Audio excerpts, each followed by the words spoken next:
So let's say you found the skeleton. How would you tell it's a dinosaur? You personally, how would you decide? Well, interesting question. I don't know. I'd have to do some research on that.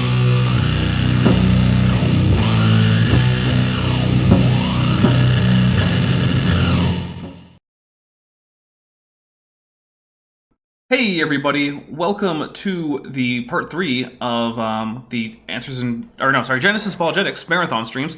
I'm hoping this will be the last part, and even if we don't quite make it to the end by like, I don't know, 5 or 6 hours or whatever, I'm probably not going to come back to this one, because let's be honest, about 15 hours worth of content out of sort of respite content is enough. So for those of you who might be new or might not know, the reason I'm doing this series, hopefully finishing the series, is because about a month ago, Genesis Apologetics copyright handling company claimed some 14 or so of my videos. They also claimed several videos on Guts at Gibbons' channel, Godless Engineer's channel, Vice Rhino's channel, and Apologia's channel. And while we did all get those restored, that annoys me because they blocked them worldwide from being seen. So during that time, not only can I not have any money put in escrow, it can't, those videos can't go in the algorithm, they can't generate me new views or subscribers or anything. They're just dead. It's just pressing the delete button on my content, basically, for fraudulent reasons. And I'm not okay with that. So I put together a 2-hour and something supercut of Genesis Apologetics stupidity, and we've been going through it. Now we are over 10 hours in, and we are about to get going. But before that, I want to say hello to my guests. So TD Lane, hello. Hello, I'm TD Lane. I am a magical wizard. That might a mathematical not wizard. Be true. Oh, there you go. That is true. All right, and Nestle20, hello. Hello. All right, and so as you guys know, I don't need an introduction. I just say hello. Well, I waited for one. You didn't give one. No, I'm saying I don't need an introduction. Oh, okay, I'll just fair say enough. hello. So as with the last two, this is sort of a guests can come in and out. A number of people have the link. So Guts at Gibbon has the link. Dancer and Cardinal has a link. David P. Nuff, you've got the link. So it's sort of a come and go. You can pop in, pop out, because I don't expect anyone but me to really sit around for this whole thing. But now that all that sort of housekeeping stuff is out of the way, Fourth day, the Earth was just... My goodness, it just starts playing. I wish it would start paused like it was when I put it in, when I hit it, but whatever. So this is the video. To recap, we are explaining the ancient starlight problem, because the basic problem is, okay, if we can see light that's, 13.7 billion years old, well, we can't quite that old, but say we can see light that's 13 billion years old, how can the universe not be that old if it's from that far away? Because it takes 13 billion years to get there. Yeah, so that's what we're explaining, and I guess, oh, I forgot, we do have 2 super chats. So we have from Carrie Bronson, the Void accepts all offerings, even offerings of trash, as you can see. Thank you very much. That was for $5. For $4.99 from Scott Duke, I like donating to well-dressed dinosaurs. Well, well-dressed dinosaurs appreciate receiving that donation. Thank you very much. It really does help a lot. And then for $5, Gargamel Gold says, is there some way you guys could sue Genesis Apologetics in court for false DMCAs? They need to be held accountable. So the answer is yes, but first I would have to sue the company that actually did it, which is the company they hired to do their copyright management stuff. Most companies that end up doing this kind of copyright trolling have other companies that they contract who just go through and make these claims. So you would probably have to sue them first, and they might be able to make an argument that actually the people liable are actually Genesis Apologetics, which I think they really are, but the court might disagree. But the real big problem is that the amount of damages I could recover are going to be significantly less than any amount that I would be able to, or that I could spend on lawyer fees. The absolute minimum that any lawyer would take to take a case would be way more than the amount of money I could recover. So no one's going to take that case. So unless I get a whole lot of money in super chats, and I mean tens of thousands, it's not going to happen, unfortunately. I have heard people talk about maybe some kind of class action, but the problem is that it's not clear that YouTubers who have had this happen constitute a class in the legal sense. And I'm not a lawyer, so I can't really assess that. But we also have for $5 from Vandalia1998, So I was going to ride my bike today when I woke up, but it's going to rain all day in the area, so I can spend it with you. Well, thank you very much, Mandela1998. I appreciate that. And also, thanks for all those really early in the stream super chats. I've barely even done anything. All right, but let's get going with this nonsense video. Above a timeless level, and I'll explain what a timeless level is in a moment. But so you see a cross-section of the trampoline here, and the vertical direction is gravitational energy, and the horizontal direction is distance away from the Earth. And okay, hold on. Let's just take a look at this chart. Distance from the Earth, gravitational energy. Does this tell anyone anything? No, it's a weird way to graph this. Like, what does it even mean, gravitational energy? Like, yeah, like the strength of gravity? Yeah, potential energy, maybe? Yeah, see, yeah. This is just like physics word salad. I don't know what's going on here, and granted, I mean, you know, it's not like relativity is my specialty, but I do have a basic understanding of what's involved. And doesn't it say, or the graph itself say that the further you go from the Earth, the higher the gravitational energy is, and how does that work? Yeah, I don't know. I mean, is it gravity of what? TD? I mean, gravity is relatively complex. Are you saying you can't make a monodimensional, like a single dimension for gravity, and then just call it gravitational energy? Yes, but I'm also making a pun. Oh. You see a point at the distance away from Earth, which is billions of light years, drop down on the dotted line, and you see a little slice there that says that's a section of the waters above that are making the dent in the trampoline.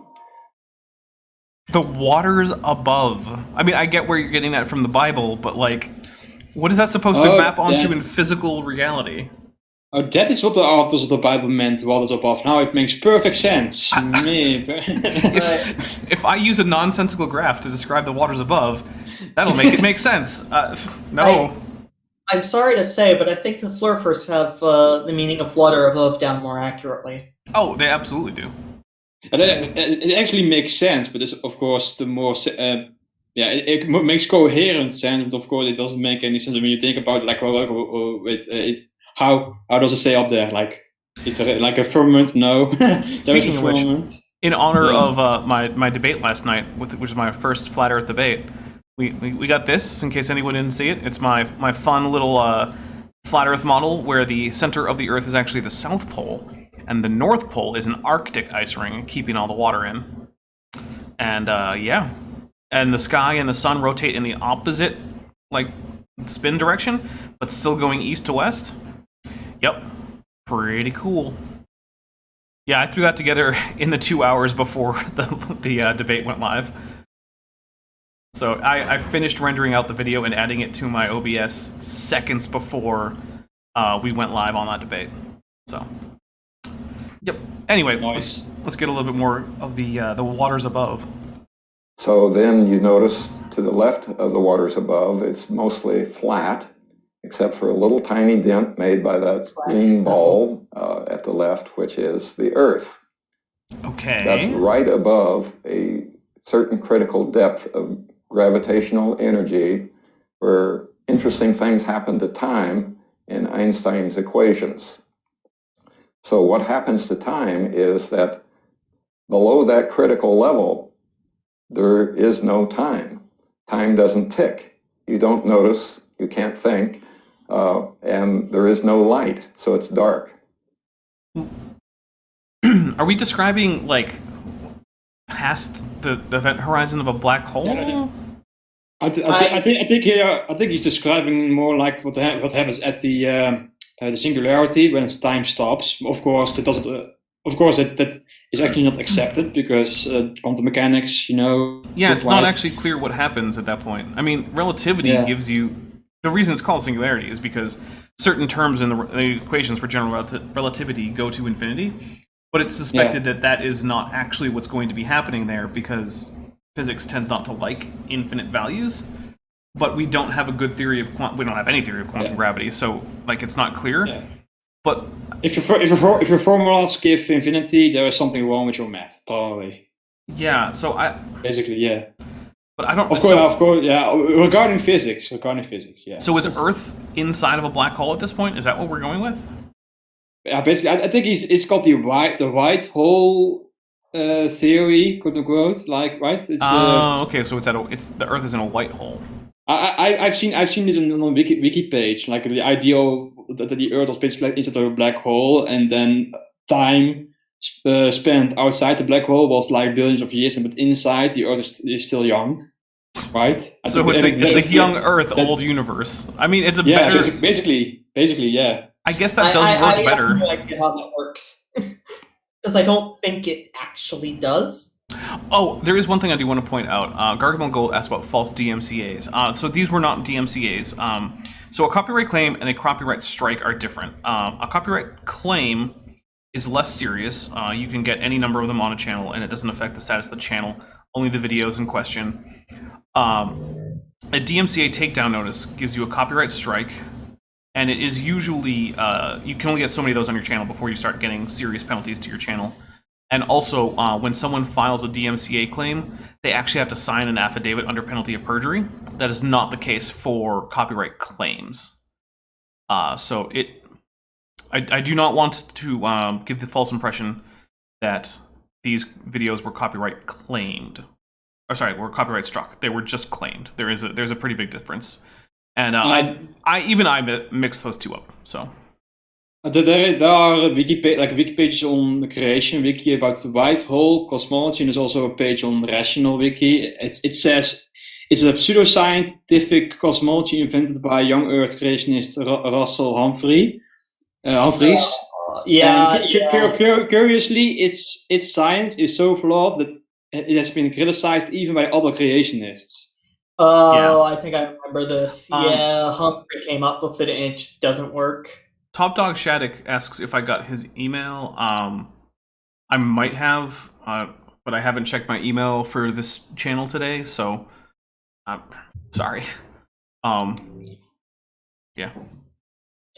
Here I'm going to begin to show you why this effect is so important in cosmology.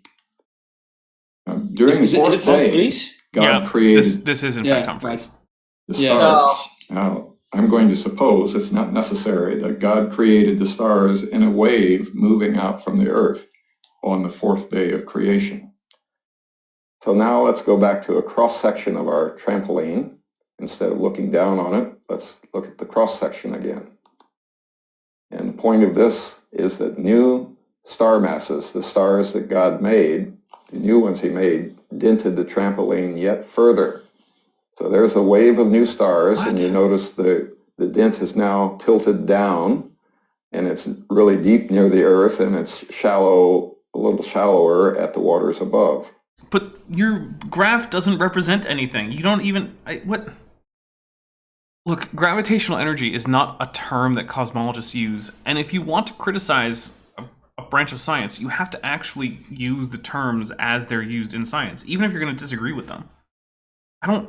This just means nothing.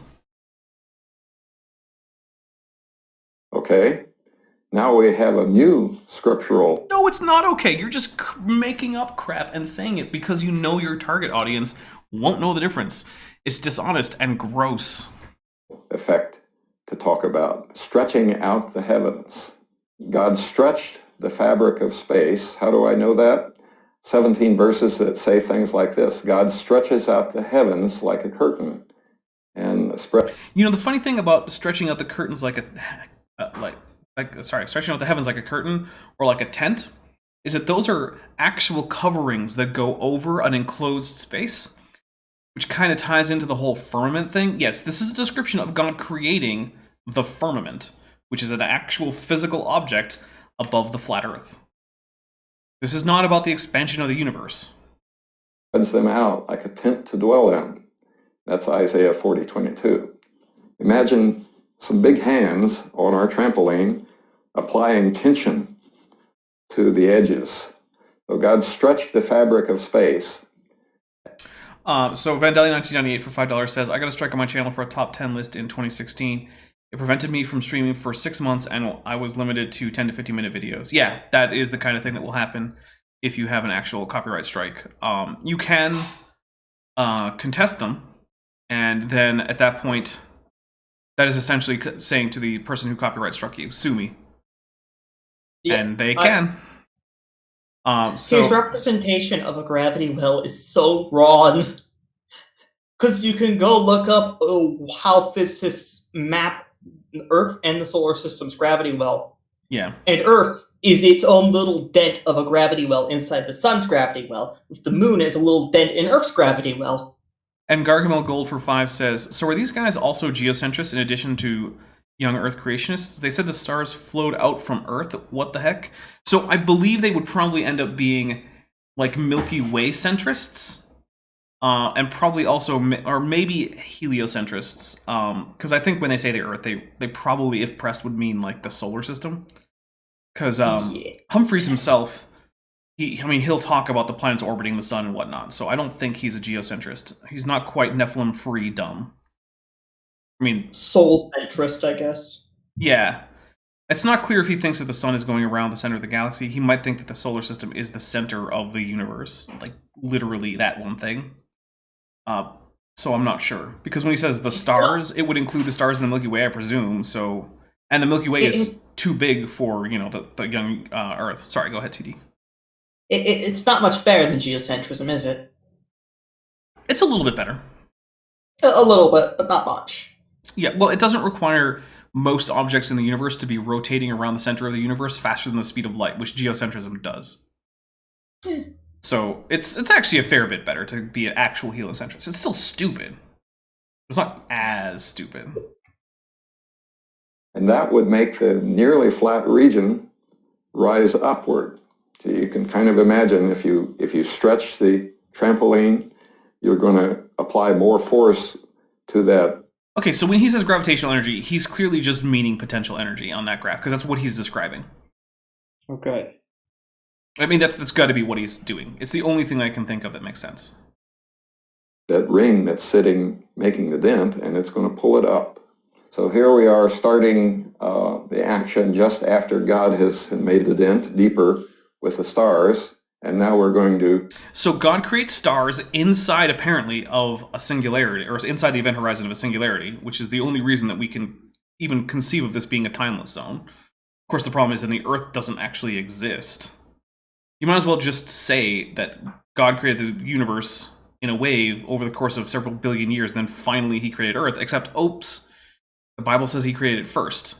So now we have to come up with some weird way in which the Earth always existed, despite being in a singularity. I don't... I'm looking this at the Creation Wiki, and it's actually clearer than this graph, so... Wow, it would be hard for it to be less clear than that graph. Yeah, like it's saying, like, according to the vital cosmology, the deep of the Bible was a sphere of water about 2 light years in diameter, containing all the mass in the universe, and the Earth was a formless, undefined region of water at the center. So, and that sphere of water was within a black hole the size of like 500 million light years in radius. Yeah. Oh, and Ugly German says, is that a new unit to measure delusions? The millinephes? Yes. Yeah. One Nephilim free is exactly how much delusion Nephilim free has, which is considerable, which is why you normally measure delusion in millinephes. So, yeah. That's... Alright, we'll keep going with this. Thanks very much, Ugly German Truth. That was fun. Apply stretching and pull all of that up. So I want you to keep your eye on that vertical red arrow that's labeled okay, so it is an event horizon. Things to the left of the event horizon are going to have no clocks ticking. They're going to be in the timeless zone. Okay, the thing is, though, if you have an event horizon... Okay, so I guess it still works for the white hole, because an event horizon and a white hole is the area that you can't enter past, but things can escape from. Okay, never mind. I was going to be a bit incorrect here. Things to the right of the event horizon have normal time. So you're going to watch as we stretch the fabric. we're going to raise the dent above that dotted line, and we're raising things above the timeless level. And you'll see the event horizon move to the left. And so as it moves to the left, more and more of the galaxies pop out of the timeless zone and start emitting light again. You notice it moved inward all the way to the center. And So yeah, God first creates the Earth, then he creates a white hole somehow, then he pulls the white hole apart, and then finally we have Earth, which first started out with time, then entered into a singularity so that there's no time. Then it finally got pulled out of the singularity, so time happens again. So that way, the Earth is young only if you're looking at it as if you're someone with a watch on Earth. Otherwise, it's actually, 13.7 billion years old. So it's... this is like the most technical version of young Earth creationism. There's also Go ahead, Nessa. You go first. I was just pointing out that there's an interesting effect that you might get from this. Like, if the entire universe was like, of the rest of the universe, except for the Earth, was like billions of years old, and all the stars still emitted light towards the Earth, then the Earth, when the Earth comes out of that dip of timelessness, then it would experience all the energy from like thousands or like millions of stars, like of billions of years from all over the universe in one single instant, basically. Like, if I'm not wrong, right? So the Earth was basically fried by the energy from like billions of years compressed into like a few seconds, maybe, I don't know, depending on how sudden the Earth was pulled from the timeless zone. All right, let's hit play. I want to say something. For this to even supposedly work, Sol has to be the heaviest system in the universe, so it can actually enter the timeless zone. The timeless zone has to be, or the event horizon has to be like literally right underneath Sol, basically, in this. Yeah. But we know heavier objects exist that make a larger gravity well. Like, I don't know, black holes. Yeah, I would be interested to see. I would be interested to see the mass distribution that Humphreys actually thinks could realistically give you this solution to the to Einstein's field equations, because I don't think there is one. But hey, I'm not exactly an expert at tensor calculus, so Dr. Humphreys, I'm sure you've published this in some kind of actual journal that has real peer review. Not to mention, I would want to know how he tests this, or if it's literally just special pleading. Because that's what it sounds like. This thing is entirely ad hoc. It's just there is no reason to believe this. No. One might say a rescuing device. Of course, you can say it.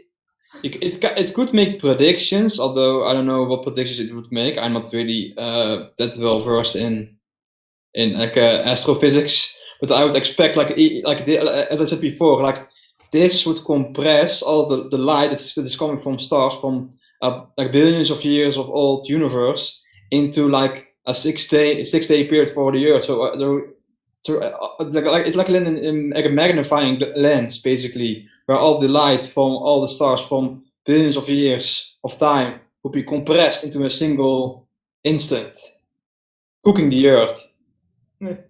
Yeah, it's so there's another. Yeah, we have another Genesis heat problem. Yeah.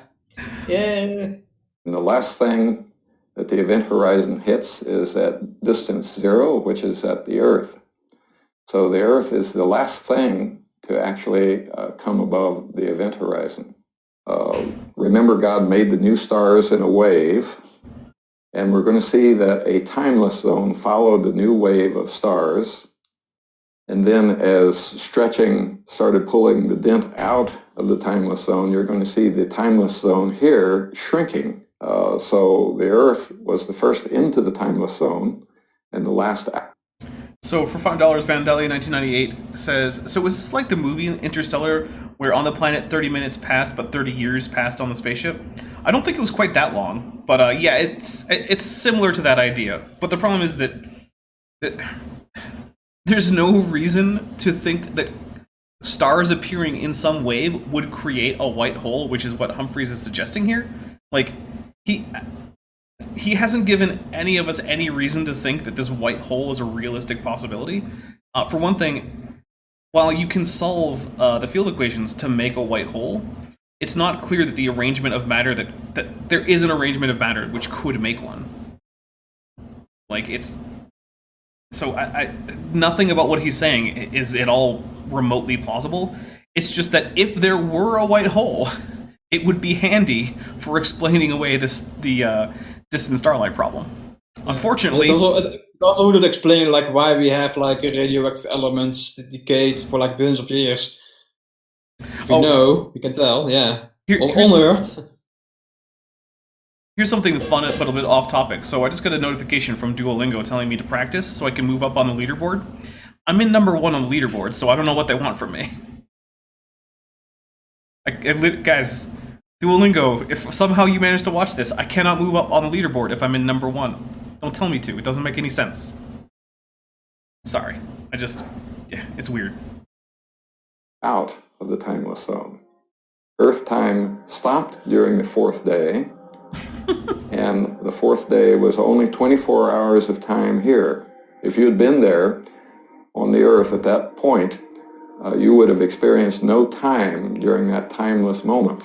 It would not even be an eye blink. You would be able to suddenly see all the stars all at once. And the stars would be amazingly bright. And the stars would be amazingly bright because all the light that they emit would still be emitted towards the Earth, but since the Earth was in a timeless zone, then now suddenly all the light from billions of years of time would suddenly rain down upon you, and you would be dead. No question. Yeah, but hey, oh wait, no, because there already had been. Let me double check the. You know what? I don't even care. I was gonna say let me double check to see on what day everything was made, but then I realized I don't actually care. Although I do think plants were made on day 3, weren't they?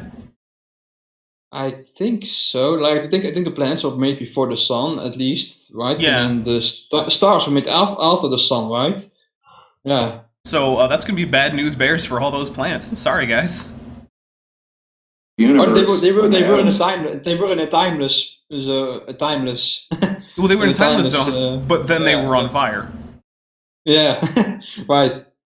Thought was just 6 days EST, Earth Standard Time. Oh, so when I hate that so much. Earth Standard Time. No. Oh, that makes me want to throw something. I don't know why. I have this just emotional revulsion to that. That's just terrible. Make a new acronym. Terra Standard Time. It works. It's Latin. It's hilarious. I'm gonna hit play because I need to get that off of the screen. someone asks you how old the universe is, you should ask, whose clocks are you talking about?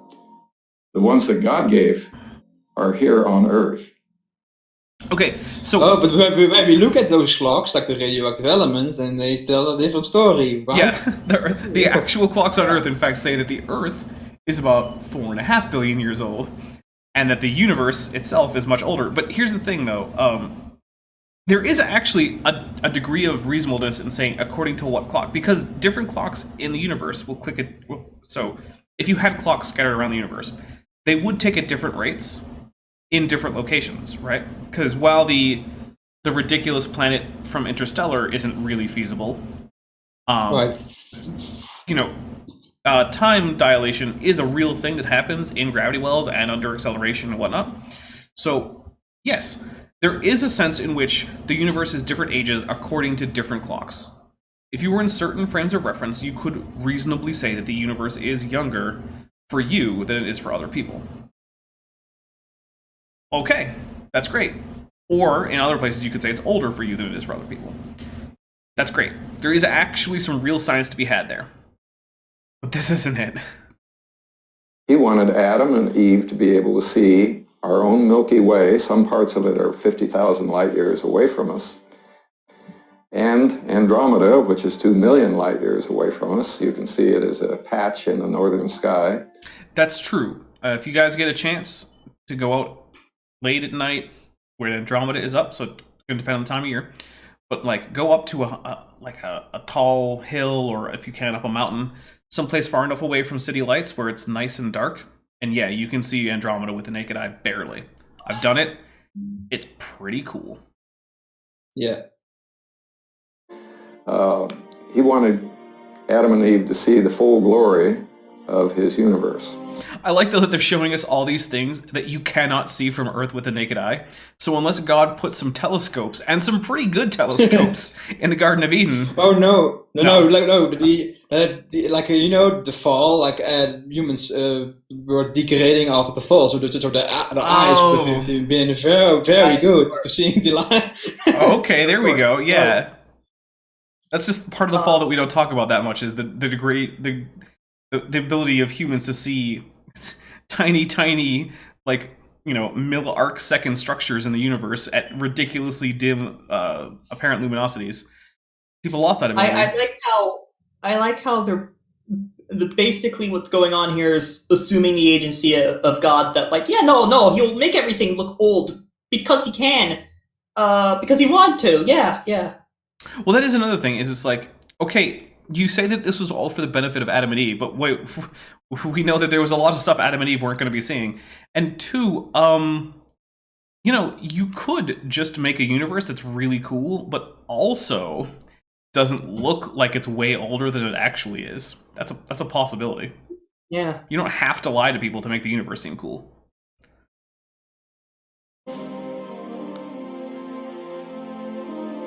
This is a nice graphic, though. I'll give them that. So I think you can see that there are answers. Although here's the real trick, though. That wasn't actually a 3D volumetric thing. That was actually a series of alpha mask planes moving past each other as the camera panned.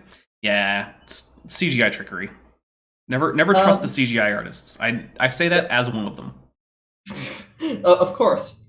I also like how the Bible never gave any of this extremely detailed. I know. Yeah. The Bible just says. Any of this. And the Bible basically just says, and he made the stars also. And it's like, apparently what that actually means is a wave of stars being created inside of a white hole that then expanded over the course of billions of years. It's like, gee.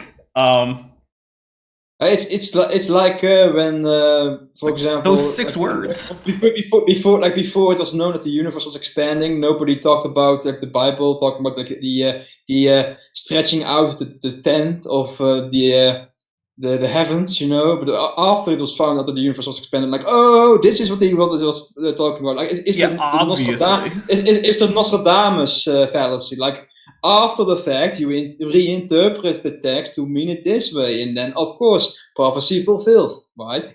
Yeah, that's how it works. Look. The Bible can't be barred to have the extremely detailed way of which in which God made it so. Yeah, the universe can look old, but or still young. He had to dumb it down to his perfect creation. Yeah, but he can go into nice, juicy detail on all the laws about how you're supposed to treat your Jewish slaves, and only them, because who cares about the other people? There were also rules for non-Jewish slaves in the Bible. You can't say that there weren't. Fair. And in fact, most of the rules were the same. The only real big differences were that the Jewish slaves weren't normally allowed to be lifetime slaves. Yeah. To these questions from a biblical point of view. So I want you to be able to trust the Bible to be true. Now, wait, what is this? Fair use notice. This video series contains copyrighted materials, the use of which has not always been specifically authorized by the copyright owner. We are making such material available in our efforts to advance understanding of the divergent views on human and biological evolution, science, and religion. As such, this material has been used under the fair use doctrine provided for in Section 107 of U.S. copyright law, in accordance with Section 107, Title 17 U.S.C. The content of these videos is distributed for research and educational purposes. Weird. Thanks, Genesis Apologetics, for making sure that you put a fair use notice in your video and then managed to go ahead and claim several dozen fair use videos that used your material. Cool. Dapper, do I smell hypocrisy? You do. Very godly organization of Genesis Apologetics. No, I see a log in someone's eye. Yeah. Yeah. That maybe they should check on before checking on my little splinter. Mm-hmm. Yeah, right. Yeah. So that is why I left that in here, by the way. It's because I thought it was wonderful that they had a... Is the fossil record really stacked in a way that proves life evolved on Earth over millions of unseen years? Proves no. Demonstrates beyond any reasonable doubt, yes. Or does the fossil record provide evidence that the world was covered by a massive flood in Noah's time just thousands of years ago? No, it flatly refutes that. And there's a number of reasons why. One of the biggest of which being that the fossil record contains the remains of too many organisms to have been alive during a single year. Just the chalk beds on Earth do that. Oh, so many diatoms. Right. You could not physically put that many diatoms in the ocean. Yeah. I'd like to see you shove all those, I'd like to see them try and shove all of the millions upon millions of ammonites that were around across prehistory. So the thing is, we just have too many organisms in the fossil record for them to have been alive over the course of the flood year. It isn't possible. And we also have rocks that could not have formed in a flood that contain fossils. Because the thing is, while many of the rocks can form rapidly, when they do, there's evidence of it. So for instance, shale typically forms slowly, but if it doesn't, it contains floccules. But we have lots of non-flocculated shale, which means it didn't form quickly. We also have lots of things that just aren't turbidites, because turbidite is, a deposit created by flooding or some other very turbulent event. The geological column absolutely 100% precludes a global flood as the cause of any of it, really. Yeah, and also notice the frame that's now in view. I think it's from the Noah movie, right? The Noah's Flood movie a few years ago. Oh, is Genesis history? No, the Russell Crowe. I don't know. I haven't seen the Russell Crowe one because I think so. If you play it a bit, maybe I can really see it. How? Yeah. Actually, the fossil record does not show increasingly complex life emerging over the millennia. Nice. What it shows is a record of death in the order that the creatures were buried during the worldwide flood. So basically we're going with ecological zonation, but I'm going to let him get into that a little bit before we pull that apart.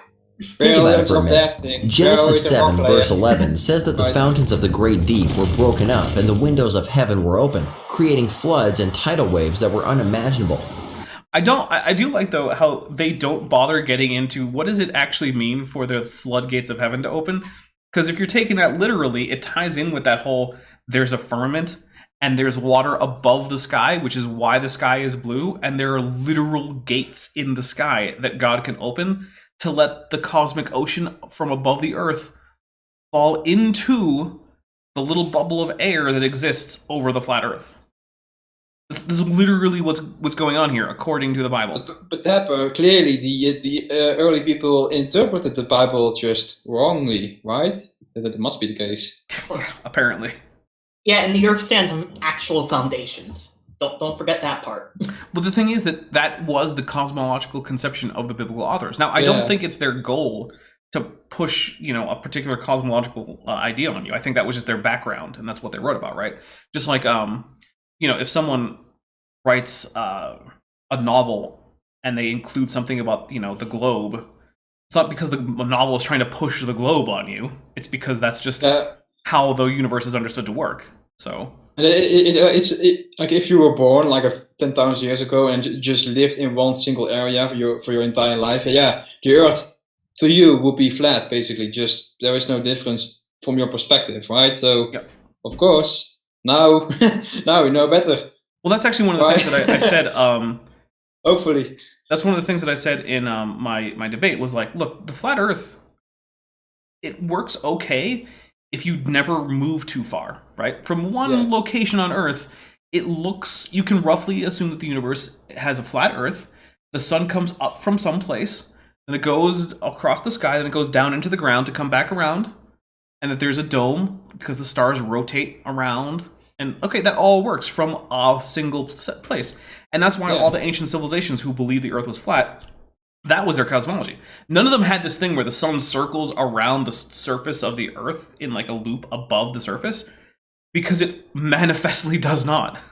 Yeah, like until like when we began to travel across great distances, across oceans, we had to invent like sophisticated navigation to not get lost, and that requires a spherical Earth model to really accurately, map the stars and your location on the Earth.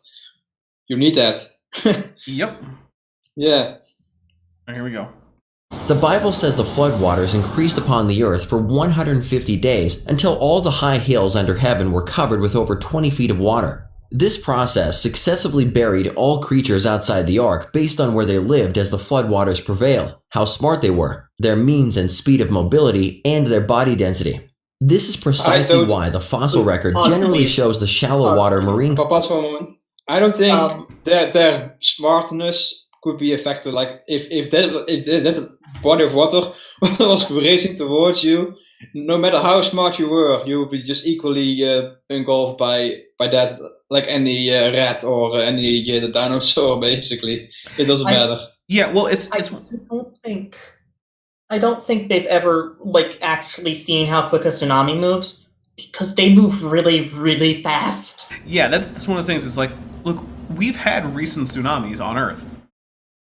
People aren't a whole lot better at avoiding them than anything else is. People get swept up in them. Deer, with a fish. Right. It's just a thing. Like, look, I get it. Sure, try to move as far away from the beach as you can, but let's face it, you're not going to be having a good time. And yeah, it's just not clear that there's any idea that smartness is going to be a significant factor. But we have for $5 from Kerry Bronson, if the Earth is an infinite plane, it would have infinite heat capacity, neatly solving the heat problem.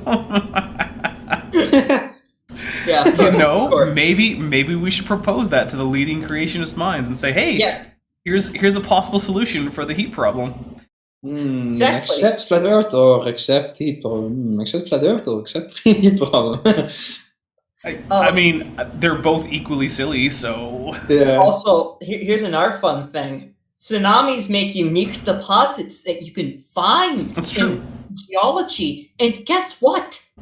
They're much different from things like, I don't know, limestone.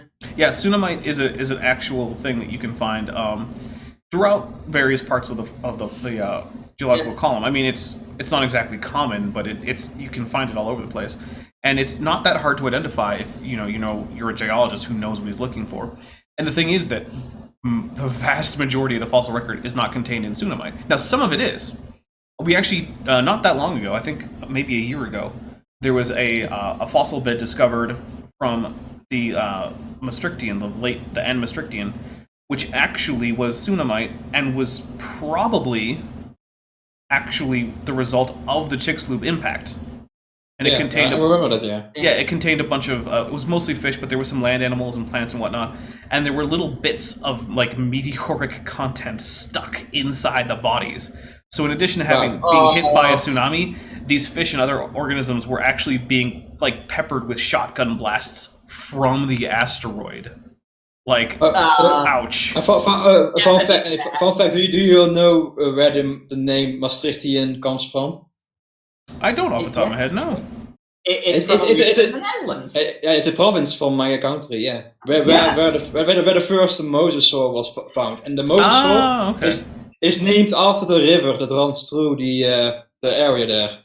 It basically means the lizard of the river Maas. Is called. Okay. And this is why you should play Paradox Interactive games like European House 4, because that's how I know that there's a province in the Netherlands called that. Yeah, and also another fun fact: the first Mosasaur was found by I think it's called Napoleon, right? He found the first Mosasaur. Napoleon. I'm not sure. Oh, am I wrong with that? Am I wrong with that? Maybe. I'm not sure. Yeah. That would be something I would look up. I'm pretty sure there were some early excavations of mosasaurs came from coal mines, although I might be wrong. Well, we're gonna hit play because we need to get going on this guy. Yeah. Creatures buried in the lower layers. Then, as the ocean waters rose higher and higher, the suffocated fish were buried, followed by amphibians, reptiles, mammals, and then birds. See, the problem is, though, all the way through, we have marine, including deep water marine in many cases, deposits all the way through the geological column. And we have land deposits in the lowest parts, but they don't have the complex land animals. We have deserts from the Cambrian that don't have any signs of life. Ignore that I've gone to a Oligocene deposit here in California that has brachiopods and clams in it. Yeah, but even accepting the premise that the column is actually laid down as he says it was, like fish on the bottom, then amphibians and such. Like, how is a flood supposed to order them like that? Like, he's of course saying like, oh, the smarter ones were able to escape further and then they are on top. But of course, that's not the case. Like, you don't see that at all, or any biological sorting. There is no consistency in the order of fossils you see in the column. The only consistency you have is like phylogeny, like the more ancient groups you have in the phylogenetic tree, the earlier they appear in the fossil record. Generally, that's the only consistent aspect of it. Also, I like how he points out that mammals and birds are in the top layers, except birds are found from the Jurassic on, and pterosaurs are also found from the Jurassic until the end of the Cretaceous, but there's no obvious reason why pterosaurs would be worse at escaping a flood than birds. So how come they're not found throughout? Weird, huh? It's almost like they don't know what they're talking about. Dr. Carl Werner spent 17 years traveling to museums and dig sites around the globe, photographing thousands of original fossils and the actual fossil layers where they were found. His research revealed a lack of evidence for evolution theory, including no transitional fossils. Oh my goodness. First of all, it's the Yaya tactic. First of all, I'm actually seeing some evidence right here, because if you look at the fibula and tibia of the fossil frog on the right, you'll actually see that apparently they're still separate bones, but Mr. Frog on the left actually has them fused, as is the case in all modern frogs. Where's the tibia? Or tibula. Yeah, where is that tibula? So I'm actually seeing evident evolution right now, but here's the other thing. The fact that a fossil member of a group is identifiable as a member of a group isn't exactly a problem for evolution. If you find a fossil frog, you can only call it a frog because it has the characteristics that make a frog a frog. We have bacteria. They are still bacteria. Whoa. Yeah. Mysterious. Yeah. Yeah. And of it's course, also I also remember Carl Werner's documentary, and I remember somebody a long time ago that they put up a clip from the documentary about Archaeopteryx or some other fossil, and I found out that the documentary they clipped they cut off the actual scientist explaining the fossil, and in such a way that makes it look like the fossil is actually a fake. But when you look up the original paper, it says that the fossil had only one tiny piece was not part of the original fossil, but without the piece you still had the complete fossil left, basically. Yeah. So it's really dishonest how it was edited out to make it look like the expert explained the fossil as if it was entirely a fake. It only had one specific tiny piece added to it, but the rest of the fossil was just complete and an original, basically. Yeah, so it's really dishonest, this guy. All right, let's go for a bit. And clear evidence that shows animals have remained the same over the supposed millions of years of evolution. All right, so real quick, why is it that we don't find frog fossils in, say, the Carboniferous, where there were lots of swamps and lots of things that we would call amphibians if we saw them today, but there aren't any frogs? Oh, wait, it's because frogs hadn't evolved yet. even though that's the perfect environment for them. Well, we don't find them, so... Dapper Dino, well, you're wrong, because we do find that the scientists just destroy them all because of evolution. Right, good point. I forgot. To the Carnegie Museum in Pittsburgh. We filmed at the Smithsonian, the American Museum of Natural History. We filmed... Oh, hey, look. Oh, it's Ida. Yeah. It is. Let's go back. Carnegie Museum in Pittsburgh. We filmed at the Smithsonian, the American Museum... So, here's a nice actual transitional fossil that is a transition between, if I remember correctly, hominoids. Sorry. What is it? What is it? No, I think it's a transitional between strepsirrhines and haplorhines. Yeah, haplorhines, Basically an ancestral primate that doesn't exist anymore. Like we only have strepsirhines and haplorhines left, but this is like a more ancient version. It may be more closely related to strepsirhines, but it still has some features that are more typically of like haplorhines, like the features of both. It's almost like this is exactly what they're going to say they couldn't find. I'm going to go ahead and go on a limb and say that that's what's going to happen. They're going to be like, we couldn't find any transitional fossils, while prominently showing one of the best transitional fossils we have. I have to note that there was like a very much media hype about this particular fossil that was not warranted.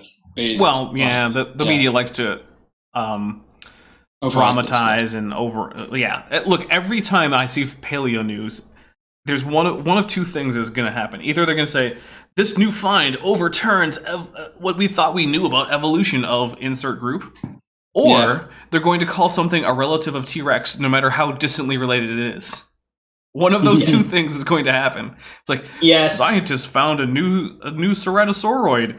Those are relatives of T-Rex. It's like, I mean, I guess technically, but barely. Let me take a drink. Any theropod will be described as a relative of T-Rex in basically any pop sci article about them. It's gonna happen. I mean, technically, I'm a relative of T-Rex. That's true. That is true. Yeah. Also, Nesvik is. Mm-hmm. Everything we all is. are. Yep. Museum of Natural History. We filmed at the Chicago Field Museum. All of the greatest museums of the world, basically, and photographed their fossil collections. Museum Victoria in Melbourne. The Natural Institute in Brussels. I'm going to say, I love the classic paleo art here with these iguanodons that look so derpy. It's adorable. I have a soft spot in my heart for like 70s paleo art because it's just, it's comical and I love it. No, it's not accurate. No, you shouldn't get your idea of ancient life from that, but like, come on. It's from that time when dinosaurs were going from sluggish tail draggers to something a little bit more recognizable, and it's brilliant. Yeah, I love it.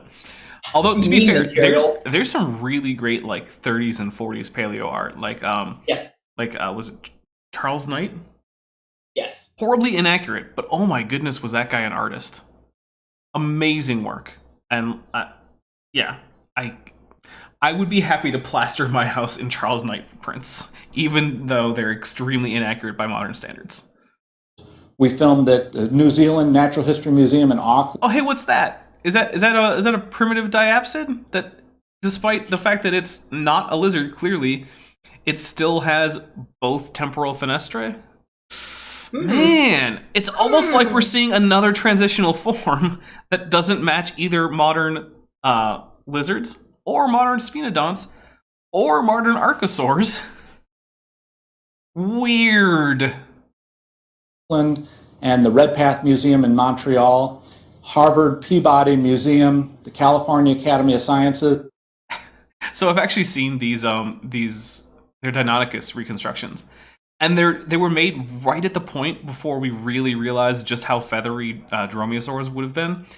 And the thing is, they're great from the standpoint of like the skeletal reconstruction. The hands on the ones that are at rest are actually posed correctly. They're wonderful, but it's like you just made them a few years too early for them to actually be basically perfect. And it's like painful how much I like and hate them at the same time. Oh, you were saying about plastering a house of Charles Knight. I would happily plaster my house if Gabriel and use work. Oh yeah, me too. Gabriel Uguert. Look, dude, I don't know. I don't even know where he's from. I'm going to post a link to his Twitter in chat. Yes. Go check him out. Definitely check him out. He is one of my favorites. Emily Willoughby is another one of my favorites. Her work is a little bit more... Like, it doesn't have quite as much, like, hyperrealism as Gabriel with the last name that starts with U. But she has a really nice sense of, like, atmosphere and motion, and I don't know, I like her work, too. How many different places in the chat, too? What is this?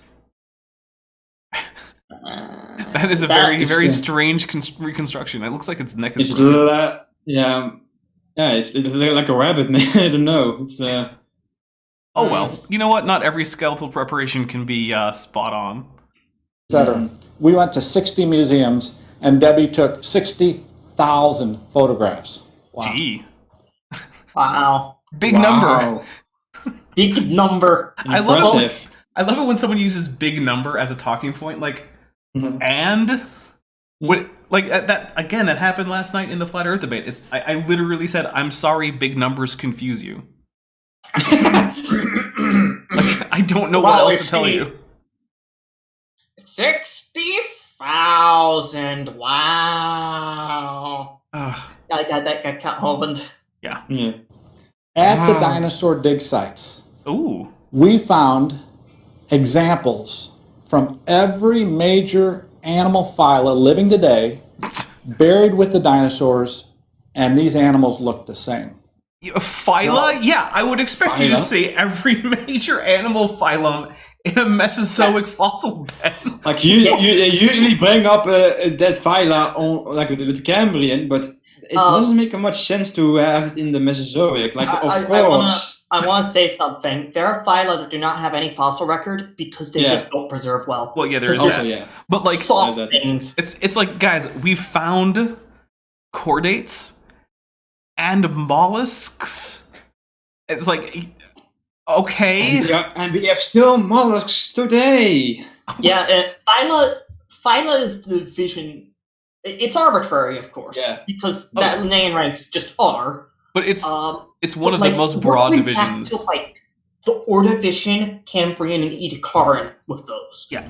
And it's also like when we find a fossil, we like the old taxonomical system demands it to be put in a phylum. So we either have to make up a new phylum, or we have to put it in a phylum that already exists. And like, oh right, it's a phylum that already exists today. But you know that's how it works. You know what you're gonna have a hard time doing in a Mesozoic fossil bed is finding members of modern families, and you're going to be unable to find members of modern genera. That ain't gonna happen. You'll struggle you'll even struggle with some orders. Yeah. Like, there are orders that were around during the Cretaceous, but most weren't. Yeah, so the idea it's also difficult when you come to like the stem groups. Like if you see a stem arthropod, like you put them in the phylum Arthropoda, or do you make up a new phylum every time you have a stem group? Well, that's why Linnaeus is kind of going away in favor of the phylum. Right. But yeah, that's pointing out that in this fossil bed with dinosaurs, we found the major phyla of animals. It's like the least impressive claim you could possibly make in order to support the idea of no. Mesozoic. I know. Wow. All right, let's keep going. Say that again. It's incredible. At the dinosaur sites, we found fossils, examples of modern animals. No, you didn't. You just said you just said something else. Stick to your story, dude. From every major animal phyla, buried with the dinosaurs. It's phylum. That's the singular. And they look the same. You started out not knowing if there would be any. Zero. And then you found them in every group in the same strata with the dinosaurs. Yeah. Okay, so if you start out not knowing that you're going to find members of any phylum in a dinosaur-bearing fossil area, like fossil bed, you don't know enough about what's going on to make the assessment, because anyone with a lick of knowledge about paleontology would already tell you that that's what you're going to find. Sorry. I also get this, like they assume that in a dinosaur fossil bed where we already know that there are dinosaurs, you expect no animals of any phylum that we have today. But dinosaurs are in the phylum Chordata, right? Which we have today. Like, what the hell? By the way, guys, I'm seeing over 50 viewers currently watching, but only 18 likes. So please do me a solid, hit that like button, because it really does help. Maybe if I am going to be giving them more credit than they maybe deserve, like maybe they only focus on specific members of the phylum of each phylum. Yeah. Were there. Well, what I would like to see is if they haven't changed. Now, here's an example of a fairly large animal who there's no reason to think wouldn't preserve. So where are the members of genus Equus? Which, in case you guys don't know, is the horse. I just did a little quick dive, and Acropharia and Xenarthra, words, both have diverged in the Paleocene. Meanwhile, Boroeupharia, while fossil data only goes to the Paleocene, molecular data suggests a Cretaceous divergence, which I'm more willing to believe because the fossil record is imperfect. Yeah. Everything was tiny during the Cretaceous. Well, look, everything had to arise before our first fossil, because otherwise, how did the fossil get there if there wasn't already a population that pre-existed that individual? It's like, yeah, so everything always goes back at least a bit farther than their earliest fossils. It has to. Yeah, so like we've got these massive super orders of mammals, the Acropharia and Xenarthra, which make up a lot of modern mammal diversity. Well, diverging. Not really. Let's be honest. Considerable Acropharia and Xenarthra are not a considerable portion. Now, if you earlier said Boroeupharia, which yes, that is a significant portion, but Xenarthra and Acropharia is a pretty vanishingly small portion of mammal biodiversity. Let's be honest here. Fair. All right, let's go. But, again, super order, completely Paleocene, probably like divergence right in the end of the Cretaceous. Yeah. Also, we just got 11 likes, but that still means there's a bunch of you who are not helping me out. All right, here we go. Yeah, come on, give likes. And it's worse than that. Not only did we find this for animals, then for the plants, we found examples from every major plant division of plants living today, buried alongside the dinosaurs, fossilized, and they look the same as the modern plants. Did you actually find a whole lot of grass? Because I bet you didn't. Yeah, you're not going to find... I don't think they're going to find grass before, what, the early Cretaceous? The late Cretaceous. Although... Yeah, the earliest that we have grass is the late Cretaceous. Now, it's not the end Cretaceous, right? Like, we're not talking, like, the very last bit. It's probably around for a few million years before the very end of the Cretaceous. Recently it's been pushed back because we found some older than we previously thought. Like, we found some fossils of grass that are older than the oldest previously known fossil of grass. So that did push back a bit, but it didn't get into the early Cretaceous. It's still in the late Cretaceous. And it's still not widespread, so T-Rex probably never saw a blade of grass in its life. Yeah, but of course, according to them, then, that would be like with the dinosaurs, pretty far up. Yeah. Today, grass thrives everywhere from just above sea level to high up in the mountains. Yep. And another thing is, you're not going to find flowering plants unless you're pretty high up in the Cretaceous. Like, the whole Jurassic period, nothing had a flower. Yeah. Well, it's like I've seen some papers that suggest that the flowering plants came about earlier, although it may be a taphonomic artifact that they weren't there during the Jurassic in the fossil. But it's still just not the case that throughout the Mesozoic you're just finding all of the modern plant groups. You're not. Yeah. Even if flower plants were there in the Jurassic, they would have been very rare. Yeah, most likely. Yeah. Like they were only diversifying in the Cretaceous. Yeah. Last I read, flowering plants only diverged into Jurassic, but they weren't common until the Cretaceous. All right. Well, let's hit play because gotta push through. So you photograph fossils from dig sites and museums, and you realize that modern animals live with dinosaurs. That seems too simple. You know, Don, First, they weren't modern, but it's not that crazy to think that there have been lineages that have persisted with relatively conservative morphology. If it's not broke, evolution's probably not going to fix it. Also, many of the lineages they point out actually did quite change. Like if you look at the fossil record of like coelacanths, or the what's the group name again called again? Of what? And it's the coelacanth, like the larger category to which the coelacanths belong to. I think Actinistia. Oh, Actinistia. Actinopterygi is the rayfin fish, which is not the group. Yeah. That coelacanths are in Sarcopterygia. I mean the group that is exclusive to the coelacanth and their relatives. I think it's called Actinistia. Oh, it might be. And it contains like many different species that don't quite look like the coelacanth we have today. So they did change. Another thing is that almost all of the fossils that we find of coelacanths are shallow water, freshwater animals. And the modern coelacanths that are alive are deep water marine. So no, they're not the same. Dapper, they vary a lot in the fossil record. Oh yeah. Yeah, just put it out, yeah. There's a rule in science called the rule of simplicity or parsimony or Occam's razor that says the simplest explanation for a series of problems is usually the correct explanation. So yes, it is. No, it says no. You cannot take an explanation where you needlessly multiply entities. So it's not the simplest. It's the best way to say Occam's razor is do not needlessly multiply entities. And by entities, it means parts of your idea for an explanation that you have to simply assume are there and affect the situation. And so, for instance, if you were to say that, evolution works by natural selection and mutation and genetic drift, but then also by fairies who sprinkle evolution dust, you don't actually need the fairies who sprinkle evolution dust, so don't bring them in until you do. Now, if you do need a new entity, that's great. Fine. Occam's razor is okay with that. But it's not the simplest explanation. It's the explanation that has the least amount of actually multiplying entities. Because anytime you bring in a new explanatory mechanism that isn't actually required to explain the data, you're just making stuff up. I wonder who does that. Could it perhaps be look at you, Humphrey.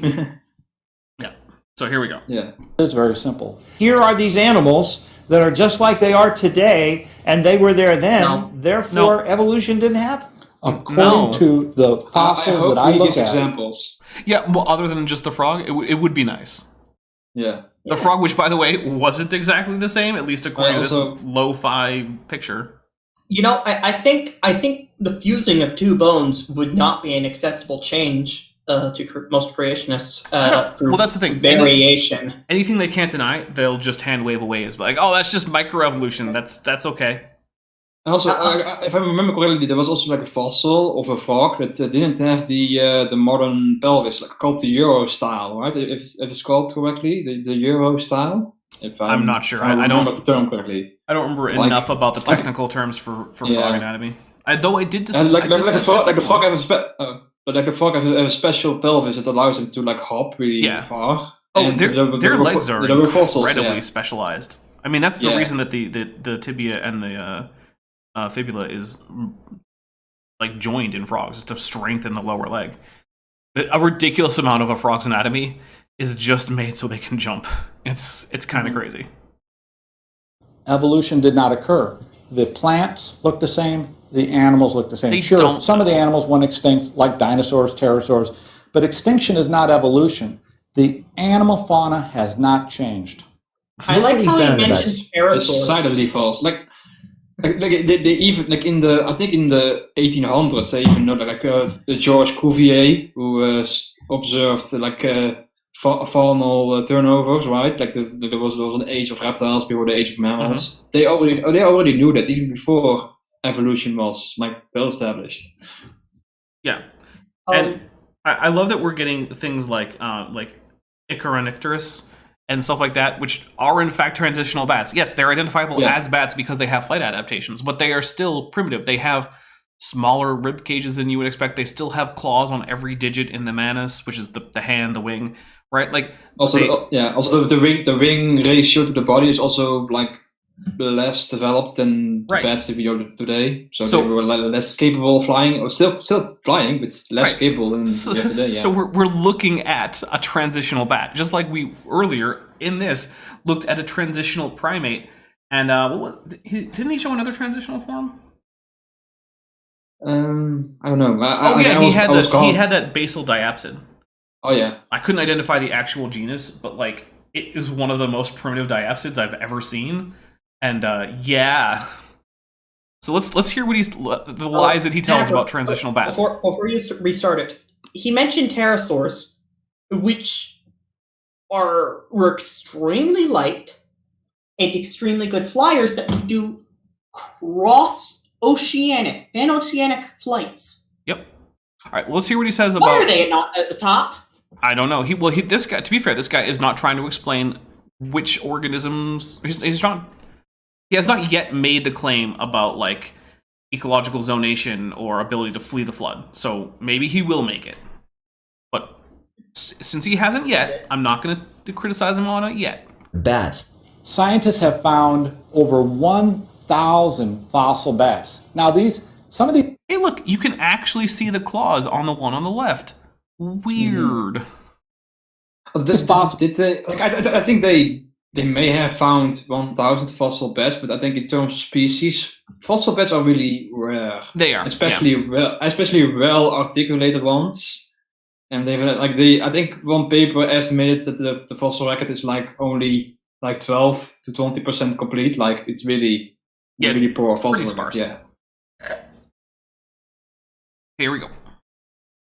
are beautifully preserved, full fossils of bats, even showing the wing membranes, the gut contents, etc. Except that you're showing transitional forms. Now, granted, I would love to see a transitional form from a non-flying animal, completely non-flying, to a bat that has like some primitive gliding ability. We don't currently have it, and that kind of blows. But you're still showing transitional bats on screen. If evolution is true, we would have like an Archaeopteryx equivalent, maybe like something that is very poor at flying, but we will still quite apt at gliding. Maybe then it would be very perfect. And I suspect that maybe like bats probably originated in the Cretaceous, so they probably were there, like still like the ancestors of bats. But it's still an open question to this point. By the way, the Venerable Bede says that he suspects that the diapsid that we saw was a Captorhinid, which is one of the early and very, very basal diapsids. And I'm trying to see if I can't find some images. No, not maps. Well, while you do that, I want to say, if memory serves, from what I've read, the reason why we don't have those kind of Archaeopteryx of bats is similar to the reason why we don't have the Archaeopteryx of Pterosaurs. It's because those early bats and pterosaurs would have been very small, very fragile, and extremely unlikely to have either fossilized or even survived long enough to fossilize, to get buried. And they were probably like climbing in trees, so probably associated with forests, and forests tend to not be very good places for fossilization. It gets worse if the forest is tropical. So here's what we're going to do, guys. We're going to take a quick intermission. Well, it's a regular size intermission. But yeah, we're going to do that real quick. And then we're going to come back and we're going to continue on with this travesty of quote-unquote educational programming. I don't know. Whatever. I'm going to stop talking and go to intermission now. Bye.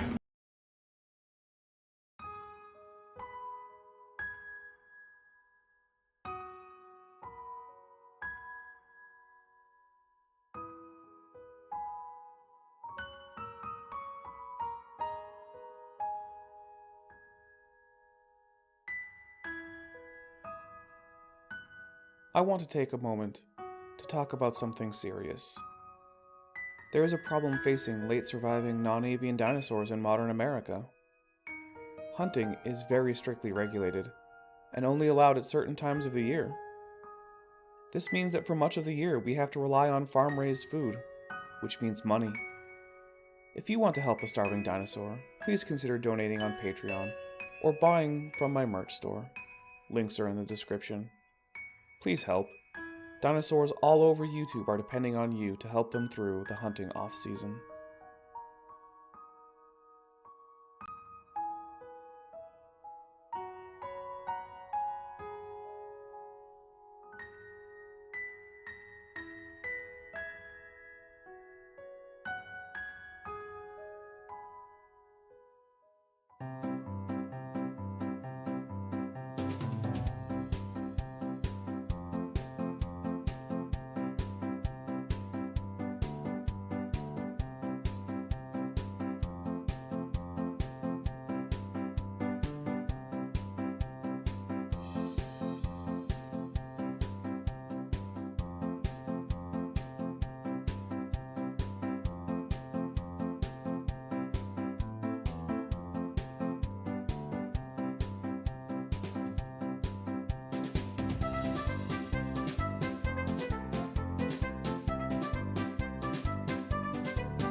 Oh, Nani?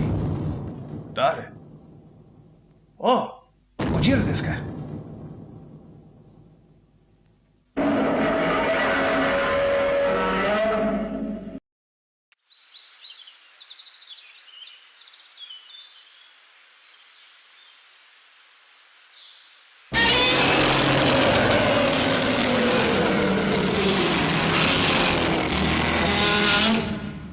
Hai, Gojira-san.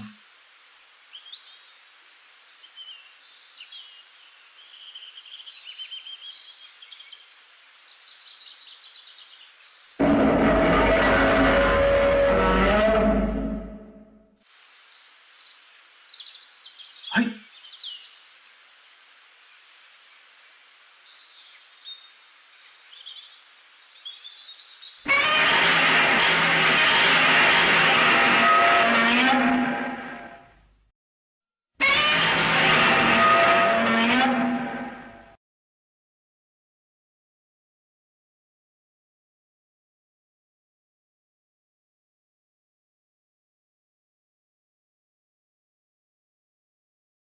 All right, we are back. Thank you for waiting with me through the intermission. Those of you who did, I see you. Those of you who didn't, that's okay. That's fine. All right, let's keep going because look, guys, we're not on pace. We are not on pace. We got to keep get it going. You would expect to find not only bats but a ground mammal similar to a mouse slowly changing over millions of years into a bat. You really wouldn't, though, because the thing is that transition almost certainly happened in forests, and forests are really bad for preserving organisms. That's why we have, like rivers and lakes and swamps and ocean beds and deserts in the fossil record, but very few forests. Even the petrified, quote, forest was more of a swamp. There should be many, many steps. If you find 1,000 bats, you would expect to find thousands and thousands of each of these steps. And how many have been found? No. That's a fallacious reasoning. Yep. Yeah. No ancestors for bats. Wow. That is not the bat that he just displayed. That is not even close. That is a modern, like, echolocating insectivore. By the way, it probably wouldn't be something like a rat, because Chiroptera scrotoferans, pretty close to, like, pangolins, carnivora, perissodactyls, basically ungulates And pretty close. The common ancestor was prior to the KPG extinction. So the closest living relatives are the group that contains the pangolins, the carnivores, and the hoofed mammals. That would be Pharyngulata. Pharyngulata, yes. Over 1,000 bats in museums and not a single transitionary fossil leading to bats. Wrong, but keep going. They just show up, completely formed. Wouldn't you expect that after uncovering over 1,000 bats, that at least a few pre-bats would be found? The same has been said by evolutionists for... Oh, and the Venerable Beast says that he was pretty sure about the identification of that basal diapsid. Yeah, actually, it turns out that I did double check during the break, and yes, that group did not actually have the temporal fenestrae, so it wasn't actually a diapsid. It was a eureptile, though. So it was not that group, and it might have been Procolophon. I can't tell. Procolophon. I'm not sure. Also, notice the image right now. It says it puts all the zeros on the nodes and the branches. But we don't put species directly on the nodes. Yeah, that's not how phylogeny work. Yeah, there's actually a rule against doing that. You're not allowed to do that. So sorry guys, my computer decided to be a jerk just now. I want to make a note here. So this is Dinosauria by the looks of it, and have they not heard of Pterosaurs? Just keep flip-flopping between... No, Pterosaurs. Oh, yeah, that it keeps going back and forth exactly where it is. Yeah. It just keeps going back and forth. And gee, I wonder why. Maybe it's because it's very basal. Yeah. Also, prosauropods are a thing. They're not quite sauropods, but they're definitely not as close to the theropods as ours. And there's also all those things that are very basal to both. Same with I'm actually forgetting the name for our group of dinosaurs right now. The bird-hipped Ornithischians. Ornithischians. Thank you. Yeah. I can never remember it because I want to go to a Northropod, but I know that's wrong. All right. Well, we're gonna keep going. Several other creatures. Leading dinosaur expert Dr. Weishapel wrote. Oh, maybe it was a tuatara. Oh, that could have actually been. Whatever. This about dinosaur ancestors. For my reading of the fossil record of dinosaurs, no direct ancestors have been discovered for any dinosaur species. Alas, my list of dinosaurian ancestors is an empty one. Okay. We now have plenty of dinosauromorphies and dinosauriformes all over the fossil record. We've got the Gurpatids and such that aren't actually what dinosaurs. Year was that from is what I want to know. Also, there's also the difference between transitional and ancestral. Even if we found by sheer luck a fossil individual that was the actual ancestor of all dinosaurs, we wouldn't be able to tell. We would just say it's probably a cousin. Probably. Venerable points out, have you seen that Gurpatids are now pterosauromorphs rather than dinosauromorphs? So I have seen that paper. I do think that there's a good chance that is accurate, although I am going to wait for further papers to confirm before I firmly change what I'm going to call a Gurpatids. I've seen that, yeah. I've seen that, yeah. But by the way, I'm going to place my bets here. That quote, probably it was in reference to punctuated equilibrium and the mere fact that fossils tend not to be the direct ancestors of anything later because we don't know if they are. There's a lot of fuzziness in the fossil record like that. Sometimes you have very good records of the fossils that were you could see the ones for example I think they were how's it called again foraminifera maybe or maybe some other planktonic creature, and you see the difference in size, and you see eventually over time you see the lineage split into two distinct sizes over time. Ugly German Truths, I did find that same picture, and it does look like it is in fact just a modern tuatara and not a fossil at all. Ooh, so nice to know. The Apologetics is good. Yeah, look at this fossil. No. Wow, it's almost like a divine designer just put them here, all fully. RJ, what is up, my friend? RJ is happy. Oh, there you are. My camera is on because still in my jammies. All right, RJ, we're having some audio troubles with you. You're breaking up quite badly. RJ, you're breaking. RJ, you're breaking up very, very badly. Sorry. Yeah, it's yard. Try reconnecting. I'm going to remove you for. Yeah, try refreshing and see. We'll see if when you come back it's any better. But sorry about that. So I'm going to see if RJ can reconnect. Formed, just like the Bible says. Consider pterosaurs, massive flying reptiles with wingspans sometimes over 40 feet that could likely only fly in the pre-flood world. No, there is nothing that would preclude a pterosaur from flying right now, except that they're dead. Also, that was not accurate. Pterosaur. No, it was not. Although I've seen worse. In that. At least it didn't have teeth, which is something I see in pteranodons a lot. Yeah.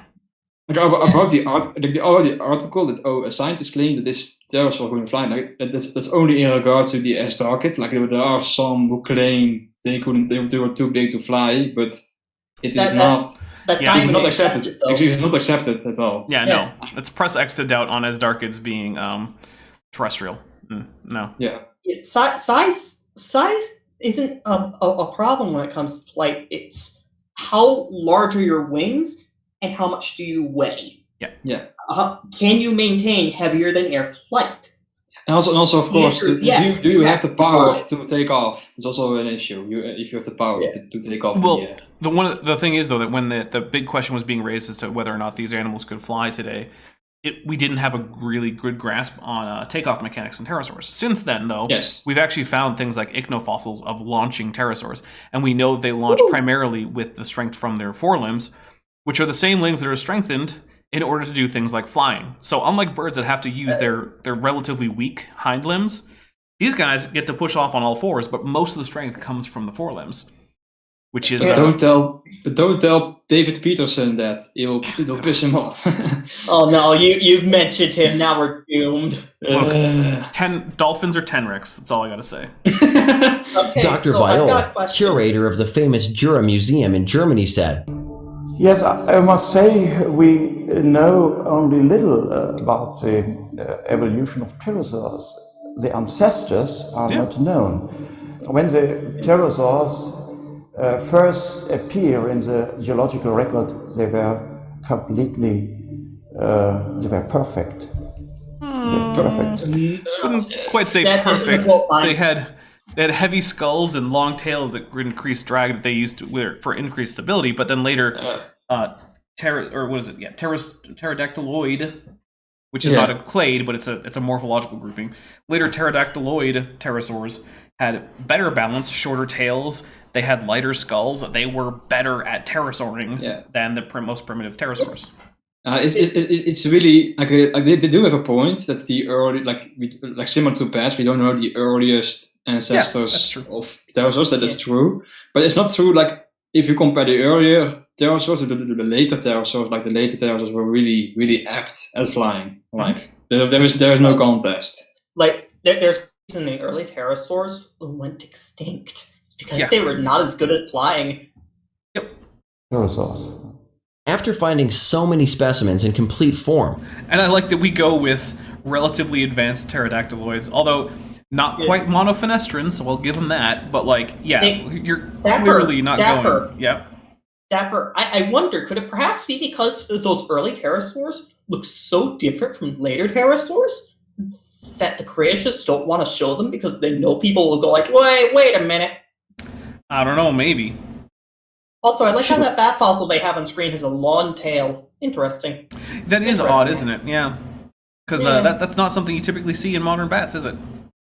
No, not at all. Some predecessors have been found by now. If museums have over 1,000 fossilized bats and many pterosaurs, why haven't they found any fossils that have been classified as pre-bats or pre-pterosaurs? Well, if the Lagerpetid reassignment is accurate, we have. So problem solved. Why are they always found in complete form? Where are the millions of transitional fossils that should exist if evolution theory is true? Why don't we see a reasonably smooth continuum? Hold on. We're backing that one up. Because this is a modern crocodile, apparently. Pterosaurs. Why haven't they found any fossils that have been classified as pre-bats or pre-pterosaurs? Why are they always found in complete form? Where are the millions of transitional fossils that should exist if evolution theory is true? Why don't we see... So, anyone want to take a guess as to what that animal is? I suspect it's a Phytosaur, right? No. Or no, it's not Phytosaur. No. It's not a Phytosaur. You can see the nares towards the tip of the snout. Oh, yeah. Yes. But do you think that's a modern crocodile? No, probably not. No, that's a Thalatasuchian. Oh, no! I noticed immediately that there was no way that this was a modern crocodilian, so I dug a little bit deeper, and I was like, oh, yeah. Thalatasuchian. I actually found the specific fossil. Yeah, there is... And why? The why only way... taking these people seriously? Yeah, the only way you can think that this is a modern crocodilian is if you don't know anything about crocodilians. Yeah. So Thalatasuchians, for those who might not know, were a group of marine... They were crocodilomorphs. They weren't actually even crocodilians. Yeah. But they were related to crocodilians, I'll give you that. But they lived in the open ocean. And they are very dissimilar. You can say crocodilomorphs, but you can also say pre-crocodilian. Yep. So, no, this is not just a modern crocodile from 200 million years ago. Not even close. I do want to know, though, about their number of bat and pterosaur fossils. They believe that there are tons of pterosaur fossils. What I don't believe is that there are thousands of bat fossils, because they're rare. I don't know. Look, every source will say they're rare. I don't care what the actual number is. It could be 18 trillion. It doesn't actually matter for their argument. Like maybe there are 1,000 specimens, and most specimens are like just teeth. Yeah. Maybe Well, there is that. Yeah. Well, when you find a mammal tooth, that does technically count as a specimen of a species. But you can find a lot of those. So yes, this is not a modern crocodile. Creationists like to portray fossils as they're all really complete and such. Until it suits them to say, no, they're really incomplete, so you don't know anything. A reasonably smooth continuum. Look at that. That's an actual crocodile. The snout shape doesn't even come close to matching. The body shape is completely different. This guy is clearly lying in wait in ambush trying to get terrestrial prey, whereas that Thalatasuchian was built for high-speed swimming and catching fish. These are not the same organism. Also, just look at the orientation of the femur. Yeah, the reason that the femurs swing forward on modern crocodilians is so they can do things like high walk, where they actually pull the femur under the body so it is more or less vertical, and they can push off with some degree of strength to launch themselves forward. The Thalatasuchians weren't typically doing that because they were in the ocean, which is why their neutral position for their femurs was pointing posteriorly. Dapper. Secondarily cold-blooded crocodiles. It's based. Among all living creatures, or in the fossil record, or both. Even Charles Darwin said, as by evolution theory, innumerable transitional forms... What, is this the worst PowerPoint transition they could find? Yes. This is eye-searingly bad. Must have existed. Why do we not find them embedded in countless numbers in the crust of the Earth? And... Well, in countless numbers, because fossils are rare. Darwin, sorry. But we do find the transitional fossils. In fact, this video has shown several of them. After that comment that Darwin made about innumerable transitional forms should have existed, but he goes on to explain how the fossil record is not a perfect record of everything that ever lived. So yeah, he pretty much explained that also. But he still said, nevertheless, if we improve the fossil record, then I would suspect that we will find at least some. So and we did. And of course, one famous one, Archaeopteryx, was found just a few years later after his publication. So yeah, he was right about that. So Jacob Maston said they had tail flukes, I believe, in regards to Thalatasuchians. Some Thalatasuchians did have tail flukes, but most of the basal ones did not. So only some of them had tail flukes. Yeah. It's also one of the things that it's difficult to fossilize, but still, you can sometimes tell. Yeah. I also want to make note that when Darwin was writing and alive, paleontology was still a fledgling subfield of geology and not really even its own field yet. And in the time since then, more specimens and clades have been described than they knew of at that time. if I remember correctly, like when Darwin was writing the Origin of Species, they already had like sauropods fossils, perhaps, but they didn't know they were actually dinosaurs yet. I think, like that's how yeah. Like it's like if you look at paleontology back then, like it's pretty much unrecognizable as how we now understand paleontology. Of course, there's still some things that are still known. Like for example, they knew that there was an age of reptiles before an age of mammals. Like that was pretty clear. I also want to say that it's not that fossils are rare; it's that fossils of anything that isn't a shelled invertebrate is rare. Shelled vertebrates are very common in the fossil record. Mm-hmm. All right, everything else, not so much. We're going to keep going, though, because we're trying to make it to the end of this before I can't go any longer. Why is not every geological formation and every stratum full of such intermediate links? Geology assuredly does not reveal any such finely graduated organic chain. Actually, it does in some cases. Look at Neoceratopsians or equids or proboscideans. I mean, there's or hominids, or well, hominins. We actually do have a lot of really great transitional series. The creationists just don't like to talk about them. Also, I fully expect that they will now bring up like quotes from like Stephen Gould to hammer down this point, like, oh no, transitional fossils. Ooh. Of course, that's not what he meant by that. This is the most obvious and serious objection, which can be urged against the theory. Darwin expected that these challenges would be resolved after more research was conducted. But today, 150 years and millions of fossils later, the proof still doesn't exist. Even the two leading... PaleoDB. Yeah. Just brought it up. They did it again. I love PaleoDB, by the way. It's great. Yeah, supposedly transitional fossils that are used in school textbooks today are falling apart. The Archaeopteryx supposedly shows the transition between dinosaurs and birds, but now leading experts regard it as just a bird. No. Yeah, maybe Alan Fiducia, who is what you might call a trailing non-expert at this point. Yeah. A leading expert we have handpicked. Speak of the devil! Speak of the devil! Oh my goodness. There he is, Alan Fiducia. Thanks. Of course. Yeah. And that's probably the most quoted line of him ever. Yeah. This is from like a quote from like, I don't know, early 2000s, late 90s. Something like that, yeah. Yeah, really old one because they like it, despite the fact that, oh boy, the paleontologists crap all over it. He's also not a paleontologist, he's a paleoornithologist, but differences.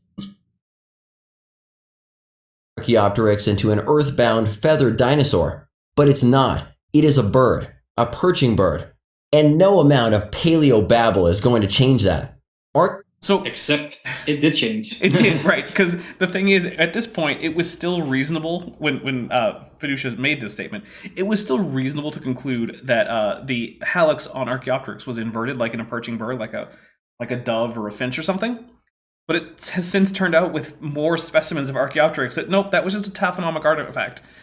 Basically, the foot had been somewhat deformed, I guess, basically, by the process of decay and fossilization, and that no, it couldn't perch in the way of a modern bird. That's not to say it didn't spend time in the trees, it almost certainly did, but it was using a combination of its feet and its hands. It still had separate fingers and claws to hold on to tree branches and tree trunks. It wasn't perching on tiny little spits of a branch like a modern, I don't know, parakeet. Well, not a parakeat, but... It's so weird that the creationists will, like, take Fiducia as gospel, basically. Like, here's like every single time they talk about the bird transition from dinosaurs, they will bring him up, but his position is actually stranger from their perspective, because he now thinks that, like, for example, Velociraptor and other Pterosaurs were just birds, not dinosaurs. Yeah, he's had to expand the definition of bird to basically include all of Penoraptora, which is a really big group of dinosaurs, most of which are not birds by any normal definition. Oh, yeah, if you're going with the everything with feathers is a bird approach, then Eutyrannus is a bird, despite having features distinctive of Tyrannosauridia. Sauridia? I think it's right. Zooide, yeah. But I just say I will just like I don't know why they do the oid. I just say Tyrannosaurs for that group. It's much simpler, yeah. Yeah, and Elusive Man says, praise Mr. Darwin, the prophet of evolutionism. Yeah, that is one of the weird things is that creationists like to import this mindset where so a lot of religions are what are called revelatory. So some prophet or guru or something like that receives a revelation from some higher power, allegedly, and then the entire belief system is built around this revelation, which means that the person who said it is ultimately their big authority. But that isn't how science works. Science doesn't care at all what Darwin said. At all. Not even a little bit. Which is weird when they start... a footnote. He's now a footnote, basically. Oh, I mean, I would call him more than a footnote. He's certainly famous, and it's for good reason. But like, when he gets things wrong, no one considers this a problem. It's like, yeah, okay, Darwin got things wrong. And? Your point? Yeah. Archaeopteryx was further disqualified as an evolutionary ancestor for birds when scientists found a crow-sized bird and extinct four-winged birds in rock layers. Okay, so Archaeopteryx was in no way disqualified as a transitional form, but it was never thought to be the direct ancestor of birds because, again, that's not how we do phylogenies, because the chances are always higher that you found a close relative to an ancestor than that you actually found the ancestor. Yes. So, no, it wasn't disqualified in any way. And all you're doing here is showing another transitional fossil between more basal dinosaurs and later birds. That is even less bird-like than Archaeopteryx is, because that is actually more closely related to Velociraptor, because it's a Dromaeosaur, not an Avialan. Not even a bird at all. Yeah. Yeah. Designated to be below those containing Archaeopteryx. Next, there are supposed evolutionary fish, like Tiktaalik.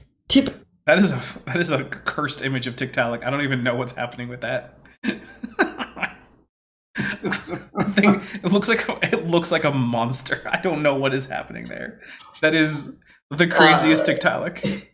It's Noah era Tiktaalik. It reminds me of like the Oogie Boogie Man from like the Nightmare Before Christmas. It looks like the things that are supposed to be the eyes are actually the nostrils, and the things that are supposed to be the nostrils are the eyes.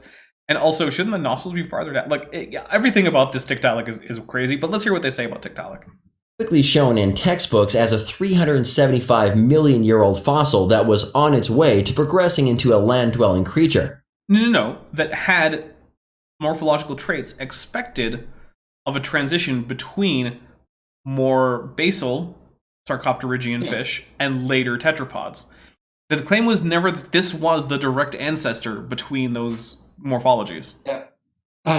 This guy is probably going to bring up the footprints of tetrapods that occurred earlier than Tiktaalik, and this is something that I and Jackson have addressed in a response video to Long Story Short. But he made also this point about they found Tiktaalik, but before Tiktaalik there were footprints found from actual tetrapods. But yeah, Tiktaalik was never an ancestor. Even if you look at the original paper that described Tiktaalik, they said it was a sister taxon, not an ancestor. Yep. Here we go. Sometimes the coelacanth is also shown in this same lineup, supposedly living about the same time frame. Now, the coelacanth has never, to my knowledge, been proposed as being particularly close to the line leading to tetrapods. Well, it's also a Sarcopterygian, which means it's closer to tetrapods than it is to fish like, seahorses or trout. But it's still not particularly close to tetrapods overall. Lungfish are closer. You want to know why the coelacanth is mentioned at all? Because it's a good example of a completely marine lobed fin fish to show how they survive in marine environments. Because a lot of our lobed fin fish aren't fully marine. They've gone to this kind of weird state where they've just gone really spindly limbs and just kind of go in these shallow terrestrial aquatic environments. By the way, guys, we're still having about half the people watching not having liked. So if you it really does help out. Please do like if you're enjoying the stream. So and if you're not, do hit dislike and let me know. However, both of these have been ejected out of the evolutionary lineup. Evolutionists used to think that Tiktaalik No, they haven't. strong front fins did most of the work to pull this transitional fish up onto land, leaving the hind legs to evolve later. But now, after more investigation of the pelvis and fins, the discoverers of Tiktaalik have developed updated illustrations showing how it used its strong pelvic structure for paddling. So wait, I'm sorry. Scientists got more data and then updated their ideas to better fit the now more numerous data? Wow! Also, it's almost like that's how science is supposed to work. Yeah. Also, even with the update, it's still pretty much a very good midpoint between what you expect to be a fish and what you expect of a tetrapod. So it doesn't really change much. Yeah, it's a bit of a regard. Yeah. So Tesla Ranger said that he liked it twice. Is that legal? It is legal. Yeah. If you have extra accounts, like it as many times as you want. And I do appreciate that. I am noticing that we just got about 8 more likes according to my screen. So thank you very much, all 8 of you. Yeah. Also, here are the footprints that I mentioned before. So yeah, there you go. More amazing is the fact that scientists announced in the 2010 Nature journal that they had found footprints of a 4-legged land creature in Poland that are supposedly 10 million years older than Tiktaalik. But the thing is, that's not actually very amazing, because all that means is that Tiktaalik is a member of a group that is less closely related to modern tetrapods than the animal that left that thing. But it still is the fact that when scientists were like, gee, I wonder where we could find an animal that is morphologically intermediate between early Sarcopterygian aquatic fish and later tetrapods, where could we find it? And then they went out to a location that no one wants to go to. No one wants to go on a fossil dig in the middle of northern Canada. I promise you. It sucks. And they dug there for years. Through permafrost. It's not even nice northern Canada. It's in the middle of the Arctic Ocean. Where is nice northern Canada? Probably in the mainland, I have to say. I disagree. I don't ever want to be anywhere in northern Canada. There is no part of northern Canada that is at all tempting for me to go to. Thanks for citing a pop science journal. And also, I get the feeling that that's probably because you have a leg that hurts in the cold, but hey. I mean, that's part of it. Oh, yeah. But this goes back to like their misunderstanding of how like evolution works. That they think evolution works in a ladder, like you have like species A, species B, and then etc. But it actually it's more like branching, and you have different branching lineages surviving alongside each other. And Tiktaalik was just one lineage that lived alongside tetrapods, and it's still transitional. No problem. Raw Nakedness just said that he remembers when Nephilim Free didn't know we'd found the bottom half of Tiktaalik. Yeah, Nephi has trouble keeping up on the whole, scientific literature. But, I mean, this is the guy who did spend quite a while talking about the tibula of Australopithecus, so you can't expect too much from Nephi. Where's Tiktaalik's tibula? Yeah. Also, Nephi's not a creationist, he's just a walking meme. Yeah, also he looked at the phylogeny of like modern marsupials, and he thought that one was the ancestor of the other, and then the other was an ancestor of the other. My goodness, yeah. Well, remember, this is the guy who didn't think that the geocentrism was a viable cosmology, so... So, if Tiktaalik was supposedly the ancestor of land creatures, how could land creature fossils sit 10 million years earlier in the rock layers than their ancestor?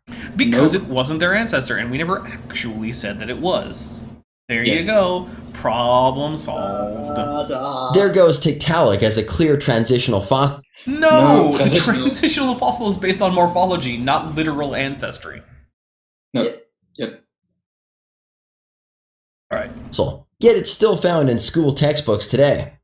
Coelacanths have also been used for promoting evolution because their fins looked like they were becoming arms and legs. But I mean, not really. They were just another group of Sarcopterygian fish that had some characteristics that were more tetrapod-like than they were actinopterygian-like because, both groups are part of Sarcopterygia, which is the lobe-finned fish.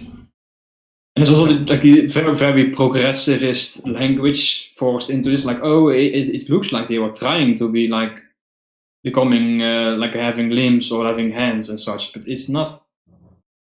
That's not how evolution works again. So yeah. And the Venerable Beat says he also thought, speaking about Nephi, that Gigantopithecus was a major representative of apes rather than orangutans and bonobos. Yeah, for Nephi, the major apes are gorillas, chimpanzees. And like he jump right to Gigantopithecus. He skipped over a bunch of apes just to get to Gigantopithecus, and it's like, what?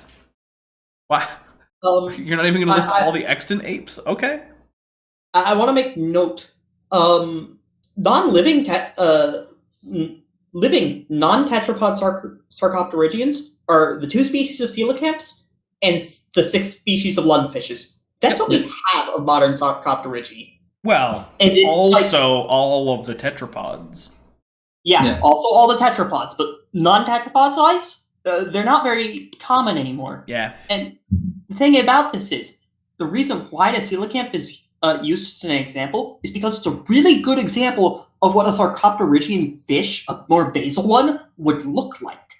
And it's not that they were getting these the arms or legs, it was that they had limbs with bones in them. Yep. We got to keep moving though, guys. We've been stopped on this for a while. All of this changed in 1938 when a museum curator in South Africa found a living one stacked up with a bunch of other fish on a fishing dock. Well, no, it was dead, but it was freshly killed, which was obviously unusual. So, not quite. Since found a lot more of these fish. You can even go swimming with them near the Comoros Islands. So much for that sea to land transition. No one ever said that coelacanths were transitioning into terrestrial organisms. No one said that. No. They might have said it like in the 19th century.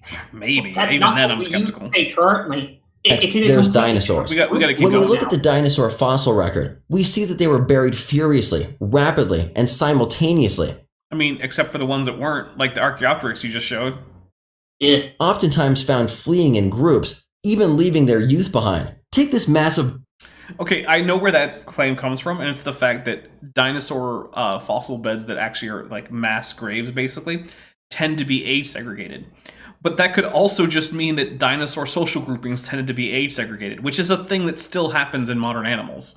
Age segregation in social groups is a thing. Bone bed in Hilda, Canada. Thousands of centrosaurs were catastrophically buried. I have an example that is going to be very familiar to people. Have you ever gone to the park and the parents go sit at a bench and talk while the children go and play on the playset? Yeah. Well, in this case, it would be that the different age groups would almost never actually directly interact. So it's not quite the same, but it's kind of the same. It's an analogy that isn't exact, but analogies generally tend not to be exact. So true. Entire square mile, or this one in China, where thousands of different kinds of dinosaurs were simultaneously buried in a single 980-foot long ravine. There are hundreds of dinosaur bone beds all over the world, including... Yeah, disasters happen, and they bury things. No one is disputing this. Catastrophic burials generally what causes fossils of land animals to be buried, animals to be buried to fossilize. Wow, so revolutionary. It's not like we've known this for like, what, a long time? Yeah, we have. You're not thinking outside the box.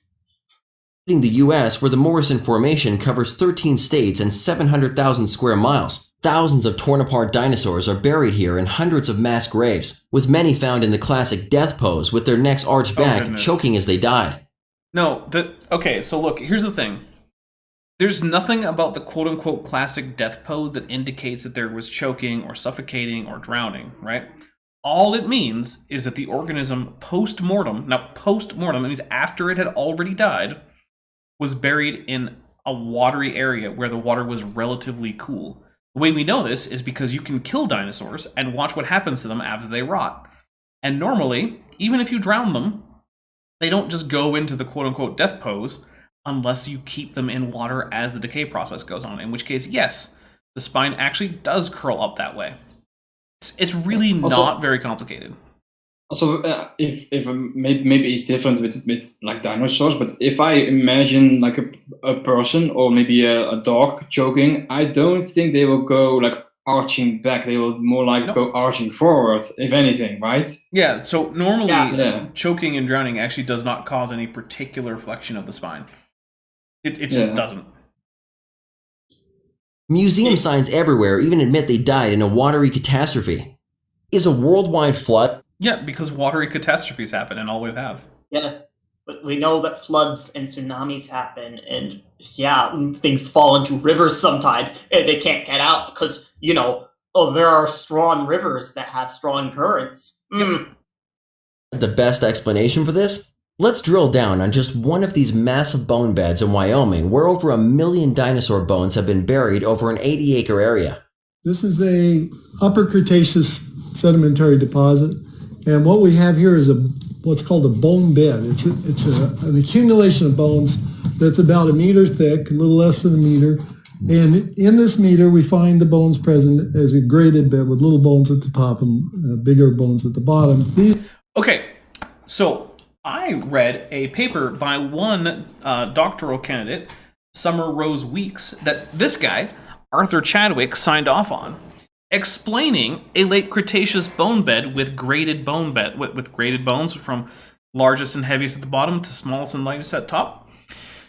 And in her paper that Chadwick signed off on as her thesis for getting a degree, she demonstrated that a bone bed that might actually just be this one, because this footage was taken, I confirmed, with Chadwick on the phone. I called him to check. Was done around the same time as this paper. So I think there's a very high chance that this bone bed he's at right now is the one in that paper, was demonstrated to not have been the result of a single event. A group of dinosaurs died, started to rot, and then later, after an earthquake, after they had already rotted considerably, were washed into a ravine, which is what allowed the bones to form a graded bed. Because if the animals were still articulated at the point that they were washed into this ravine, you wouldn't actually get the graded bone bed. So what you're saying, they weren't buried rapidly, they were first decomposing or decomposed, right, and then they were buried. Then they were buried rapidly. And Chadwick knows, because he was on the committee that approved this paper, who said, yes, this is good enough work for you to get your degree in paleontology from Loma Linda University. Chadwick is lying to you here. These animals had to die. Yeah, I know. And then their carcasses had to have time to rot. So we're talking days or weeks or months. Oh, so it wasn't one event. So maybe he's not lying. Maybe he's just an idiot. Tissues were either eaten away or rotted away. And then the bones that remain were deposited instantaneously in this environment, because they're in a graded bed with big bones at the bottom and little bones at the top. And you can see that here. The big bones are all down at the bottom. And when they start digging up here, they start to find smaller bones. So that condition requires a sorting process that can only take place during a catastrophic emplacement. So the dinosaurs didn't die in a flood. And in fact, you know, based on that paper, once again, that it wasn't a flood that washed them into the ravine. It was an earthquake. The reason is because you can tell when rocks are deposited or disturbed by earthquakes. And there are rocks deposited and disturbed by earthquake associated with this bone bed. Yep. I read the paper. I actually sat my butt down and read the paper on this that Chadwick was advisor on. He knows it could not be the result of the flood. It was the result of one earlier event, which may actually have been a flood, but then later an earthquake. And if it wasn't the case, then he dishonestly signed off on a paper that he knew was nonsense, which means he's out there just signing off on people's degrees without actually making them do the work, which is also not okay. So we don't actually have a scenario where Mr. Chadwick here actually comes out not being a fraud. Yep. Dapper. Those are just lines in paper, though. Yeah, that's a good point. We hear a lot about transitional forms. What's the real story there? Scientists have been able to lay out some forms they think are transitional, and some of them are very interesting, some even challenging. But they are the exceptions to the rule. The rule is there are no transitional fossils. The rule can't be there are no transitional fossils if there are transitional fossils. He just contradicted himself in less than in a single sentence. Yeah, I'm sorry. I'm sorry. Your Yeah. rule cannot be an absolute no if there are exceptions to that rule. So I got a request to know the paper name. I'm going to double check and see if I can't find that paper. It is linked in one of my Genesis Apologetics Should Apologize videos, I believe. But I will try to pull it up. See what I can do. I do have it linked to my sources there, though. Also, the way transitional fossil is defined, it is actually, of course, surprising that most fossils will not be transitional. Only a subset of them will, but we still have them. That's how it works. It is a depositional model of a late Cretaceous dinosaur fossil concentration lance formation by Summer Rose Weeks. Yep. Oh, and she used 1D facies modeling, which means she knows that it wasn't the global flood. Yeah. Yep. Facies modeling violates the global flood. Yep. Yeah. She found with the facies modeling that this area of the local sediments of the land deposit were deposited on a relatively flat depositional plane as part of or near a delta. So again, not a global flood. Yeah. Yeah. Yeah, the bone bed is proposed to be a result of a mass flowing process resulting from fluidization and mobilization of sediment due to seismic activity. Yeah. I also like how other fossil sites are literally river bends where sediment accrues. We can see this happening today, where sediment accrues in river bends. All right, we gotta push forward though. We gotta push forward. Flat plains. What we find in the fossil record, and contra to Darwin's hopes, this is the rule, is that a form exists in the fossil record, it basically stays unchanged, and it disappears from the fossil record without it. But the thing is, we have transitions for everything that they're showing us. We have earlier thyreophorans that actually link between, say, the stegosaurids that you have on the right and the ankylosaurs that you have on the left. Or we have things that go from more primitive theropods like you have in the Triassic to tyrannosauroids. We have different kinds of various transitional forms between basal saurischians and sauropods, like the sauropodomorpha, like Plateosaurus, and even potentially Herrerasauridae. We have these things. This is not an accurate portrayal of the dinosaur fossil record. We even have links between Neoceratopsians, the broader Ceratopsidae, and other Neo-ornithischians, or Neornithischians, sorry. We have all of these things. Yeah. It's also interesting if you look at the Triassic and you look at the earliest representatives of like the theropods, the ornithischians, and also the sauropods, they look quite like each other. Yep. Yeah. All right. Having been changed, that's got to mean something besides evolution, because also they just had stegosaurids. I'm sorry, going from the Jurassic into the Cretaceous. No, just no. Also, I think we're forgetting about titanosaurs there. Because, titanosaurs are around until the end of the Cretaceous. They can't put every single group of dinosaurs on their chart. So they forgot about a lot of dinosaurs. But I'm not going to say, no, you forgot about this. Like, they also didn't put heterodontosaurids on there. Whatever. From this form into this form in the rocks themselves. So it's coming from somewhere else. It's a paradigm that's being imposed on the data rather than the data providing the paradigm. Like yours? Mm-hmm. Yeah. So I think it's very easy for me to be a creationist just based on my understanding of the complexity of life forms. No, it's easy for you to be a creationist based on willful defiance of the data. That's what's happening. Why are there so many creationist paleontologists then? Yeah.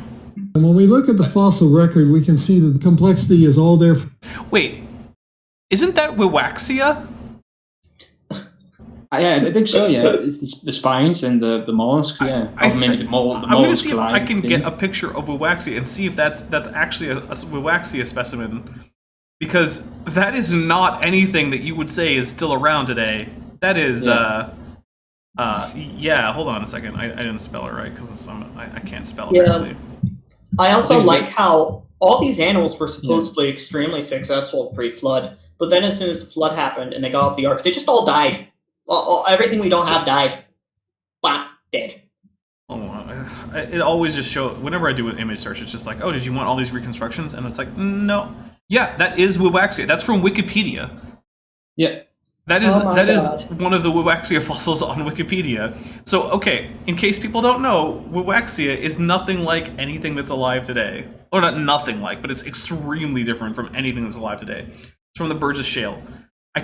If you do not understand why they're showing us Wuwaxia. It's like a basically a naked snail, but it has spines on it, and various things attached to it. Yeah, it's really weird. So while they're trying to make a no evolution, we're showing Wuwaxia, something that's bizarre and shows actual evolution in mollusks. I want them to show an early chordate like Pikaia and say that's just as complex as, I don't know, a modern tuna. Maybe they will.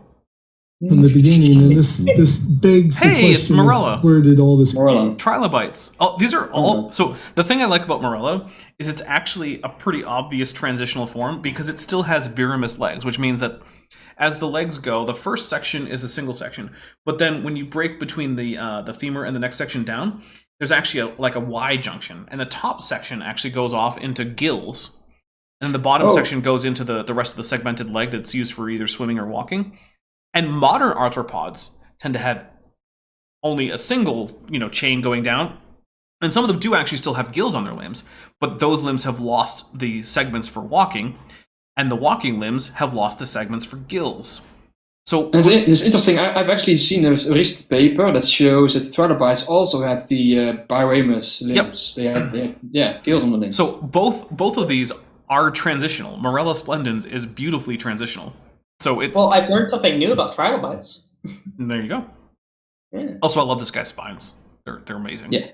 Yes. Complexity come from? It's one thing to have faith. Also, the spiny trilobite is probably after the Cambrian because, it's interesting to see when the first jawed fish evolved, the trilobites responded by getting lots and lots of spikes. Yep.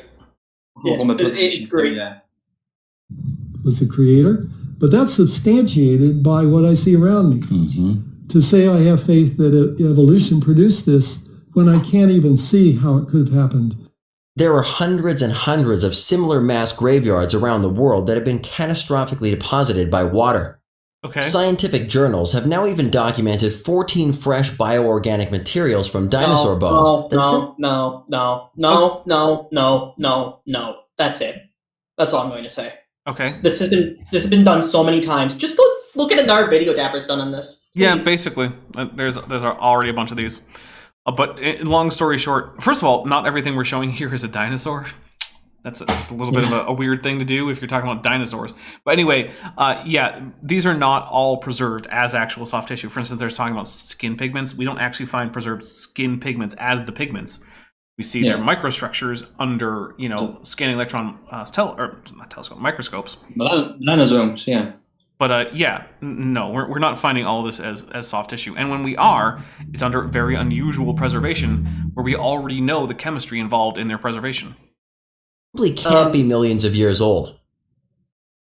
While doing his research, Dr. Warner noted, if evolution was not true, and if animals did not change over time, I should be able to find modern-appearing plants and modern-appearing animals in the dinosaur rock layers. And this is in fact what I found.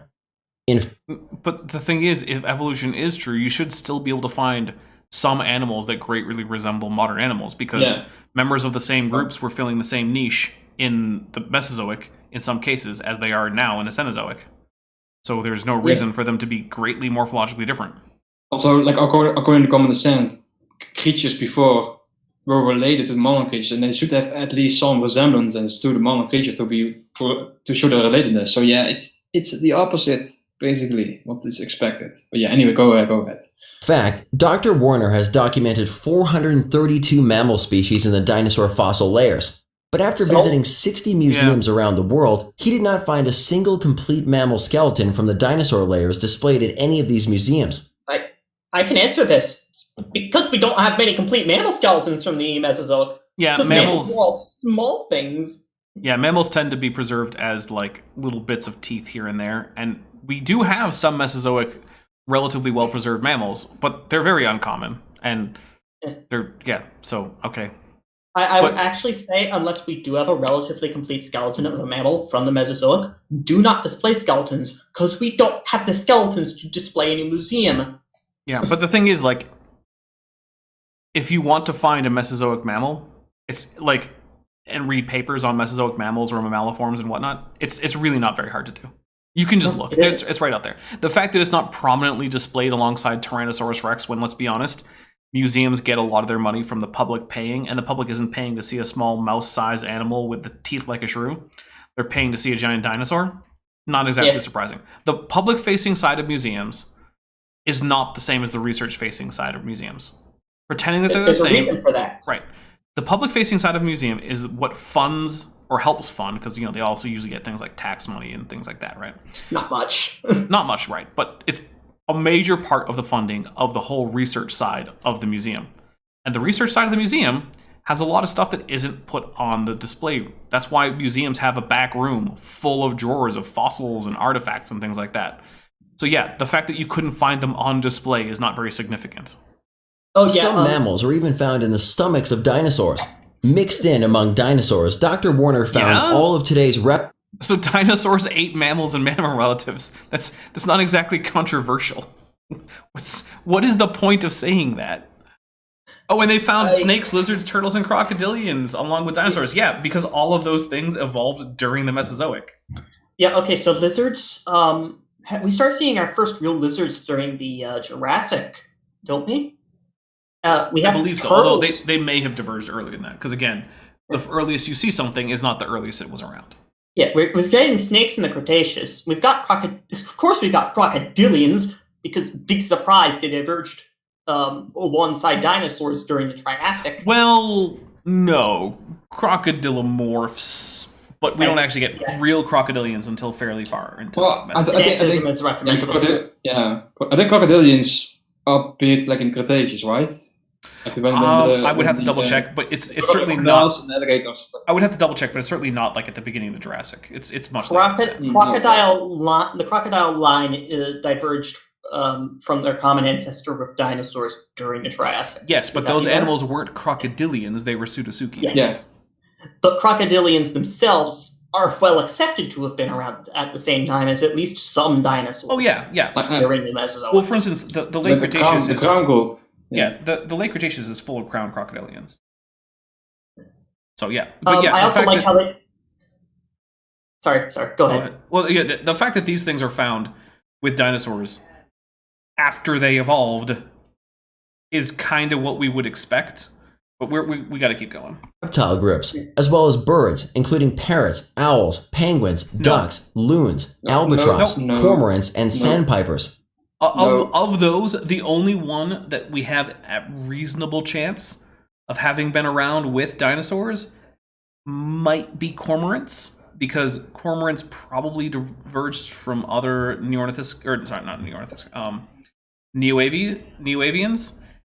towards the later part of the Cretaceous. But all the rest of these organisms are all Cenozoic groups of birds. None of them were around in the Mesozoic. Now, if you'd gone with ducks or geese, I would say, well, not technically true.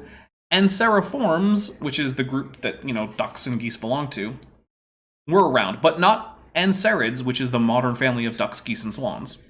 Yeah. So, no, none of these were around, especially not flamingos. Flamingos are an extremely recent group. Yeah, no. The flamingo one, that is just secondary source parasitism from what appears to be bad sourcing, basically. Yeah. So of something that just doesn't exist. Every single one of these is just a lie. Yeah. None of those. I think they are confused with the older references of Cretaceous shorebirds, perhaps, and they think modern shorebirds. Must just be a sandpiper, I guess. Yeah. Yeah. No, not how that works. No. How does this work if dinosaurs supposedly evolved into birds as evolutionists claim? Something's not lining up with evolution theory. This is literally just, if we evolved from monkeys, why are there still monkeys? Except it's birds. If birds evolved from dinosaurs, why were there still dinosaurs? penguins and seabirds like albatrosses and petrels, they diverged like end Cretaceous, like the last million years. But here's the thing, though. They didn't say seabirds. They said penguins. Penguins did not diverge until after the Cretaceous, and even during most of the Cenozoic, they did not look like modern penguins. They were still flighted seabirds. Yeah. They are just wrong. You're not going to find an albatross in the Cretaceous. And even less are you going to find a freaking emperor penguin in the Cretaceous. Not going to happen. It's so the latest bad. findings continue to confirm the recent demise of most of the dinosaurs by a massive flood. Consider this 3,000-pound Nodosaur fossil just found in Canada. Evolutionists date this fossil at 110 million years old. But how did everything stay intact for so long? By going to the bottom of an anoxic part of the ocean. Yeah, that's literally how. Even if the flood is true, even if the flood is the cause of this, that's still the answer. It's not like Nodosaurs were basically just walking bony dinosaurs. Well, I mean, there is that too. Yeah, they're sort of like Nodosaurs and Ankylosaurs and Glyptodonts, which are a mammal group. They all convergent. Well, they all have a big, heavily armored thing. The Glyptodonts convergently arrived at that.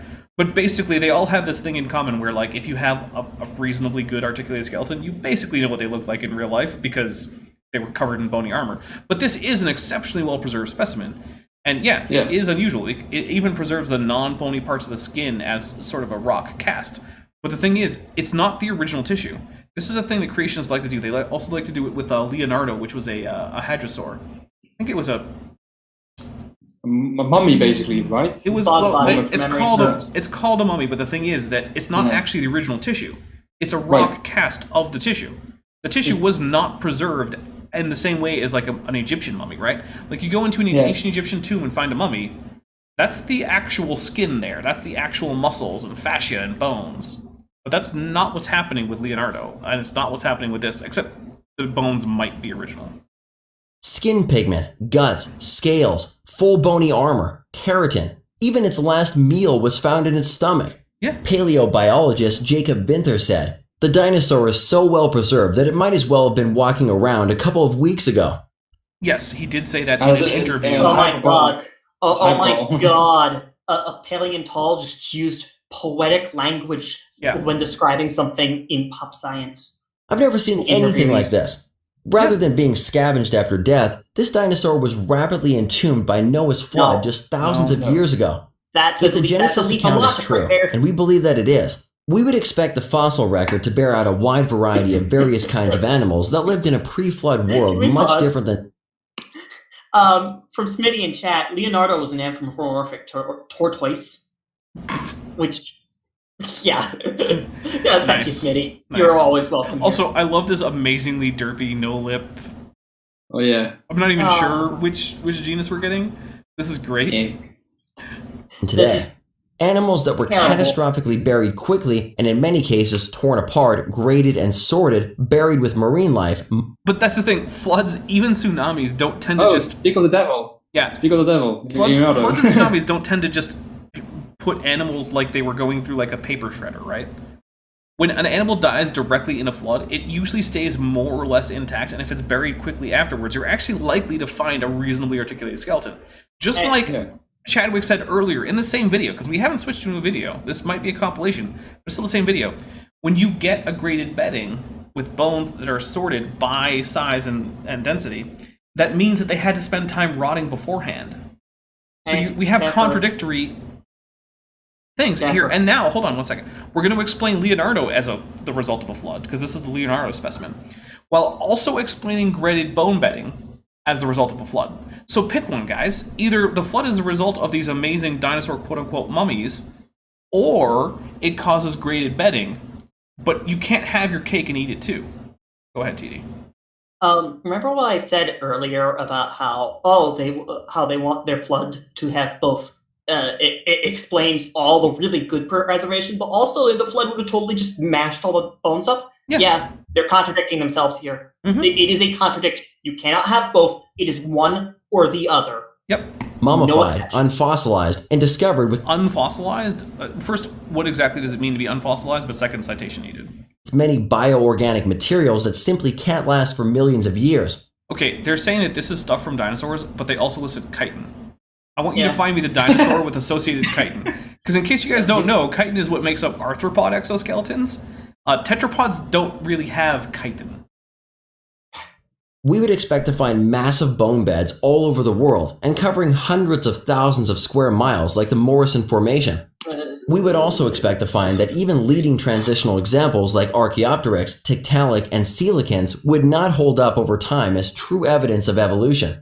I mean, other than the coelacanths, which were never really evidence of the transition. I mean, they're somewhere in the family tree of Sarcopterygians, but like they were never held up as transitional to in the same way. But none of those have failed to hold up.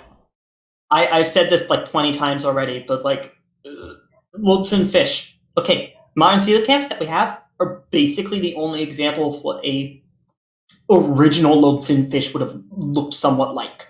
That's it. They're from the largest group of them that isn't tetrapods. There you go. Oh.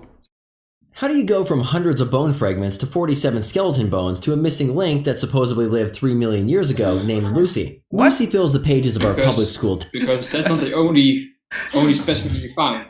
And now for something completely different. We've got Omomyid primates that bring us all the way back into the earlier parts of the Cenozoic, and we have more basal mammal fossils that are bringing us all the way back into the late Mesozoic, and then we've got mammaliform fossils that are going to bring us all the way back to the Triassic, at which point before that we have things like cynodonts and therapsids and pelycosaurs, which granted pelycosaur is just a grade, it's not a clade, I get it.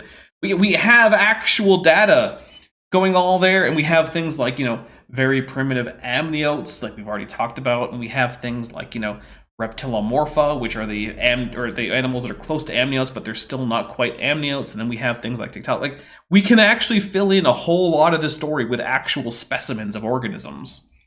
It's not like we go like, oh, first mammal, then Lucy. Those are the transitional forms we have. No. Textbooks standing out as the leading. Sorry, what was that?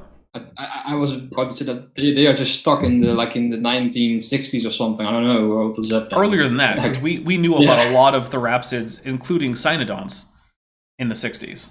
In fact, I went through for one of my videos, finding when with the earliest therapsids that we knew about. And we've got lots of therapsids going back. Like many of them were described by Richard Owen in the 1850s.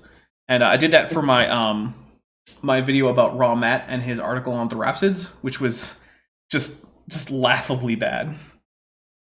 I'll just say this: the highlight for me was when he said that I think it was Morganeucodon. No, it wasn't. It was, help me out, guys. Cynodont. Probainognathus. Probainognathus. When he said Probainognathus didn't have molars, while showing pictures of the molars of Probainognathus, that was the highlight for me. That's great.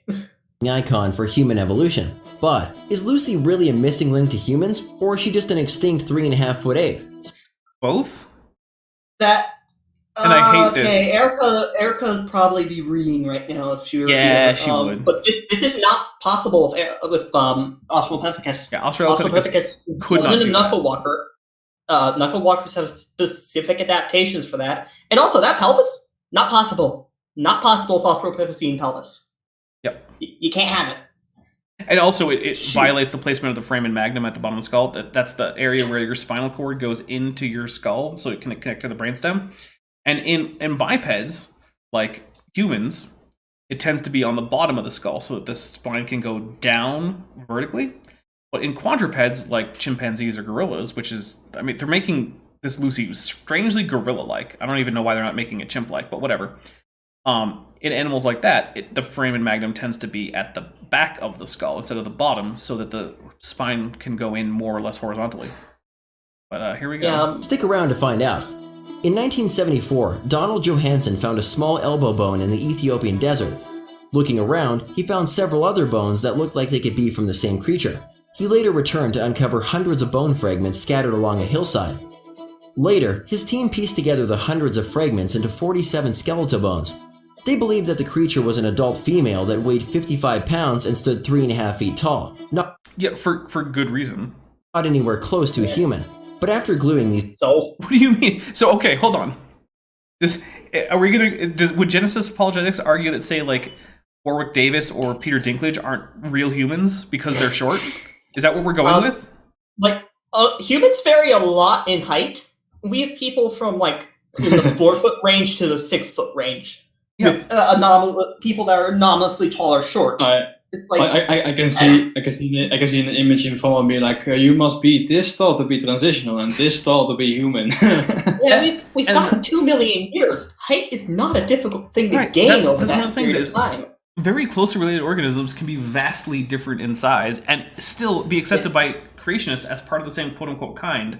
So, like, is this really any more significant than the difference between, say, a red fox and a gray wolf? But creationists are like... cat and lion. Yeah, house cat and lion. Creationists think that they usually think that house cats and lions share a common ancestor. Or heck, we'll go tiger because it's even bigger. Is the difference in size between Lucy and modern humans more significant than the difference in size between a house cat and a tiger? I can tell you for certain, no, it is not. Because tigers are bigger than humans, and house cats are smaller than Lucy. So this is not a reasonable objection from the creationist standpoint. They cannot make this objection and be internally consistent unless they want to split up all the various cats, which they don't because they need to fit them on Noah's Ark. Hundreds of bone pieces into 47 parts and creating models of what they think the creature looked like. Evolutionists came up with some surprisingly human-like creatures. You know what? I will say, if that's supposed to be an Australopithecus, that is probably a bit too derived. I don't think not that... enough hair, actually. Yeah, there's... Way too little hair. Not enough hair, probably also way too pale. Which is not a derived thing. Well, I guess it's a bit derived, but it's a fairly basic thing to derive. But yeah, if it had that little hair in the savannas of Africa, it would have had to have been much darker skinned than this. So I don't know why they went with this. Not my favorite reconstruction. I want to try and how do you go from... Because I kind of doubt it's actually Australopithecines.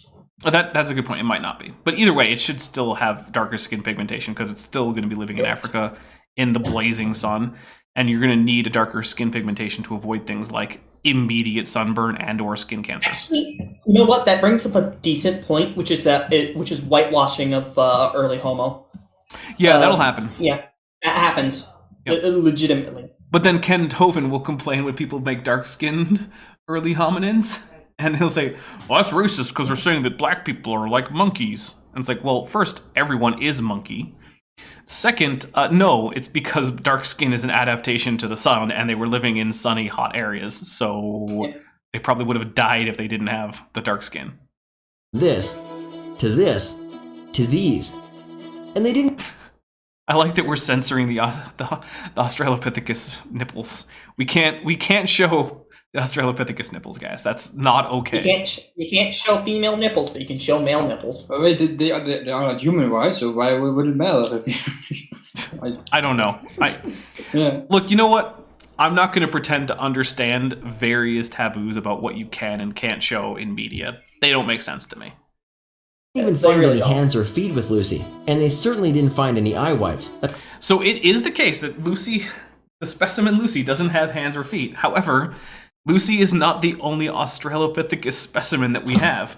We have numerous other specimens that do have hands or feet, so we know what Lucy would have had for hands or feet, and they are pretty darn human-like. And the big toe, while more divergent than a modern human, is much more in line than any knuckle-walking ape. Yes, and right now they're bringing up eye whites. Chat, just Google chimpanzee eye whites. Yep. And Google image search that. You will get images of chimpanzees with eye whites, because it is not a unique feature to humans. Actually, you can also find it for gorillas and orangutans, too. All great apes have individuals in the species which have human-like levels of eye white. It's not as common, because in humans, it's basically fixed. All humans have the sclera as being white and easily visible, but many apes do, too. It's just less common. Yeah, Now, in humans, it's an adaptation for social cues, if I remember correctly. That's the most likely hypothesis. But I will also say it is the case that where you put those in terms of hominins is going to be largely arbitrary. Because it is true, we don't have fossils for them. We don't have a good way to determine when eye whites being basically the predominant thing in human line animals would have become the case. Like, you have to pick a spot. This is when I wish Erica were here. Right? Only humans have, and not apes. I wonder if they did this to make her look more human-like. Yeah, they did. I'm just going to go out and say, yeah, they did. And it's... Yeah, probably. Look, would I like it if they maybe gave another alternate reconstruction that didn't have the eye whites? Sure. That would be nice too, because, you could present the possibilities. But ultimately, you can only make so many statues in any given time with any given amount of money. So... do I think Australopithecus probably had human-like eye whites? Probably not. I actually don't. I think it probably was more like chimpanzees or gorillas, where some of them do and some of them don't. But can I say it's wrong? No. However, what I can say is we're going to take another quick break, and we are going to be back after a quick intermission where I refill my drink because, look, guys, my throat gets dry. I have to have something. So we will be back in just a little bit. You can drink.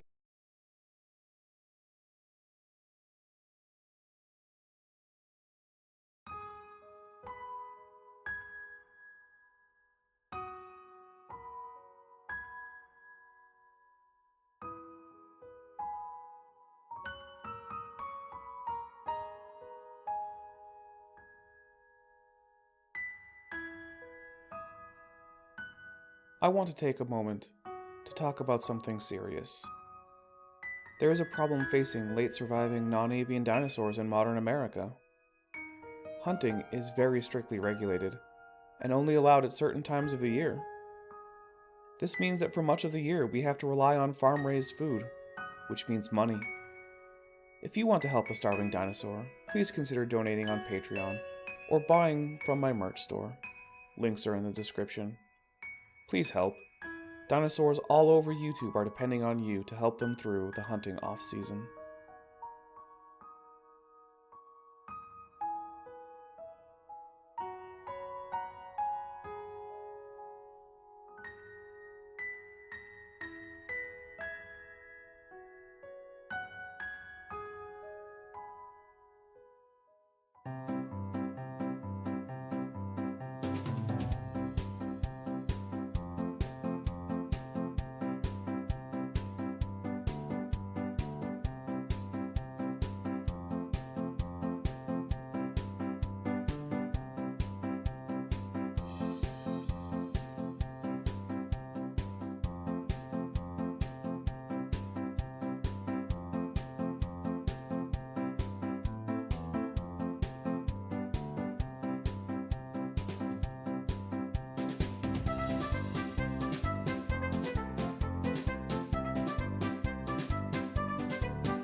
Oh, Nani? Dare? Oh, Ojira desu ka?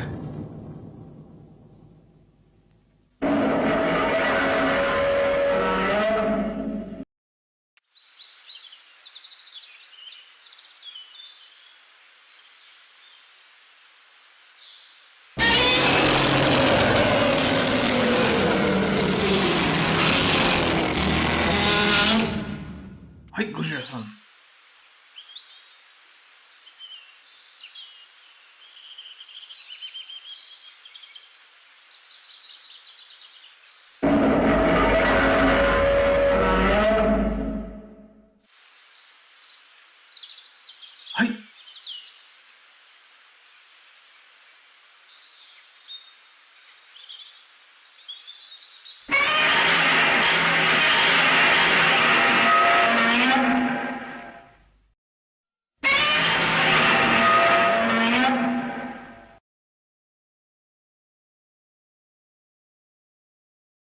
All right, we are back, everybody. Thank you for sticking with me through the break.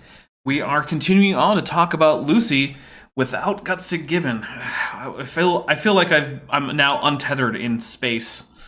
I'm just floating away because I don't have my normal tether for the world of paleoanthropology, which is in fact Erica, who will be on the channel Tuesday for Eric with Erica. So do look forward to that if you're a big fan of Guts Gibbon and Dapper Dino. There you go. Dapper, what's the title of Eric with Erica going to be this week? It's going to be Eric with Erica 11. Names are hard. Oh. Because I was trying to come up with a name and I couldn't, and then I just like, fine, names are hard. Also, we have $5 from Bob Knob who says, this chat needs to go to SS4. I'm not sure what SS4 is, but hopefully it's a nice place because I do like chat and I want them to go to nice places. All right. Here we go. In school textbooks across the country, Lucy is represented as a clear ape-to-human transition, walking upright, holding babies, and gazing intelligently as she walks. But okay, first of all, we know that Lucy did walk upright because her pelvis didn't support quadrupedal motion. Her foramen magnum was on the bottom of the skull rather than the back. And what does it mean to gaze intelligently? What is that? Does a dog gaze intelligently? I don't know. I guess they're angry that art of Lucy has emotion attached to it. But the thing is, non-human apes display emotion in their facial expressions. So even if Genesis Apologetics' idea that Lucy was basically just a chimpanzee were correct, she would still be looking around with emotional expressions and looking and intently studying the environment around her. Because if you've ever watched chimpanzees look at the world around them, they look a lot like humans doing it because a lot of the same processes are going on. They're planning, they're thinking about what things are and whether they've seen them before and things like this. It's not exactly... I don't know. It's like, I don't even know what that means. So here we go. Oh, I did it again. Look, guys, I need to figure out how to stop Windows from ever doing that. I'm sorry. I never ever want Windows to do the thing that it just did, and it does it all the time. Is this really true? Windows just do? Is Lucy really? Watch the stream and you'll see it goes all weird. Really our early human ancestor? Well, let's take a look at the evidence from head to toe.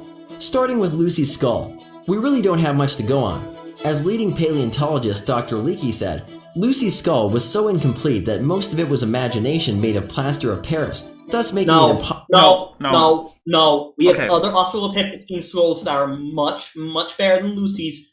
Shut up and stop lying to people. All right, I am making a new rule, though. No more than 2 no's in a row. Oh. Yeah. You're no fun. I know. But here's the thing, right? We know how skulls work, specifically ape skulls, and also all other sorts of skulls, right? So when you actually reconstruct the parts of a skull that aren't there, there's a constrained possibility for what could actually have been there in life. So while it's true, it is extrapolation, one of the things that you'll find is that when we find more complete skulls of animals whose skulls we've reconstructed from fragmentary remains, we tend to have gotten it right. An example that I like to pull up from dinosaurs, because that's where I spend most of my time in literature is with dinosaurs, is until a very recent specimen, we'd never found a Tyrannosaurus syringular bone, which is a bone in the jaw. Well, we did find a Tyrannosaurus syringular bone recently. And guess what? It was exactly what everyone predicted it was going to be. Wow. There was nothing surprising about it. That's the thing. Yeah, there was nothing surprising about it. Because if you actually are good at anatomy, if that's your profession, then you're going to, in fact, know how to reconstruct a skull accurately. Now, some of this, we don't know for certain. But that's why you find other specimens and check those specimens against the one that you have, and you can correct mistakes. And we now have a lot of specimens of Australopithecus. So we know their reconstructions are reasonably accurate. Possible to draw any firm conclusion about what species she belonged to. When Lucy's actual skull bones are put together in the empty part... She was an Australopithecus afarensis. No, I can't. I have nothing. I don't even know what to say. Of course we know what species she belonged to, because we kind of define the species based on the specimens, not the other way around. Are filled in with what they imagine her skull looked like, she looks surprisingly similar to a modern bonobo. While we...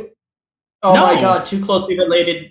Too But also, they didn't actually look all that much alike. Let's get those side by Lucy's side skull again. was so incomplete that most of it was imagination made of plaster of Paris, thus making it impossible to draw any firm conclusion about what species. Now, keep in mind, this reconstruction is in fact mostly plaster of Paris, but it's based on other Australopithecus skulls that we have that are more complete. So we know that this is basically what Lucy's skull would look like. She belonged to. When Lucy... Okay, so we've got a significant difference in the zygomatic arch. We've got huge differences in the dentition. I mean, look at those honking canines on both the bottom and the top in the bonobo. We've got a different shape to the jaw. The jaw on the bonobo is much more robust. We've got much more robust brow ridges. I mean, the shape of the face, the prognathism, is pretty similar. But, I mean, that's about it. These are very, very, very different skulls. I mean, granted, are they as different as a modern human and a modern bonobo? No, of course they're not. Because bonobos are more basal in terms of morphology than humans are. And Australopithecus was much more basal, both in terms of morphology and in terms of actual evolution, than humans are. But still, these are not the same. This argument comes down to, it's similar, though therefore it's the same, which doesn't follow. Yeah, so I understand that people who aren't great at comparative anatomy, which is most people, right? Look, most people have no reason to learn comparative anatomy. It's a weird niche thing. But if you are, it is very obvious that these are not the same skull. Lucy's actual skull bones are put together and the empty parts are filled in with what they imagine her skull looked like, she looks surprisingly similar to a modern bonobo. While we only have a few broken skull bones from Lucy, other skulls of Lucy's kind show that their spines entered into their skulls at an angle, just about like chimps, showing that she likely walked on all fours. But that's the thing, they don't show a significant angle. And the other thing is, it's not surprising that, oh, Nestle, are you trying to screen share? Nestle, your mic's muted, by the way. We'll see what happens. I'll keep going. Yeah, Fours and not on two legs like humans. Next, hold on. Maybe he's trying to come in. Nestle, is that you? I'll add the second Nestle and see what happens. I have connection problems. Oh, there you go. One of you is real.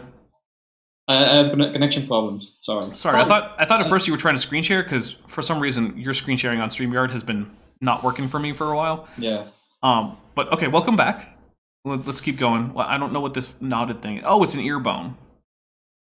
I think it's part of the inner ear. In the ear, yeah, the cochlea thing.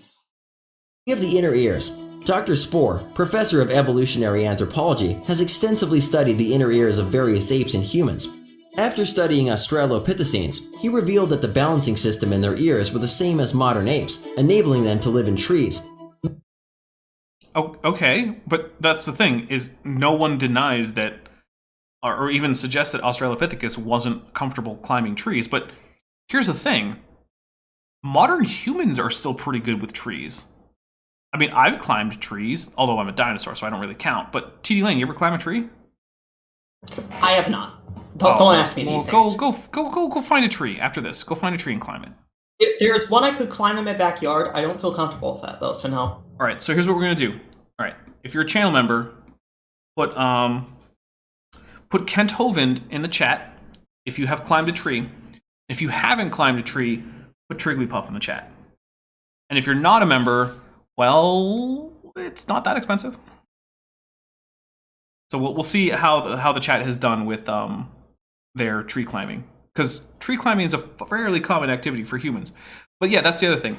Yes, a transitional form around the time that the forests were starting to give way to grasslands in Africa should be expected to spend a fair bit of time in the trees. Plus, trees are a great way to escape from land-bound predators. They're a great place to get a whole bunch of food. You know, it's pretty handy. No, don't, Caleb Dark, don't type Kent Hovind. Use the Kent Hovind emoji. Come on, man. Anyone can just type Kent Hovind. Only the people who are channel members have the power to use a Kent Hovind emoji. I made a Kent Hovind emoji just for you guys. There we go. There's a Kent Hovind emoji. Thank you, Bent Hovind. Next, we have this vertebrae that was believed to be part of Lucy for over 40 years. Recently, scientists learned that it was actually from an extinct relative of the baboon. Yep. A single partial cervical vertebra from two animals that have very similar cervical vertebrae were mixed up. But the thing is, most of the skeletons of cercopithecid baboons and their relatives are not easy to confuse for ape parts. And yeah, it just so happens that the cervical vertebrae are one of the more similar areas. But let's see, we've got Ben Hovind with a Kent Hovind, we've got Vandelli 1998 with a Triglipuff, and Caleb Dark with a Kent Hovind. Vandelli 1998, you gotta find yourself a tree. Trees are fun to climb, just be careful, don't go too high. But yeah.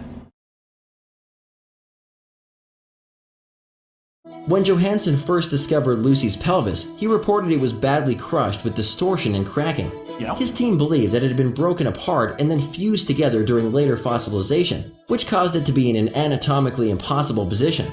So here's the thing, it's not just that they believed this, it's that there were visible cracks, and the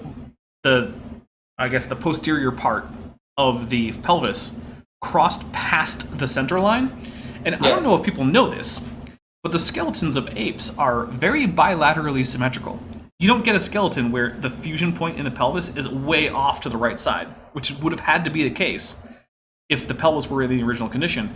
And you could see the fracture lines. You can see them in this video. It's not a question as to whether or not this happened to the pelvis. It's blatantly obvious. It couldn't possibly be any other way. To flare out like a chimp's pelvis. Their solution to this? Use a buzzsaw to cut it apart and piece it back together. Well, no, they used a buzzsaw on casts of it and then put it back together in an anatomically viable manner. The only anatomically viable manner they could. After this pelvis reconstruction... reconstruction... Yeah, different things.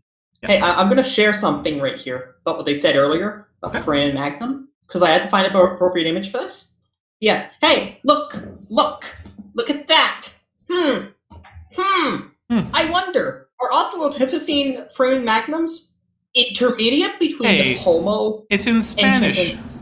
I know. I couldn't find anything in English. Nah, that's cool. No habla español. Yep. So look at that, Australopithecus. More modern. Also, I'll point out that the shape of the jawline, where we have the fairly square jaw and the parabolic jaw in the human. So we have the square jaw over there for the chimpanzee. Then on the right, we have the human with a very parabolic, tooth line. And then we have the Australopithecus with an intermediary tooth line, which is not what they had said earlier, where, it's just indistinguishable from a bonobo jaw. Also, for $2 from Vandelli 1998, we have heights phobia issues, Mothra emoji. Well, that's rough. So, yeah. All right, well, let's keep going with this video. He noted, it was a tricky job, but after taking out the kink of the pelvis, it all fit together perfectly, like a three-dimensional jigsaw puzzle. As a result, the angle of the hip looks nothing like a chimp's, but a lot like ours. Even evolutionists in the famous Human Evolution Journal have problems with this reconstruction, stating, "We think that the reconstruction overestimates the width of this pelvis area, creating a very human-like sacral plane." Okay, but it still results in a pelvis that is more conducive to bipedality, not as conducive. And you combine it with the foramen magnum and the fact that we have tracks from the time that closely match what we have for the foot anatomy of Australopithecus and are the right size to have been Australopithecus.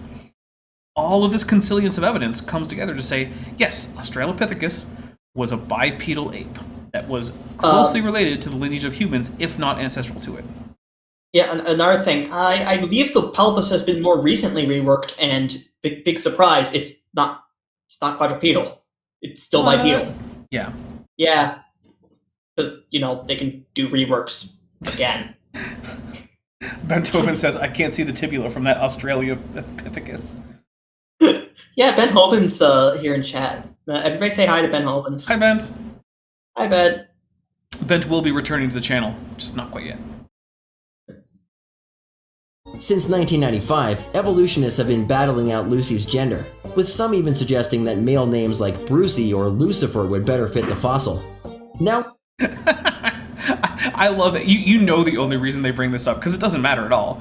The only reason they bring it up is because they're it chaps their hide that someone might suggest calling it Lucifer, because that's the devil. That's it. That's the only reason. We have for €5. We have for €5 from Zach Brannigan. Can we just start out conspiring the Creationists. They say evolution isn't real. We claim the Bible was actually written by the Illuminati. Yeah, you know what? I do think that one of the more fun ways to deal with conspiracy theorists is to just out-conspiracy them. It's like, oh, you think that the vaccine is safe? It's like, you think there's a vaccine? That's what you go with.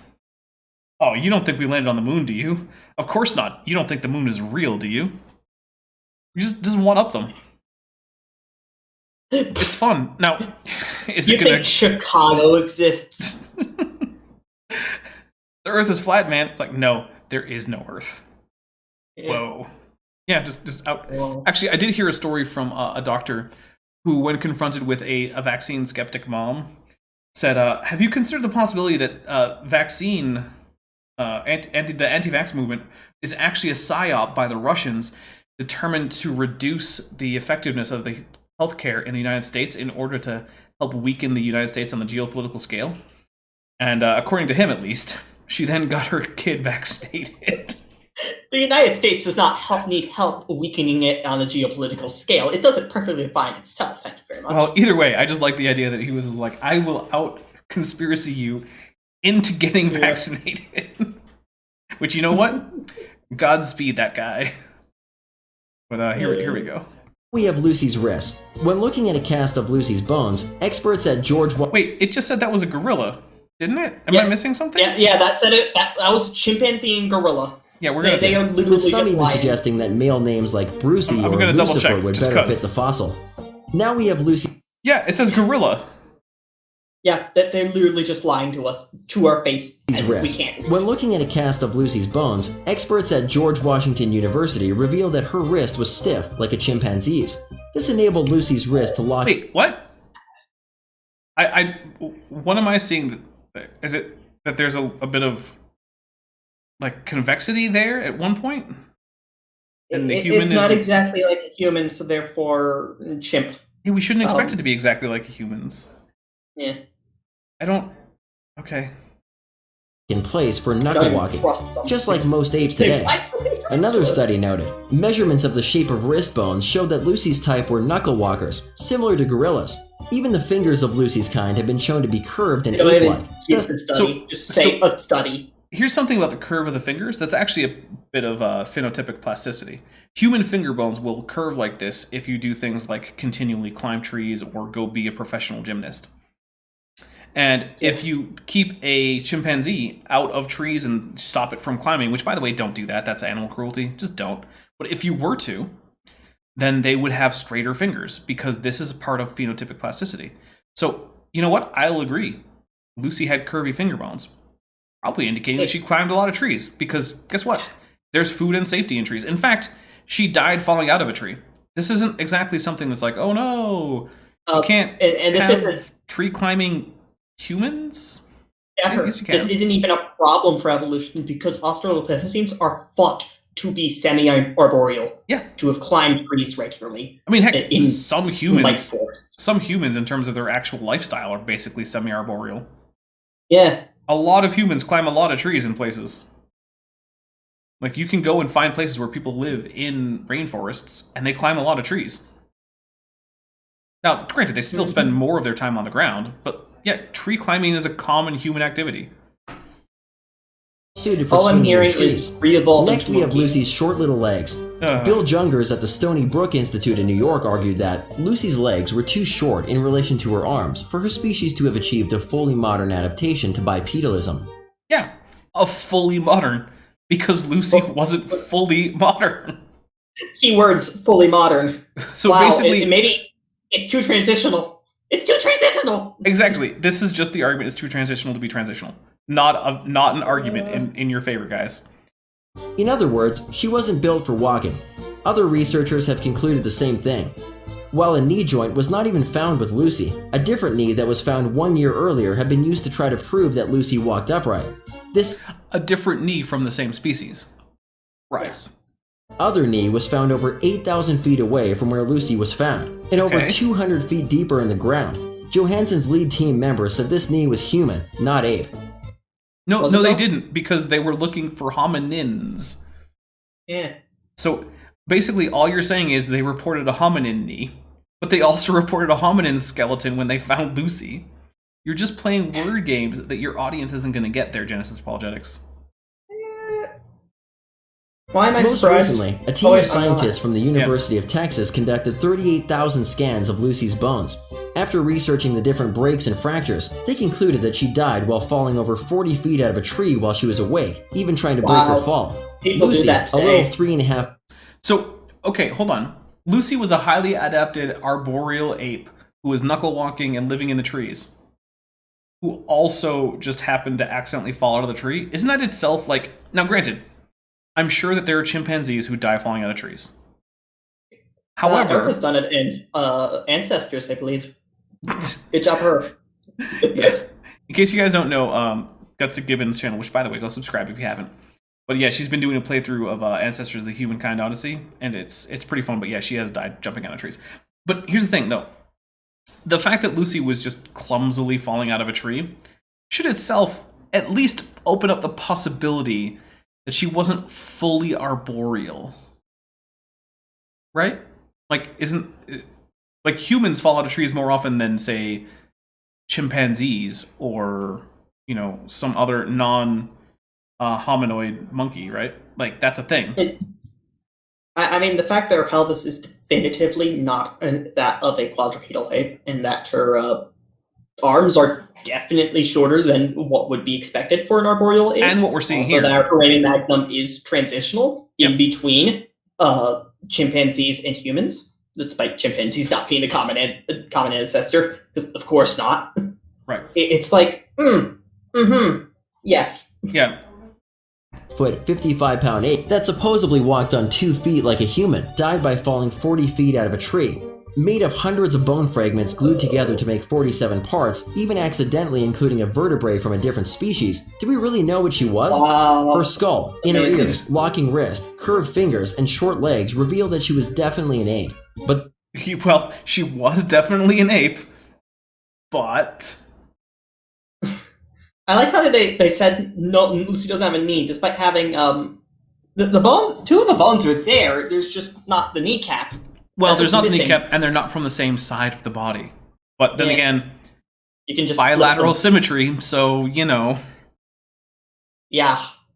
That's not what evolutionists want you to think. Shown with human expressions, eye whites, which no apes have, and well, yes, except humans have them all over the place. Humans are apes, and also all the extant ape species do in fact have eye whites in some individuals. Great apes. I'm not sure about gibbons. That's a good point. I'm also not sure about gibbons. So sorry, hylobatids. Well, look, I'll be honest. When I say apes, I frequently mean great apes, which is not fair to the hylobatids, which are the lesser apes, the gibbons. I know. Stop throwing shade at them. Come on, Dapper. I'm sorry, gibbons. Walking upright, they want you to think she was on her way to becoming human. They want you to believe that there are hundreds of Lucy's kind buried in the earth. I mean, you yourself admitted that we found many other specimens of Australopithecus, so yes, there are in fact many of them buried in the earth. As in this video, where Johansson explains there are 400 Australopithecine specimens, and marches an army of hundreds of complete skeletons across the screen. But what he doesn't say is that he's talking about 400 bone specimens, not... Okay, but the thing is, do you think that each of those bones didn't represent an individual?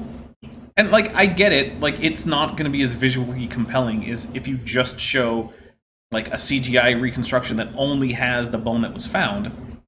But, like... Dapper, didn't they earlier say that there were thousands of bat fossils, without mentioning that most fossils in general are fragmentary? Yep, they did. Yeah. Alright, well, we'll keep going. Not individuals, and 35% of these specimens are just teeth, and... Wow, okay. Yeah. That's so impressive. That's just mammals. Teeth fewer than a dozen of skulls, all of which have been pieced together using numerous broken pieces. So here we go, we have numerous parts of the skull here that weren't in Lucy's skull, which means we can combine them to get a better picture of what both skulls look like, because they're the same species. Yeah. Here is a picture showing the majority of this entire collection, sitting on top of a single table. If human evolution really happened over millions of years, wouldn't we expect to find more? We do. You just showed us one of the things that's at the left of this. Now, granted, I don't like the March of Progress because it presents this sort of orthogenetic view of evolution. Orthogenesis is the idea that evolution has sort of a trajectory that organisms are just kind of predestined to go along. And it's not true. If you actually look at a more scholarly and professional version of what's going on with human evolution, you're seeing that there's this branching pattern where some groups are going off in one direction, others are going in the other, and only one of those ultimately leads to Homo sapiens, which is not represented well here. But we do in fact have organisms that fit all of these approximate things here in the middle, although they're far too hunched on the left, in my opinion. But then again, I'm not a paleoanthropologist, so maybe I'm wrong. I wanna mention something. They have 7.2 billion humans, and this is going to be pedantic, but 7.2 billion humans is within recent history, living history, because we have way more resources than any hunter-gatherer society could ever have. Yep. The more accurate figure for human population throughout the majority of human history, pre-agriculture, is not even going to be 1 billion. That's still recent. Yeah. We're talking probably less than half a billion. Mm-hmm. With over 7 billion humans alive today, shouldn't the ground be filled with transitions of apes still evolving into humans? I mean, Yeah, it is. it is. Yeah. The human evolutionary line is one of the best supported in terms of just actual fossils lineages. We have an exceptional fossil record for human ancestors.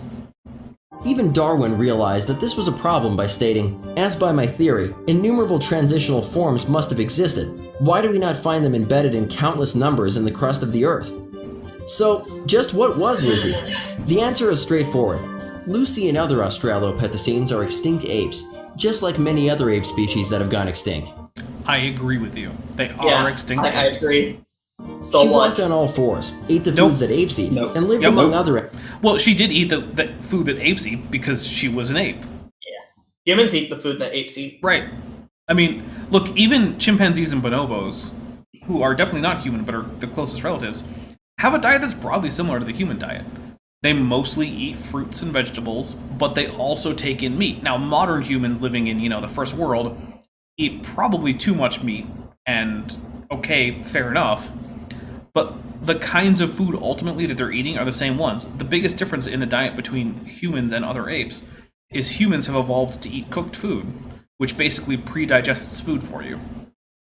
Oh man, they're bringing up, look at all these animals that were around then that are really similar to today. It's okay. So what? Most of the modern mammal groups are, of course, going to have evolved. Most modern mammal groups are going to have evolved within the past few million years. Yeah. Big surprise! Yeah, the fact that relatively modern animals were around not that long ago in geological terms, not exactly surprising. Why wouldn't there be rhinos and antelopes and hippos? Yeah. Animals that are similar to those that live around apes today. Yeah, because they were in Africa in similar environments recently. That's how could it be any different? The Humans environment are vastly of different than apes in so many ways, many of which were made plain in this video. No. The thing is, you didn't actually specify a single way in which humans are different that takes them out of being apes. So this is a thing that I pointed out before in other videos. Saying the reasons that humans are unique among apes does not make them not apes. You can do this with any species and its family. Chimpanzees are unique among apes. Right. And you can say, African elephants are different from Asian elephants in numerous ways. That doesn't make them not members of Elephantidae. You can do it with any organ. You can say, hey, look, red foxes are very different from other canids. That's true. And? For example, I like this example. You have different types of donuts. You have donuts with chocolate. You have donuts with filled in jelly. You have also chocolate with sprinkles. Donuts with sprinkles. And are they still donuts or not donuts anymore if you put sprinkles on them? It doesn't work like that. Hey, orcas aren't dolphins. They're completely different from our dolphins because they're really big. That's why. Yeah, that makes them not dolphins, apparently. That's the argument that we're getting there. Well, let's keep going. Brains, however, stand out as the biggest distinction, being nearly 3 times larger than... You notice how as you get closer to humans, the brains start increasing in size exponentially? Yeah, if you were to include fossil hominins, that transition would be even smoother. Aw. They should be based on our lineup with similarly sized apes. Our brains are also wired completely differently than apes in so many ways. You cannot say that chimps have a 0 IQ because you can't give them IQ tests. And IQ is not directly corresponding to how many words you speak. What IQ is isn't happening? even corresponding to intelligence. And IQ is not a good measure of that because IQ is made to measure the development of specific things in kindergartners. Yeah, this is complete nonsense. Yes. Humans were wired by God with the intellect to rule the earth, just as we were commanded. We sing, worship, have ceremonies, pray, educate ourselves, and do so many other things that reflect the fact that we are spiritual beings and not animals. Oh, okay. I cut out the rest of that because it was just defaults. I cut out the rest of that because it was just preaching, and I don't care about that. Look, if you want to say that humans stand out because of their spiritual nature, whatever. But when you come to, the actual physical evolution of humans, if you're going to disagree with the science, then we have a problem. But I did include this. You know what's on screen again here? Yeah, it's a fair use notice. Weird. Yeah, every fair use notice I came across, I included. Hypocrites they are. Yeah, just a little bit. So, yeah. Thanks, guys, for putting in that fair use notice so I know that people shouldn't be copyright claiming your video. Natural history museums promote the idea that whales evolved from any number of possible mammal ancestors. Charles Darwin began the list of... No, they're pretty clear on that it was an archaeopteryx and that whales and hippos are sister groups. Now, granted, that was not always so clear, but recent new finds, as well as DNA studies...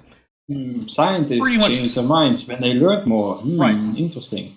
Possible whale ancestors in the 1800s, when he proposed that whales evolved from bears because they could be observed swimming for hours with a widely open mouth, thus catching, like a whale, insects in the water. No, Charles Darwin didn't say that bears evolved into whales.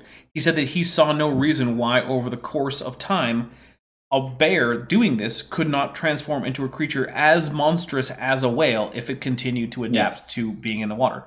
Charles Darwin did not suggest that. Sorry, go ahead, TD. Second note. The opinion of scientists, and generally science in general, can change. Just because one person would have said something that was wrong to our modern perception on some things, doesn't mean the entire idea that they came up with is completely wrong. This is just dumb. Yep. All right. He believed that natural selection eventually led to bears to becoming more and more aquatic in their structure and habits, with larger and larger mouths. No. He believed that was a thing that could happen, and I agree with him. Look, there is no point in misidentifying what Darwin thought about evolution. He already got plenty wrong, and it still doesn't matter. Yeah. There is no reason to talk about what Darwin thought except historical, like the history of science. But if you're trying to contradict modern science, the history of science doesn't matter. Yeah. A creature was produced as monstrous as a whale. Fast forwarding to the last... Yeah, that is the quote. As monstrous as a whale. Not that was in fact a whale. So basically, Darwin was like... dabbling in like speculative evolution. Yeah, basically. Yeah. So yeah, Darwin's weird foray into speculative evolution is apparently now his actual explanation for the actual evolution of whales, which no. Right. A couple of decades, leading evolutionists have developed all kinds of varying ideas about where whales come from, with the California Academy of Sciences claiming they came from creatures that look like hyenas, the Tokyo Institute of Science saying they came from a hippo-like creature, the University of Michigan claiming whales came from something that looked like a cat, the Carnegie Museum saying something like... That just is actually something on the line of I want to make a note. They are completely just lying to your face right now. Yeah. Because it's not been seriously considered that it's been anything other than an archaeodactyl that's closely related to hippos, is the common ancestor of whales. For like over a decade, isn't it? Yeah. Longer than that even. Well... It's been a while. There are lots of amounts of time that are over. Yeah. I'm just saying, over a decade includes anything from, just over 10 years to, 13.7 trillion years or billion years. So I'm just saying, you can't say it's longer than over a decade because that's impossible. I would rather say since at least the 1990s. Yeah, that's fair. It's like they are legitimately just going back to before we had decent specimens from things like, say, Pachycetus here of early cetaceans and cetacean morphs. They are stuck in the past always. Well, that is a thing. That is a common theme in creationism. They're always usually about 30 years behind. Not Genesis Apologetics. They're 50 years behind. Well, that can be the case. And I think one of the reasons is that it might be that the general public tends to be about that far behind. Like, it's only now that the general public is starting to recognize that a lot of dinosaurs were fluffy and feathery. Yeah. And now the creationist organizations are having to deal with that fact. I think maybe that really is just it. It takes about 30 years for new science to filter its way down to the public. We need to fix that. Well, I mean, good luck. This is also something I have to bring up again about the long story short video that Zhixson we deny also addressed. Mm-hmm. Oh god! This video is making the exact same arguments in the exact order. Like first about Darwin's quote about the bear, and now about scientists say the ancestors was like a cat, like a dog, or like a wolf, or like a weasel or something. Like it's the exact same argument.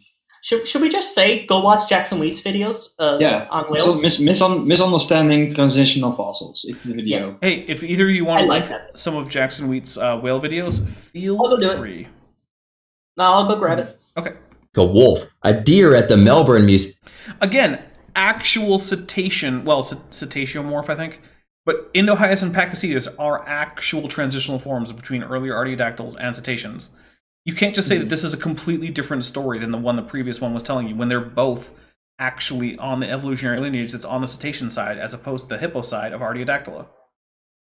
And yet, no, I'm not going with set Artiodactyla. No, I refuse. Yeah, set Artiodactyla is dumb.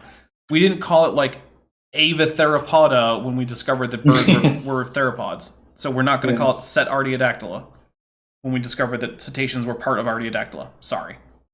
And something like a lion at the American Museum of... Okay, look, if the American Museum of Science is proposing Androsarchus as a whale ancestor, that's dumb. You know what? I'm gonna say outright. I think that either they're citing stuff from the 1970s, or they are actively just taking poetic kind of comparisons of the whale ancestors of these kind of early cetaceans, because they are really weird. And just applying it to stuff that they aren't. Go ahead, Neslik. If I'm not mistaken, Androsarchus was recently considered more closely related to the group that includes hippos and cetaceans. Yeah, well, so Androsarchus it's fairly basal. I believe it's an entelodont, which is a group that is related to pigs, hippos, and cetaceans, who themselves are more closely related to each other than they are to, like, say, cervids or bovids. And cervids are the deer, and bovids are the goats, sheep, and cattle, and antelopes. Yes, but goats and cattle are not the same kind because people don't think of them as such. Yeah, that is one of those weird areas. Yeah, so it is the case that Answers in Genesis likes to put antelope and cows in different kinds, even though they like to say that kinds are the family level. And their reasoning is people don't think of them as being the same, so they're not. Like, okay, sure, why not? Let's go with it. Natural history. Does it sound like some guesswork is at play here? In fact, over the years, evolutionists have proposed 4 different mammal orders. Okay, so we have 2 actual cetacea forms, a sister group, and then 2 now debunked options as to what could have been ancestral to whales. Yeah. Okay. As the possible starting place for whales. Today, most museums present just the broad category of cloven-hooved mammals called artiodactyls as the beginning of the whale line. The broad category, that included, like, every extant and many extinct genus in Artiodactyla, and then connected it to Perissodactyla and Mesonychia, which, by the way, is a group of ungulates that are now extinct, but, like, and then connected it to Ferae, including the Carnivoromorpha and Carnivorans and the Creodonta, And then it looks like if you go down a little bit, they might even be including the what do you call it? The pangolins. This is not exactly a broad overview that isn't very exact. I want to say something. I think I figured it out. They're misunderstanding cladistics. That's what's going on right now. you don't say. They're misunderstanding that modern scientists don't like to place stock in the ancestor, but rather the common ancestor of the group being in one group.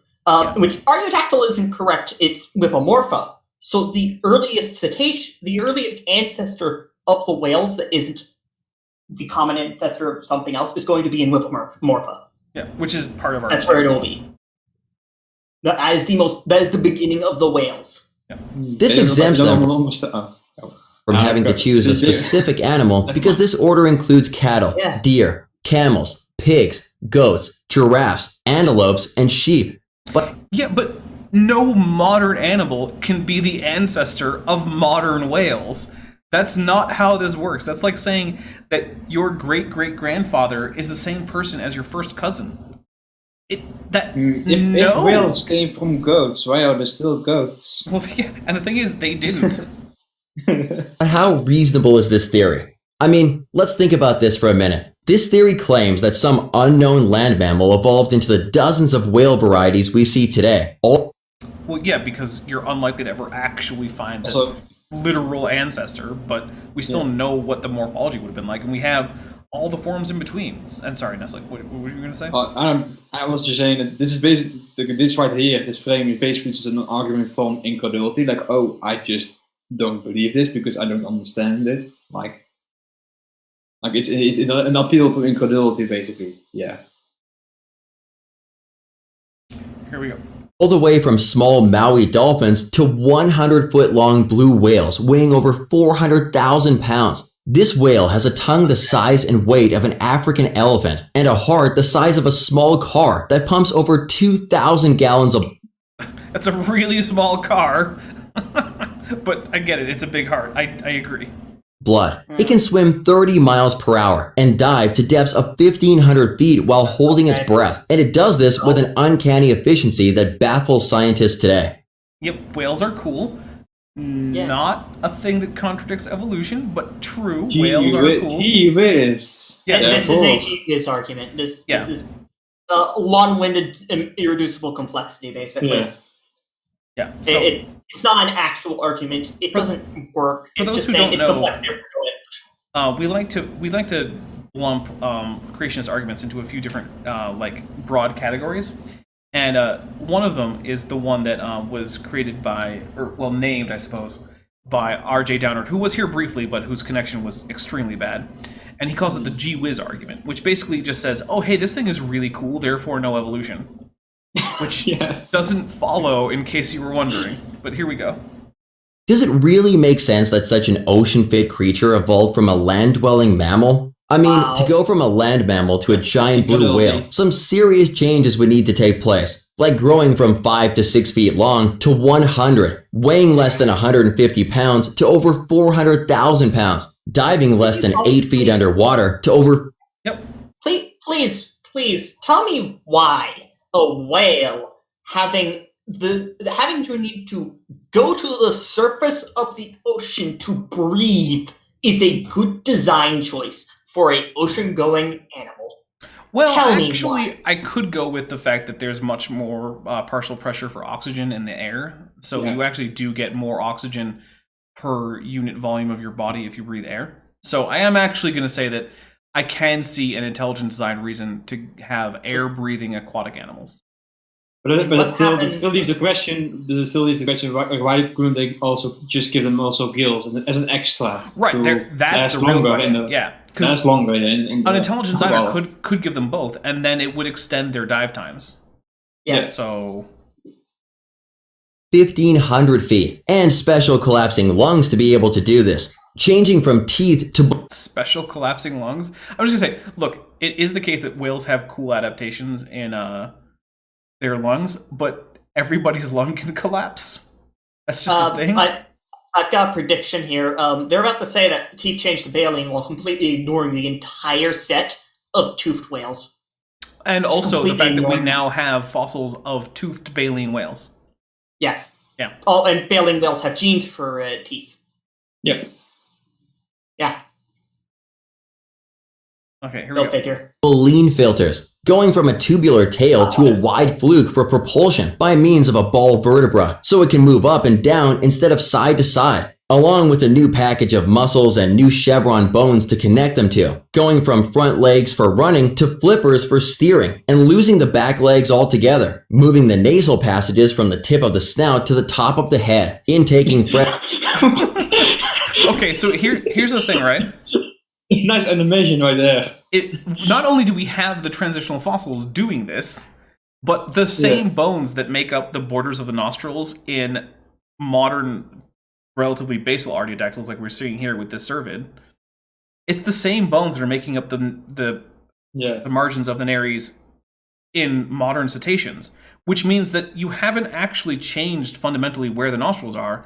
You've shifted those bones so that they end up in a different, like, geometrical arrangement, but they still have the same borders with each other. Because that's the thing that evolution does. If you take a skull, say, and you want to change it, all you can do is change the shape of the individual bones. Yeah. You're not going to generally get someone where it's like, oh, hey, your nasal bone is now going to start, like, you know, interfacing with your parietal bone in the back of your skull. Not going to happen. You're not going to be like, oh, now the nares open up in between, like, the temporal bones. It's not going to happen. Those are bones towards the top of your skull. So, like the little animation where they cut and paste the nose from one place to the next. Yeah, that's how Evo Devo works. Yeah, exactly. All right, here we go. Fresh water to salt water, and changed kidneys to handle it. Insulation. Okay, so here's the thing, right? There's this thing called the marine iguana, and creationists generally accept that they're in the same kind as all other iguanas, that being iguanidae, right? And marine iguanas are known to have made the transition from living primarily in areas where they were getting their water from freshwater to now getting all of their water directly from the ocean. And they have adaptations in their kidneys and in their eyes to help get rid of excess salt. Depper. What? Yeah. There's also another thing. Marine iguanas got to where they are through rafting, if memory serves. Okay. Which creationists don't accept. Well, there is that too. But so here's the thing. Creationists accept that you can go from fresh to salt water as a tetrapod. It's not a big problem. So it doesn't matter that whales did it, because creationists also think that iguanas did it. And unless are whales just way more pathetic than iguanas when it comes to salt? I don't know. Also, if they don't accept rafting, like how did the iguana get from the ark there? So volcanoes erupted under it, and it was shot across the sky. Intercontinental ballistic lizard. Yeah. Yep. I also want to make note on the actual evolution of cetaceans here. The early cetaceans that were kind of like basically mammal crocodilian mimics, which are really, in all reality, mimics of animals way earlier than crocodiles, because that's been done a million times. Everyone is a phytosaur mimic. Get over it. Yes. Though temnospondyl mimic even. No, temnospondyls they're lame. Phytosaur mimics. Lame. Temnospondyls were just early phytosaur mimics. Yeah, but those early cetaceans were doing this kind of crocodile mimic in fresh water. And then, as the water environment became more briny, they became more adapted to that. And as we get this inland sea in India, we find that, hey, they're getting pretty used to this. And then it was the take over the seas by the cetaceans. Because, hey, they can live in salt water now. Cool. Well, another thing is, there are other examples of the transition from fresh to salt water that creationists accept, like crocodilians. There are saltwater crocodiles. Marine snakes? Marine snakes, yeah, there's another good one. From fur to blubber, external to internal. From fur to blubber. Okay, first, whales have hair. The reduction of hair is not some huge thing. And blubber is literally just subcutaneous fat, something all mammals have. You just get a lot of it.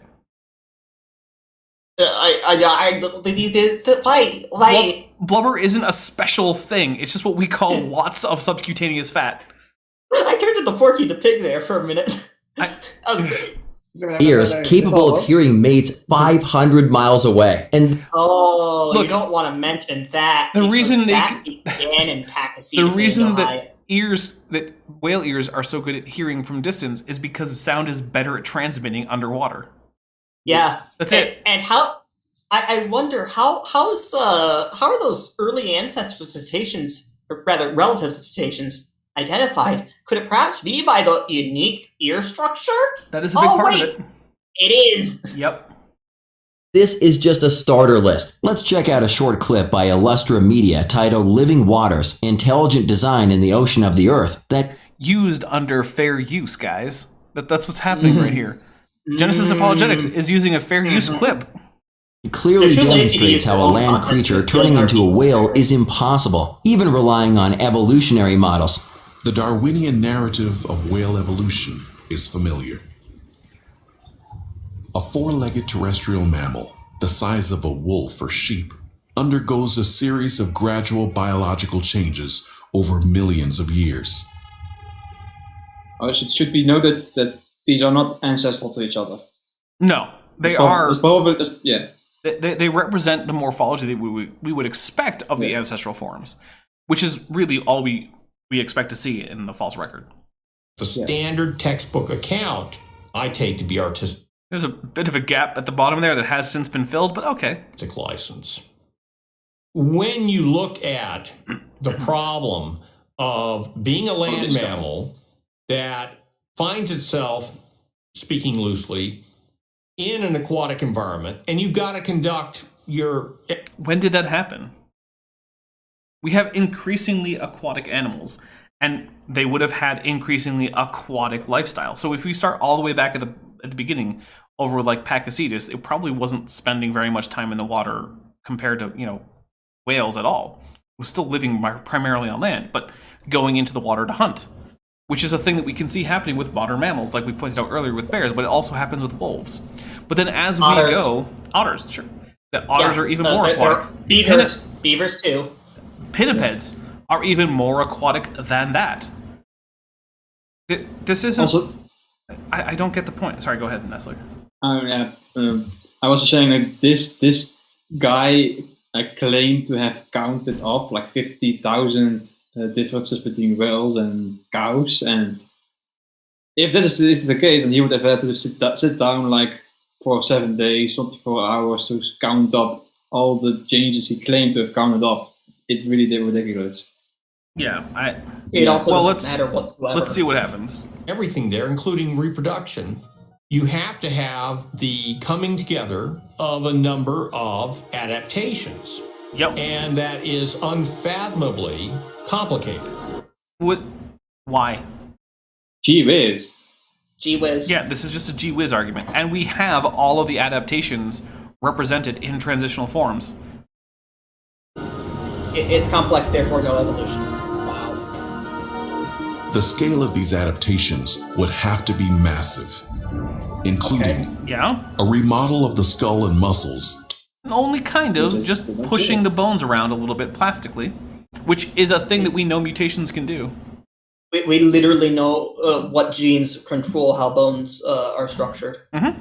It's to move the nostrils to the top of the head. Which has been observed. The conversion of front legs into flippers. That still have the same underlying bones. Yeah. This is literally, once again, just like, don't get rid of the webbing between the fingers and embryo, and then just, extend certain things here, don't extend at this point here. This is all just reshaping the already existing archaeodactyl forelimb. Most fusing the joints a bit, fusing the joints, like now. Like, but the thing is, they still have digits. They're not even a load of digits, yeah. And they're not even fused in the sense that the bones are fused. They're just locked in position, and the joint is no longer mobile. But there's still actually separate bones there. Whales have an elbow. It's rigid, but it exists. Oh, look in between my fingers. There's webbing here. It's very small, but most mammals have this. Mm-hmm. Like horses don't, but they only have a single digit. A reconstruction of the skeleton, including a ball joint that allowed the tail to move up and down. Again, we've got transitional forms for it. The transformation of a few dozen teeth into hundreds of plates lined with brush-like fibers. Oh, only for baleen whales. And we have toothed baleen whales in the fossil record. Wah, wah. Yeah, and baleen whales have the genes, and there's toothed whales too. The reorganization of kidney tissues to accommodate the intake of salt water. Again, something that creationists already accept can happen. Lungs dramatically enlarged and renovated to withstand the intense pressure of deep dives. Wow. Actually, they don't withstand the pressure of deep dives because, as you've said, they tend to collapse. And then when you come back up, that same amount of air that's already in them then has less and less pressure pushing on it from the outside, so they reinflate. Wow. The inclusion of a blubber layer for insulation in cold water. Literally just fat. Yeah, they got thick. That's what they just said. Whales got thick, therefore no evolution. Thick with 3 C's. Yes. And modifications of ears, eyes, and skin to work effectively in an aquatic environment. Okay, so the ears went from having air through them to having water, which is basically just what happens if you go underwater and you open up your eustachian tube. So it's not exactly some horrible thing. Let's see. The eyes, you need to change the lens shape. Okay, that's lens shapes change. I don't know if you know this, but many humans are either near or farsighted because of differences in the lens shape. Weird, right? And the skin, what other than losing hair to reduce drag, what's the big difference here? I don't know. They didn't tell us. Just think of all the parameters that would have to be modified, and then multiply that by, I don't know, 1,000-fold. Why? You just said think of all the parameters that we've modified. That's all of them. Yeah. Multiply if it you by think of 1. all of them, if you think of all of them, then that's all of them. You don't just make up new parameters that are magical and imaginary because you need to be too complex to evolve. Because that's plus, the thing. this gets into a weird misconception that a lot of creationists have that certain things have to evolve individually before something else can, right? Like, the tail fluke has to evolve and then the blowhole can evolve. No, the whole body is evolving as time goes. The whole thing is becoming more and more adapted in every part of it. It's not like, you have to first evolve the fins and then you can evolve the fluke and then you can evolve the blowhole. No, all of this comes together as a whole package. Yeah, and you can have things evolving at the same time and other things evolving at different times. And you can have both. You can have like modular evolution or how's it called? Yeah. I don't know. To go back to humans, bipedalism can evolve along with a better, more bipedal posture and such. And then the brain case can get bigger. Yep. Wow. Both are possible. The term I was looking for was mosaic. You can have mosaic evolution. Like certain parts are changing more than the other part, which is incredibly confusing to some creationists. They think mosaic means it's made of 2 different animals or something like that. Which it's like we gotta keep going. We gotta keep going. That's the scale of the problem that we're dealing with. In the context of Darwinian evolution, the most crucial adaptations would involve the male reproductive system. Are we going in the whale wing? Let's see what happens. This is when we need Jackson. Yeah, Jackson did a video To optimize the whale's mobility in water, its reproductive organs would have to move from the exterior of the animal's torso to inside its abdominal cavity. Okay, so the penile sheath, which is a thing that archaeopteryx have, and in fact most mammals that aren't primates have, has to move ventrally a little bit. Okay, sure. And then, they have to internalize the testes, but guess what? The closest relative of whales, being the hippos, also have the same adaptation. And also, the thing is that the descent of the testes in mammals into a scrotum among scrotophorans, as well as among primates who have independently evolved a scrotum, is one of the last things to happen in the embryological development of the fetus. So you just kind of don't do that thing, and suddenly now you have internal testes. It might be just a change in development, like neoteny, basically, like preserve an earlier stage and don't do anything about it later. Yeah. Yeah, basically. Are we really surprised? Yeah, basically the formation of a scrotum is a thing the embryo has to do, and getting an embryo to not do a thing is pretty easy in terms of genetics. You just don't have that signal sent. Problem solved. But to produce sperm, the internalized testes must be cooled and kept below core body temperature. No, to most efficiently produce sperm, that must happen. You can actually produce sperm at full body temperature. If it weren't the case, then basically people in places where it's too hot would have trouble having kids, but that just isn't really the case. Now, it is better, and yes, whales do have adaptations to help cool the testes, but even without them, they would still be capable of reproducing. Sperm production is most efficient in mammals, a little bit below core body temperature, but it is not impossible at core body temperature. Unless it's kept below, you'd have no sperm production. Wrong. Period. This is flat wrong. And in evolutionary terms, sterility means it's a no-go. You don't count in the race of life, so to speak. One of the necessary conditions of natural selection is the ability to reproduce.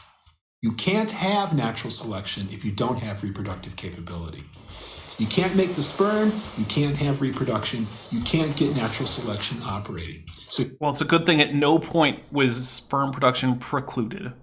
And the thing is, even if you go ahead and say that internalization comes first and then later cooling mechanisms have to come in, all that it takes to overcome that problem is just to have bigger testes so they produce more sperm at a lower efficiency. And then later on, you evolve cooling mechanisms that allow you to allocate fewer calories towards just producing sperm inefficiently. That's it. It's literally an argument from ignorance because they are ignorant of actually how testicles work. Yep. Yeah. Or they're just lying, which I honestly put more stock on in Genesis Apologetics. Also, I'm kind of surprised that we haven't actually technically talked about whale penises yet, so we don't actually need Jackson yet. You've got to solve this engineering problem. It's not an engineering problem, though. As a male humpback swims, it generates heat, raising its body temperature. To prevent sterility, the whale relies on a refrigeration mechanism designed into its circulatory system. Okay, so here's the thing, right? Have you ever been out on a hot day and gotten a flush where your skin got a little bit red? Yeah. That is the mechanism we're talking about. Mm-hmm. Mammals already cool off by allowing blood to flow in ways that allow the heat to escape. So they increase blood flow to the places that need extra cooling so that they can radiate heat away. Now, do you think they're going to mention this? I doubt it.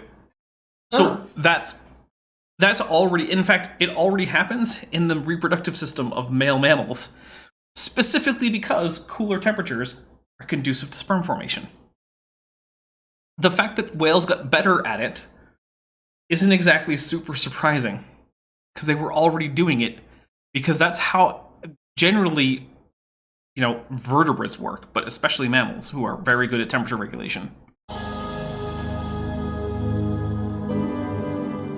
In the non-insulated regions of the dorsal fin and tail, blood is cooled and then transported through a network of veins to the whale's abdomen.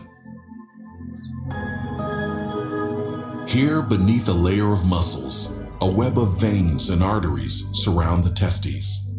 But all of that is already true for mammals generally. Yeah. It's just that whales do it extra. This isn't a unique feature. All mammals. It's just a slight modification to make heat transfer more efficient than normal. Yeah, They are arranged so blood flows in alternate directions, and heat from the warm arteries radiates to the cooler veins. Yeah, great. I don't know if you know this, but veins and arteries run parallel throughout your body in many places. Yeah. That's a way that it works. Now, granted, whales do, again, more of the thing. But that's the kind of thing that evolution does. It says, hey, are you doing a thing that's helping? Let's do more of it. Okay. This transfer lowers the temperature of the blood to a safe level before it is channeled to the reproductive organs. No, an optimal level. There's a difference. it's a remarkable solution to that problem. Yeah, I'll agree. It's beautiful. It's anatomically complex. It involves what is called, borrowing from the Latin, a miraculous web of arteries and veins. But can you explain it by some smooth, gradualistic, textbook scenario, little change, fixation? No, it doesn't fit the Darwinian model. In my opinion, you're looking at just a... Why doesn't it fit the Darwinian model? Nothing about heat transfer between blood vessels is something that isn't selectable for, and it's obviously controlled genetically. So, like, you can't just say, this violates the Darwinian model without giving a reason. This is just a gee whiz incredulity argument. Yeah. Suite of characters that had to have been integrated from the get-go. I mean, it's a non-gradualistic type of change. So the cooling system makes sense because you have internalized... I'm sorry, what was that? It didn't have to be from the get-go because, like, perhaps the earlier worlds had external, and as they slowly, progressively went inwards, then their heat transfer became more and more efficient over time. Well, so it's, yeah. Based on phylogenetic bracketing, I would actually say that the common ancestor of hippos and whales probably had internal testes, but before that was probably already being selected for as a cooling mechanism. However, there was a recent paper that looked at the adaptations between hippos and whales, and they found that many of the commonalities, like the hairless skin and the internal testes, were actually probably convergent. Well, that is also a possibility, and yeah. So it's that is one of those things where it's like I don't know. And look, there are even some non-aquatic mammals that have internal testes, like elephants. Go have fun finding an elephant scrotum. You're not going to find one. Mm-hmm. So, I mean, it's not this thing that just can't happen. Reproductive glands. The internalized reproductive glands, however, are no-go unless you've got the cooling system. You can't explain the emergence of one without the other.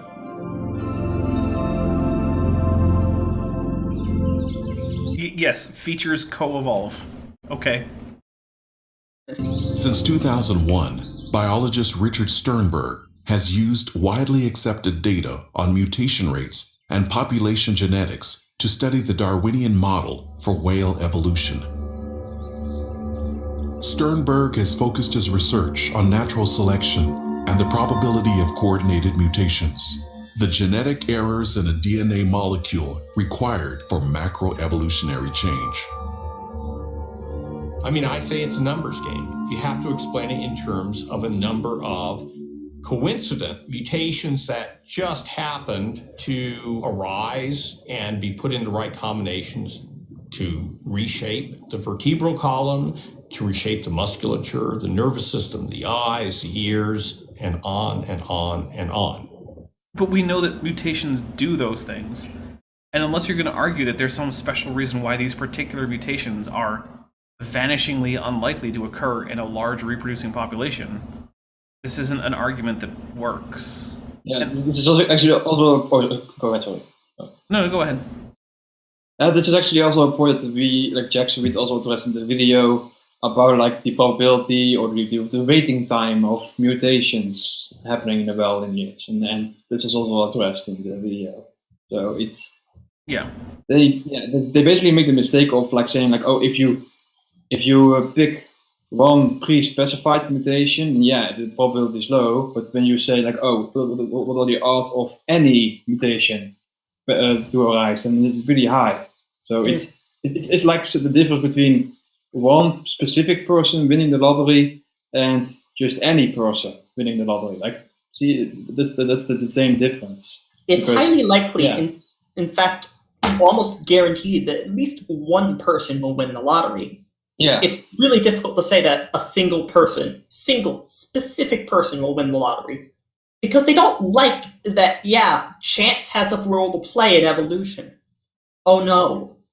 Yep. And then another thing is, you're getting a little bit of the Texas sharpshooter fallacy. So the Texas sharpshooter fallacy says, a guy shoots a couple bullets at a barn, and then someone comes up behind him and paints a bullseye around each bullet hole.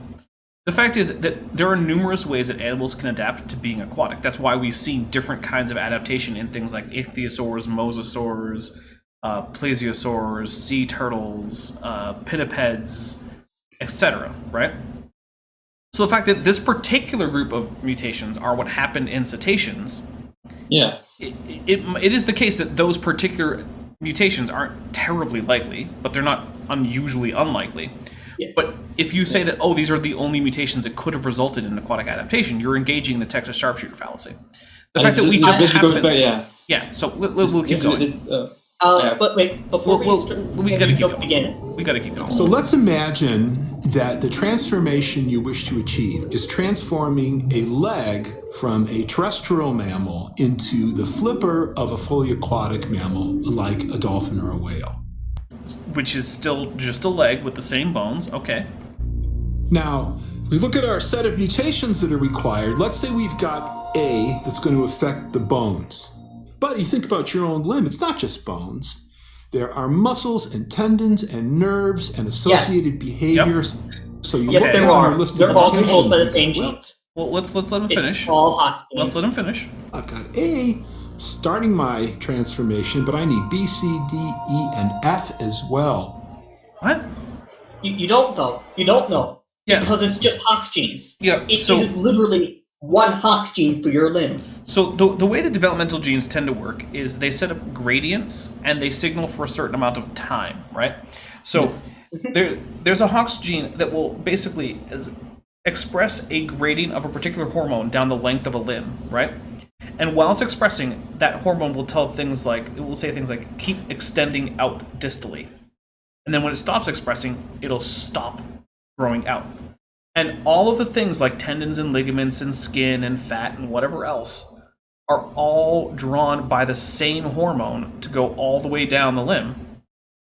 And so you don't need a separate mutation to arrange the muscles correctly if you already have a mutation that is, say, lengthening or shortening or, saying cause apoptosis or don't cause. All of these things are controlled by relatively minor mutations to single Hox genes in many cases. Yeah, and it's not just that every deuterostome shares this same Hox gene framework, or the basic Hox gene framework. It's that every bilaterian shares this. Yeah, this is something that is shared in common between you and fruit flies.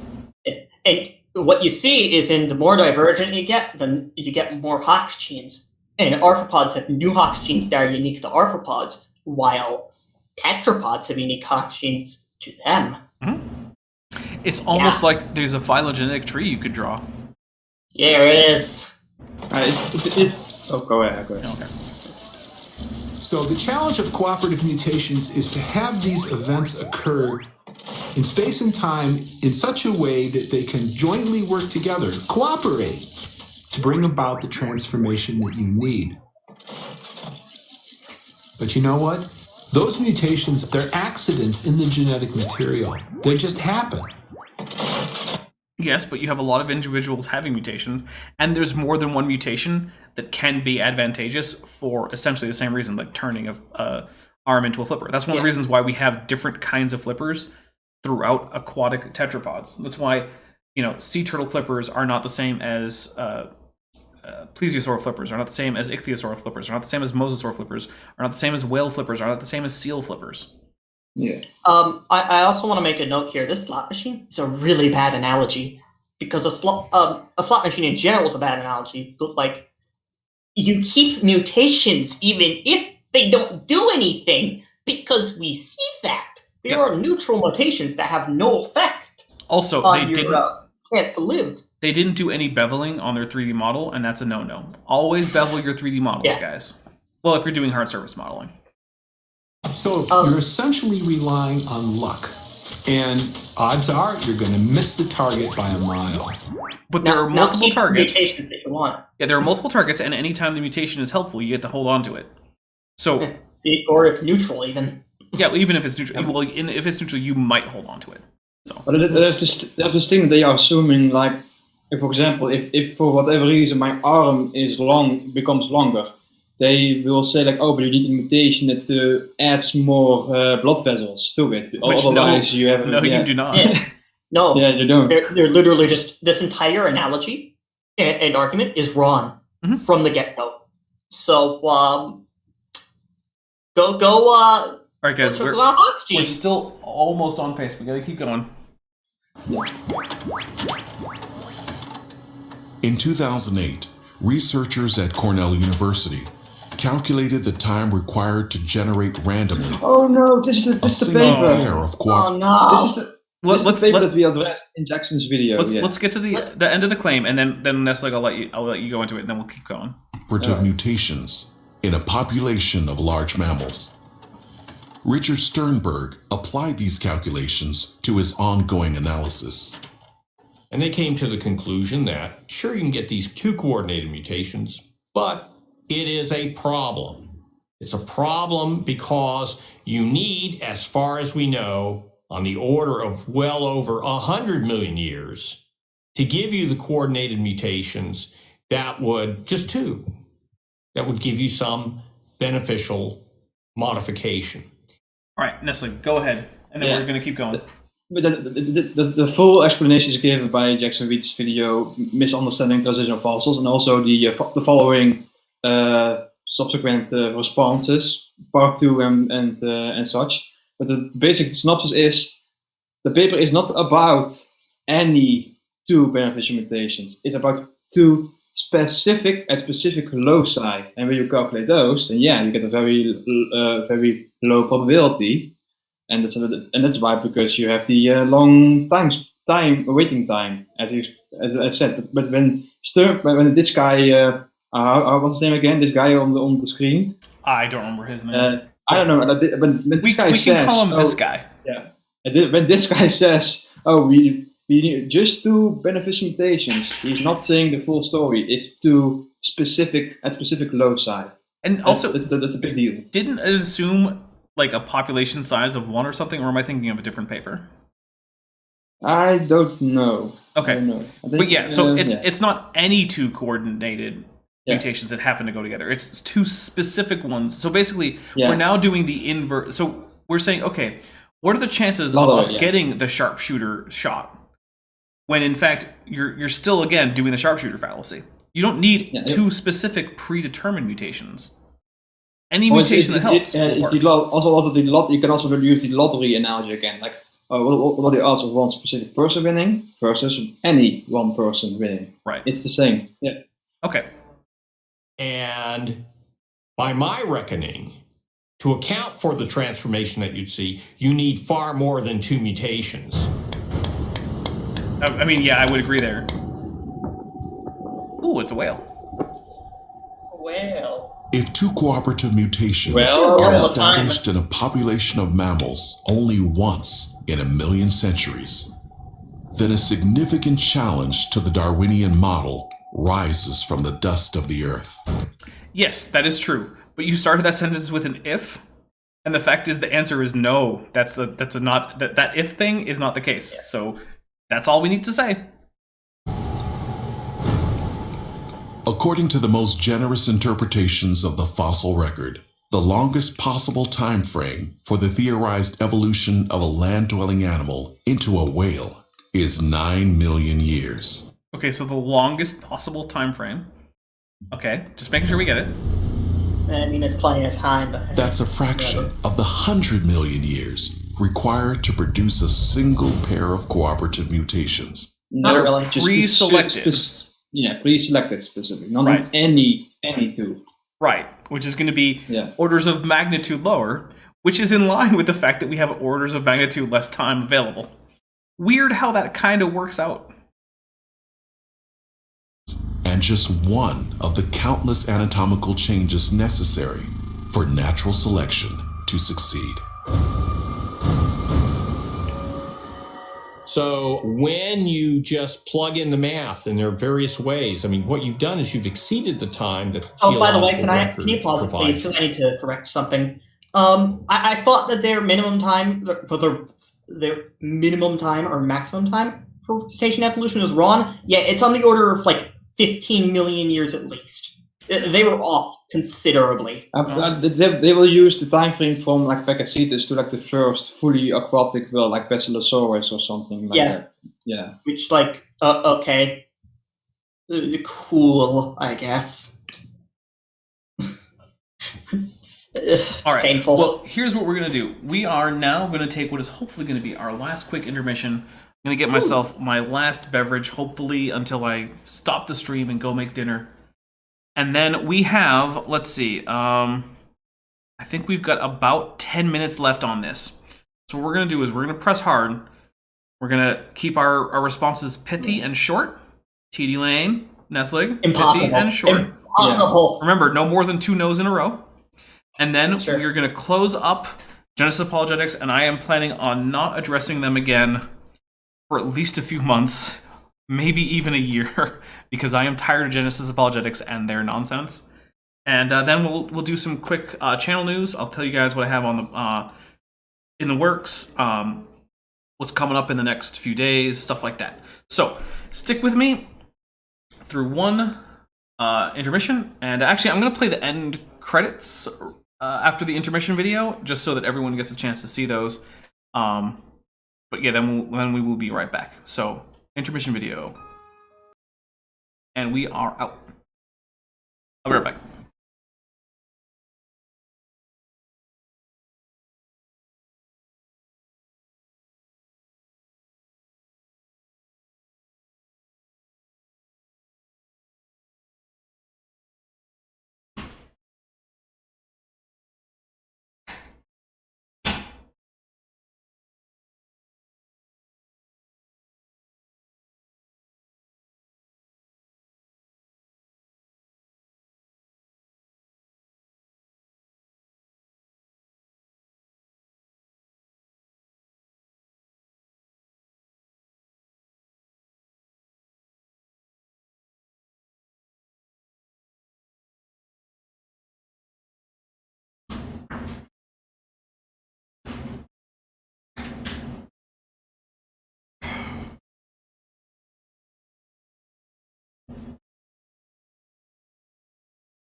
All right, so I do want to finish this up in the next hour. So that means if we have like 30 seconds of video, we can't go on for more than like a minute and a half.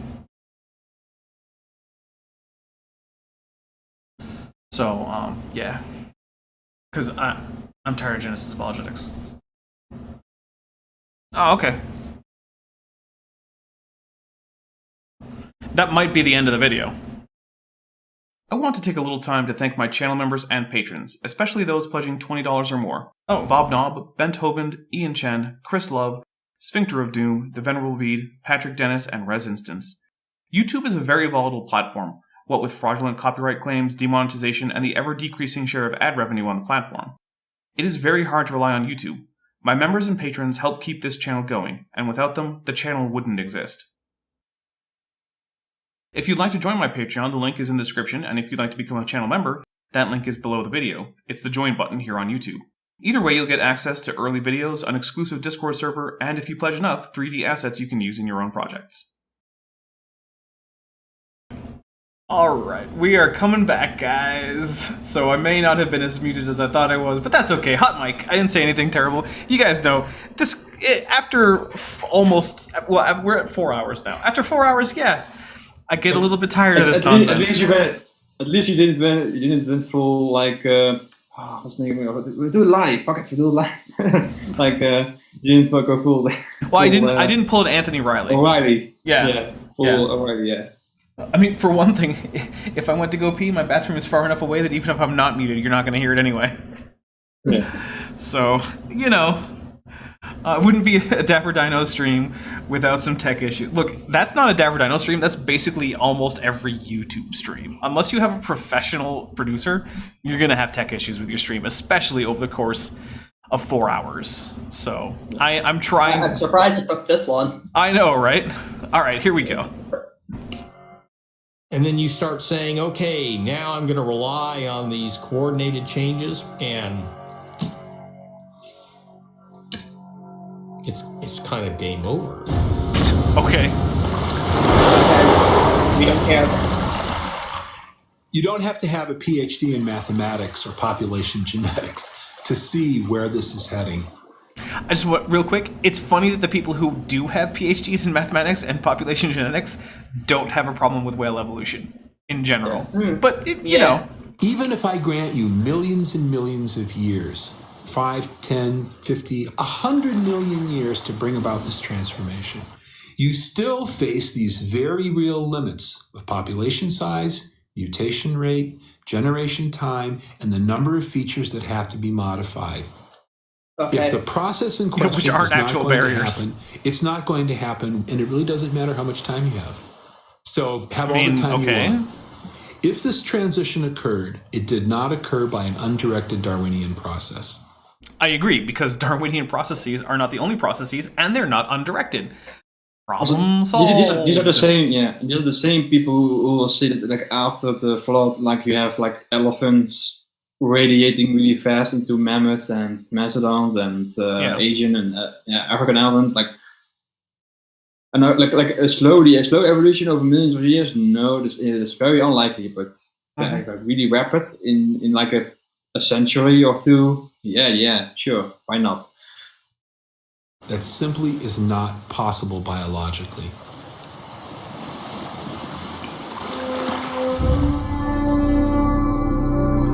I do love this whale footage. It's great. It's well, let's be honest. If you have footage of whales, it's almost certainly going to be great. Have you ever seen bad whale footage?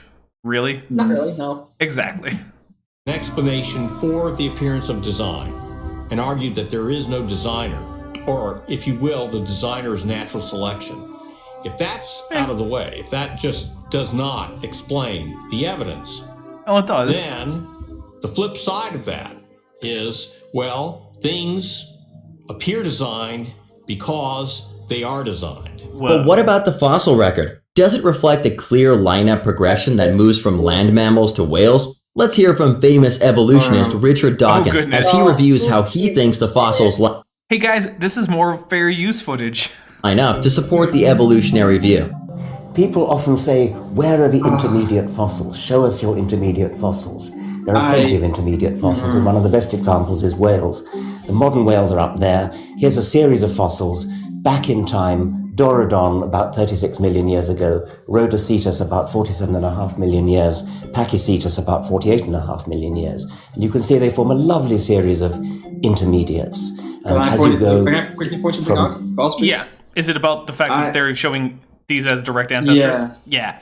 I really don't like that. And like I appreciate the museums like promoting science, but this really pisses me off.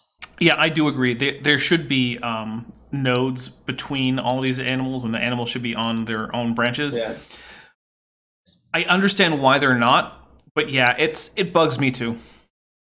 An excuse can be made like, oh, we don't want to overcomplicate this, but it does really make it more complicated to just add a few lines to show that they aren't direct ancestors. But anyway, go ahead. Okay. Yeah. Old to young, Pachycetus, Rhodocetus, gradually losing the hind legs to Dorodon, which has almost lost the hind legs completely. Modern whales have completely lost the hind legs. There are some vestigial bones, some remnant bones buried deep inside the body. A lovely series of intermediates getting progressively more and more specialized in living in the sea.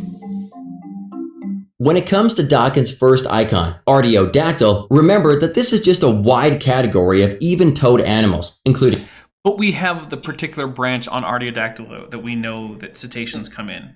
It's not that everyone thinks it's the common ancestor of all Archaeodactyls is the one that led to whales. Whales are not the most divergent Archaeodactyls. They're literally going to the origin of this and saying, if you don't have a specific animal, fake. Yep. Which, like, no, this is the common ancestor of all lipomorphins, which is cetaceans and hippos. That's goats, sheep, camels, pigs, cows, and deer. Other than just saying so, there's no evidence connecting this entire group of animals to whales. Except for all the skeletal and DNA evidence. Forget that. Yeah. And the fossil evidence. That whales evolved from some ancient Archaeodactyl, evolutionists admit that they do not have a real fossil connecting whales to other mammals. Instead, they reach for an imaginary, not yet found Earth, young Earth, whatever. Oh no! Except for Pachycetus, which was in fact one of those. Don't worry, I'm gonna fix it. it. Yeah, we have real fossils that show. They're literally just rehashing. Reach for an imaginary, not yet found. But the thing is, you just showed us right now too. Pachycetus and Indohyus, non-imaginary, definitely related to whale animals. Yeah. Indohyus is one of those that's thought to be very close to what the ancestor of Morpho was. Mm-hmm. An ancestor, and the precise animal that fills this slot depends on which museum you go to. The next in the lineup is Pachycetus. Dr. Gingerich discovered this creature and named it the whale of Pakistan, claiming it was the oldest and most primitive whale yet discovered. This bold statement was based on a few parts of the skull that were found, but they had no fossil evidence below the head. Yet, this did not stop them from... I'm just going to point out that, as a general rule, mammal postcrania are really uninteresting. And by postcranium is basically the term for anything past the skull. And almost all of the diagnostic features of mammals can be found in the skull. If you have a reasonably well-preserved mammal skull, you can tell with very high reliability exactly what group of animals it belongs to. The most diagnostic feature of cetaceans, if memory serves, is actually the ear structure. Mm-hmm. Yeah. So the auditory bulla. Yeah. Yep. From illustrating this creature with flipper hands and feet and a swishy fin for a tail on the front cover of Science magazine. Some museums even boldly displayed it with a blowhole way up the snout and paddle-like feet and hands. All this while no fossils of flippers, arm, leg, or lower snout bones have been found. Yep. There were some museums and artists who went a little bit overboard in how whale-like it was. It turns out that it was more basal, which, by the way, given later whale finds, makes it better fit into what we now know about whale evolution than if this had been the actual animal that we're seeing reconstructed. Yeah. When this was first discovered, like Phil Gingrich just described it as, it has very distinct whale features. So it maybe, because it has whale features, it probably also has other whale features. But when we found the whole animal, it actually has more terrestrial features, which makes it more transitional than previously expected. Well, once again, fossil is true transitional, so it's not transitional. Yeah. But we got to keep going. It was a logical we got to keep going. All this changed by 2001, after 4 more partial skulls and 150 additional Pachycetus bones had been discovered, all of which clearly proved that this creature was 100% land animal. Based on... no. Cetacean. So here's the thing, though. It's actually probably not 100% terrestrial, because look at the nose on the actual skull of Pakicetus. It's actually already starting to move back up the skull, which is probably an adaptation to spending extra time in water and not wanting to have to actually put the whole head above water or have, basically just surfacing like whales do. So also one of the distinct differences between Pakicetus and the more basal Indo-Hyas is that Pakicetus has a more marine diet. It ate fish. Yep. As opposed to Indo-Hyas. And also look at the hands and the feet, the Manus and the Pez, right? They're more spread out than you find in most typical basal artiodactyls. Again, because it's spending time in the water. Granted, it's still primarily a terrestrial animal. But it's sort of like you can kind of think of it as like a Labrador Retriever, right? With dogs, right? They have some adaptations to hanging out in the water because they do it a lot. But it's still mostly hanging out on land. But we're still seeing some adaptations to the water. And here we go. These new findings, researchers even said that Pakicetus were good runners, moving with only their digits touching the ground. These new findings led to the moving with only their digits touching the ground. You mean like an artiodactyl? Okay. Yeah, that's how artiodactyls move. Wow. It's like they don't even know what they're talking about. Oh wait, they don't! Conclusion that Pakicetus was no more amphibious than a tapir, a browsing mammal living today in South America, which is similar to pigs but with longer snouts. Don't tapirs spend a lot of time in the water? Yeah. That's what I thought. Yes, tapirs are decent swimmers. Also, tapirs are, their closest relatives are rhinos. Rhinoceroses. Well, they're just comparing lifestyle. That's fair. You can compare a lifestyle of two relatively unrelated organisms. That's okay. Yeah. Pakicetus models had to be changed to add running legs, hoofed feet, and not paddles, a longer net. Oh wait, hooves? You mean like an artiodactyl? Got it. Yeah, like an eyes on top of its head, and nasal passages were moved from the middle of the snout to the front. Surprisingly, some museums still display the original whale-like Pakicetus, not the 2001 land animal version based on the additional fossil discoveries. Next, we have Rhodhocetus, which is based on a fossil found in Pakistan in 1992, and is now represented by 3 fossil finds. Many textbooks and museums show Rhodhocetus with flippers for feet, a long tail, and a fluke like whales have. Even though they only found a few vertebrae that followed the pelvis, Dr. Gingerich, Yeah, this is a bit speculative, and it might in fact turn out to be wrong. That's fair. But all paleo reconstructions, like any time you reconstruct a fossil organism, you're going to have to speculate a bit because we don't have all the information. That doesn't make it a lie. It doesn't even necessarily make it wrong. Speculation is required in the reconstruction of extinct animals for which we don't have, okay, maybe not for thylacines, but prehistoric extinct animals, you have to speculate. Sometimes you're going to get it wrong. That's okay.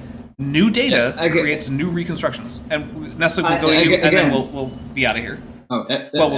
Again, like they when they first found it, they saw distinct well features, so they assumed it probably looked more like well than a terrestrial animal. But when they found more, it had more terrestrial features in addition to the well features. So it makes it worse to them.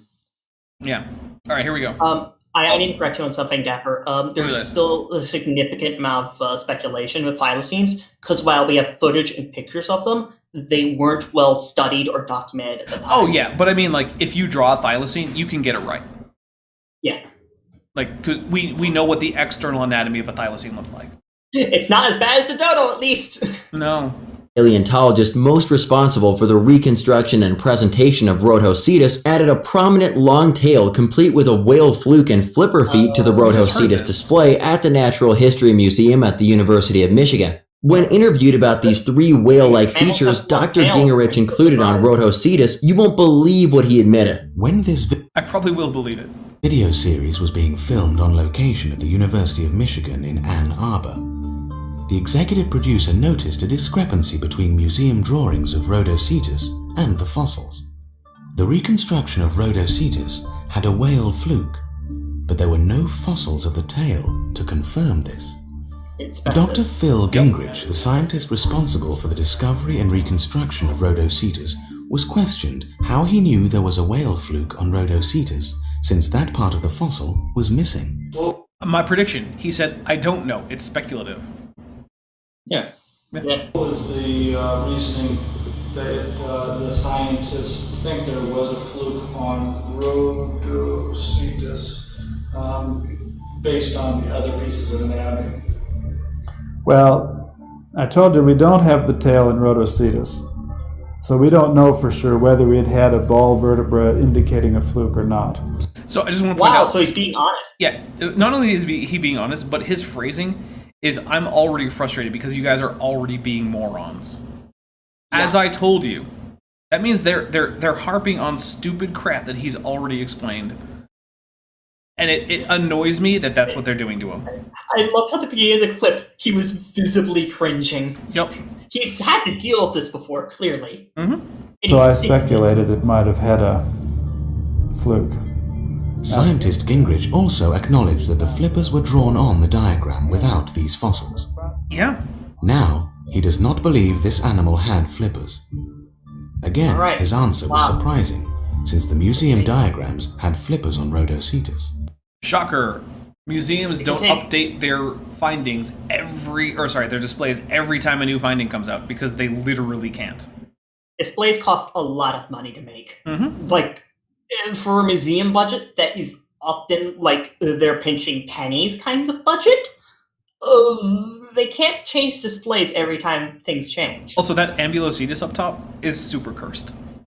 Yes. I also like how they're completely ignoring everything that there is. Like, I don't know, the skull that had a clear nasal passage that's further up on the skull. Yeah. Look, we'll go to the speculative parts and say, wow, you didn't actually find those bits. And then ignore the actual bits we did find that are still transitional. It's literally just... We found the forelimbs, the hands, and the front arm, the arms, in other words, of Rhodocetus.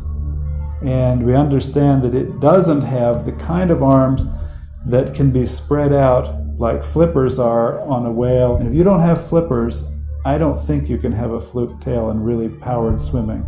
And so I now doubt that Rhodocetus would have had a fluke tail. Many experts consider... So he changed his mind based on new data. The horror. Consider whales to be the best fossil evidence for evolution, but are unaware of these discrepancies. So, no long tail, no fluke, and no flipper feet. This creature sure doesn't seem like much of a whale, or even close to becoming one. Wrong, because of all the skull details that we've already talked about. Finally, we have Dorodon. These animals are simply extinct whales. They had nostril openings, blowholes on top of their skulls, measured about 50... No, look at the actual fossil you're displaying. The blowhole isn't all the way on top of the skull, and we have actual fully formed feet. And these are also only some of the actual transitional fossils we have. This isn't even all of them. I'll just keep going, we're almost done. ...feet long, and lived in the water full time. Let's wrap up by looking at the idea that some whales have vestigial legs or hips that are supposedly evolutionary leftovers from when whales walked on land. Museums frequently highlight these structures in whale skeletons, claiming this evolutionary story along with them. While some museums still display this as supposed evidence for evolution, scientists now know that these bones are actually reproductive claspers that are necessary. No. A clasper is a structure that actually is used as the intromittent organ to enter into the reproductive tract of the female and then deliver sperm. These bones support muscles that anchor onto the reproductive organs of whales, both male and female. But, I don't know if this is going to be a spoiler alert for anatomy class, but mammal pelvises are involved in reproduction in both sexes of all mammals. Weird, right? Shock. Pikachu I know. face. Yeah, so the fact that they're still used in the reproduction of whales isn't exactly groundbreaking. They're confused by the fact that something can be co-opted for one specific task and lose other functions. But it's not even co-opted. It's just continuing on with this reproductive task. Because I'll tell you what, guys, I don't actually recommend this, but just as a thought experiment, imagine completely removing the pelvis of a mammal, or two mammals, a male and a female, and then trying to get them to reproduce. Good luck. Flop, flop, flop. Yeah, I mean, But I have to point something out, like about the Rhodocetus tail fluke. They actually found, like in 2019, they actually found a well that had a similar feature than that. So it's actually something they found. Yeah, nice. It's AG cetus. Yeah. So, like I said, we do in fact have extra. Additional transitional forms. There you go. Multi-ton animals tightly together while mating in water and swimming. In fact, one of the studies that revealed this discovery was actually published in the journal called Evolution. So much for leftover mammal legs and hips. What? No. Okay, look, here's another thing. You might notice with the vertebrae that going, from anterior to posterior, we have the cervical vertebrae, then we have the thoracic vertebrae, right? Then the lumbar, but then we get a change to, maybe a sacral vertebrae, but then we get a vertebra. Then we get caudal vertebrae. They're actually different in form afterwards, right after these bones, indicating that they're a pelvis. And whales develop hind limb buds in embryo, and associated bones that in other animals develop into the full pelvic girdle, and whales develop into these. So everything about these bones indicates that they are in fact the remnants of a pelvis that have only been kept around because they continue, as they always have, to be useful for reproduction. You know what's especially hilarious about this? I do. The stem tetrapod limbs, the pelvis in them was initially disconnected from the spine. Yeah. Yeah, it's literally a return to a primitive, to use a poor word. Basal. Condition. Say basal. Basal condition. Here we go. Know for certain regarding the supposed story of whale evolution is that its theories have often changed. Bears, Mesonyx, Pakicetus, and several different mammal orders rotated through as possible ancestors. The biblical viewpoint, however, remains unchanged. Whales were created as whales just thousands of years ago on the 5th day of creation. The different whale kinds Yeah, they should have said Mesonychids, but whatever. express variation, but stay within their created kinds. Some of them did not survive the flood, but many are still alive today, filling the earth with God's glory. Okay, well, that is it. That is the video. We did it, guys. We made it through. All right. So I don't actually have a whole lot to add to that last little bit, because, you know what? If whales fill the earth with God's glory, then great. I'm happy to say that that's fine by me. I don't care. At least for the purposes of this channel, I don't care. I might have my own opinions, but yeah.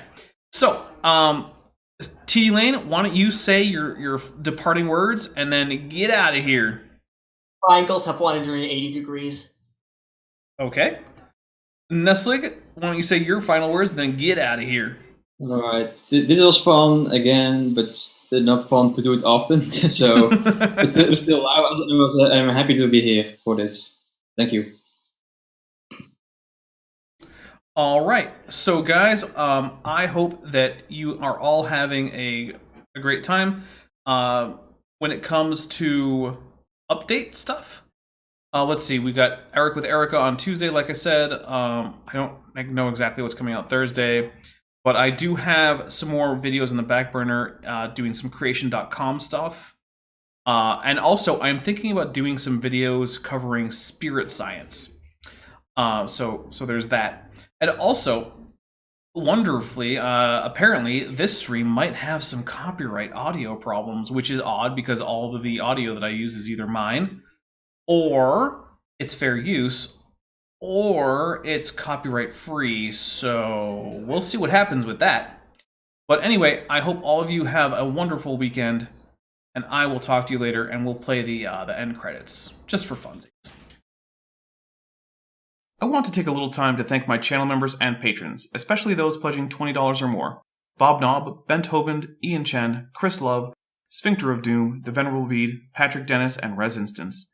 YouTube is a very volatile platform, what with fraudulent copyright claims, demonetization, and the ever-decreasing share of ad revenue on the platform. It is very hard to rely on YouTube. My members and patrons help keep this channel going, and without them, the channel wouldn't exist. If you'd like to join my Patreon, the link is in the description, and if you'd like to become a channel member, that link is below the video. It's the join button here on YouTube. Either way, you'll get access to early videos, an exclusive Discord server, and if you pledge enough, 3D assets you can use in your own projects.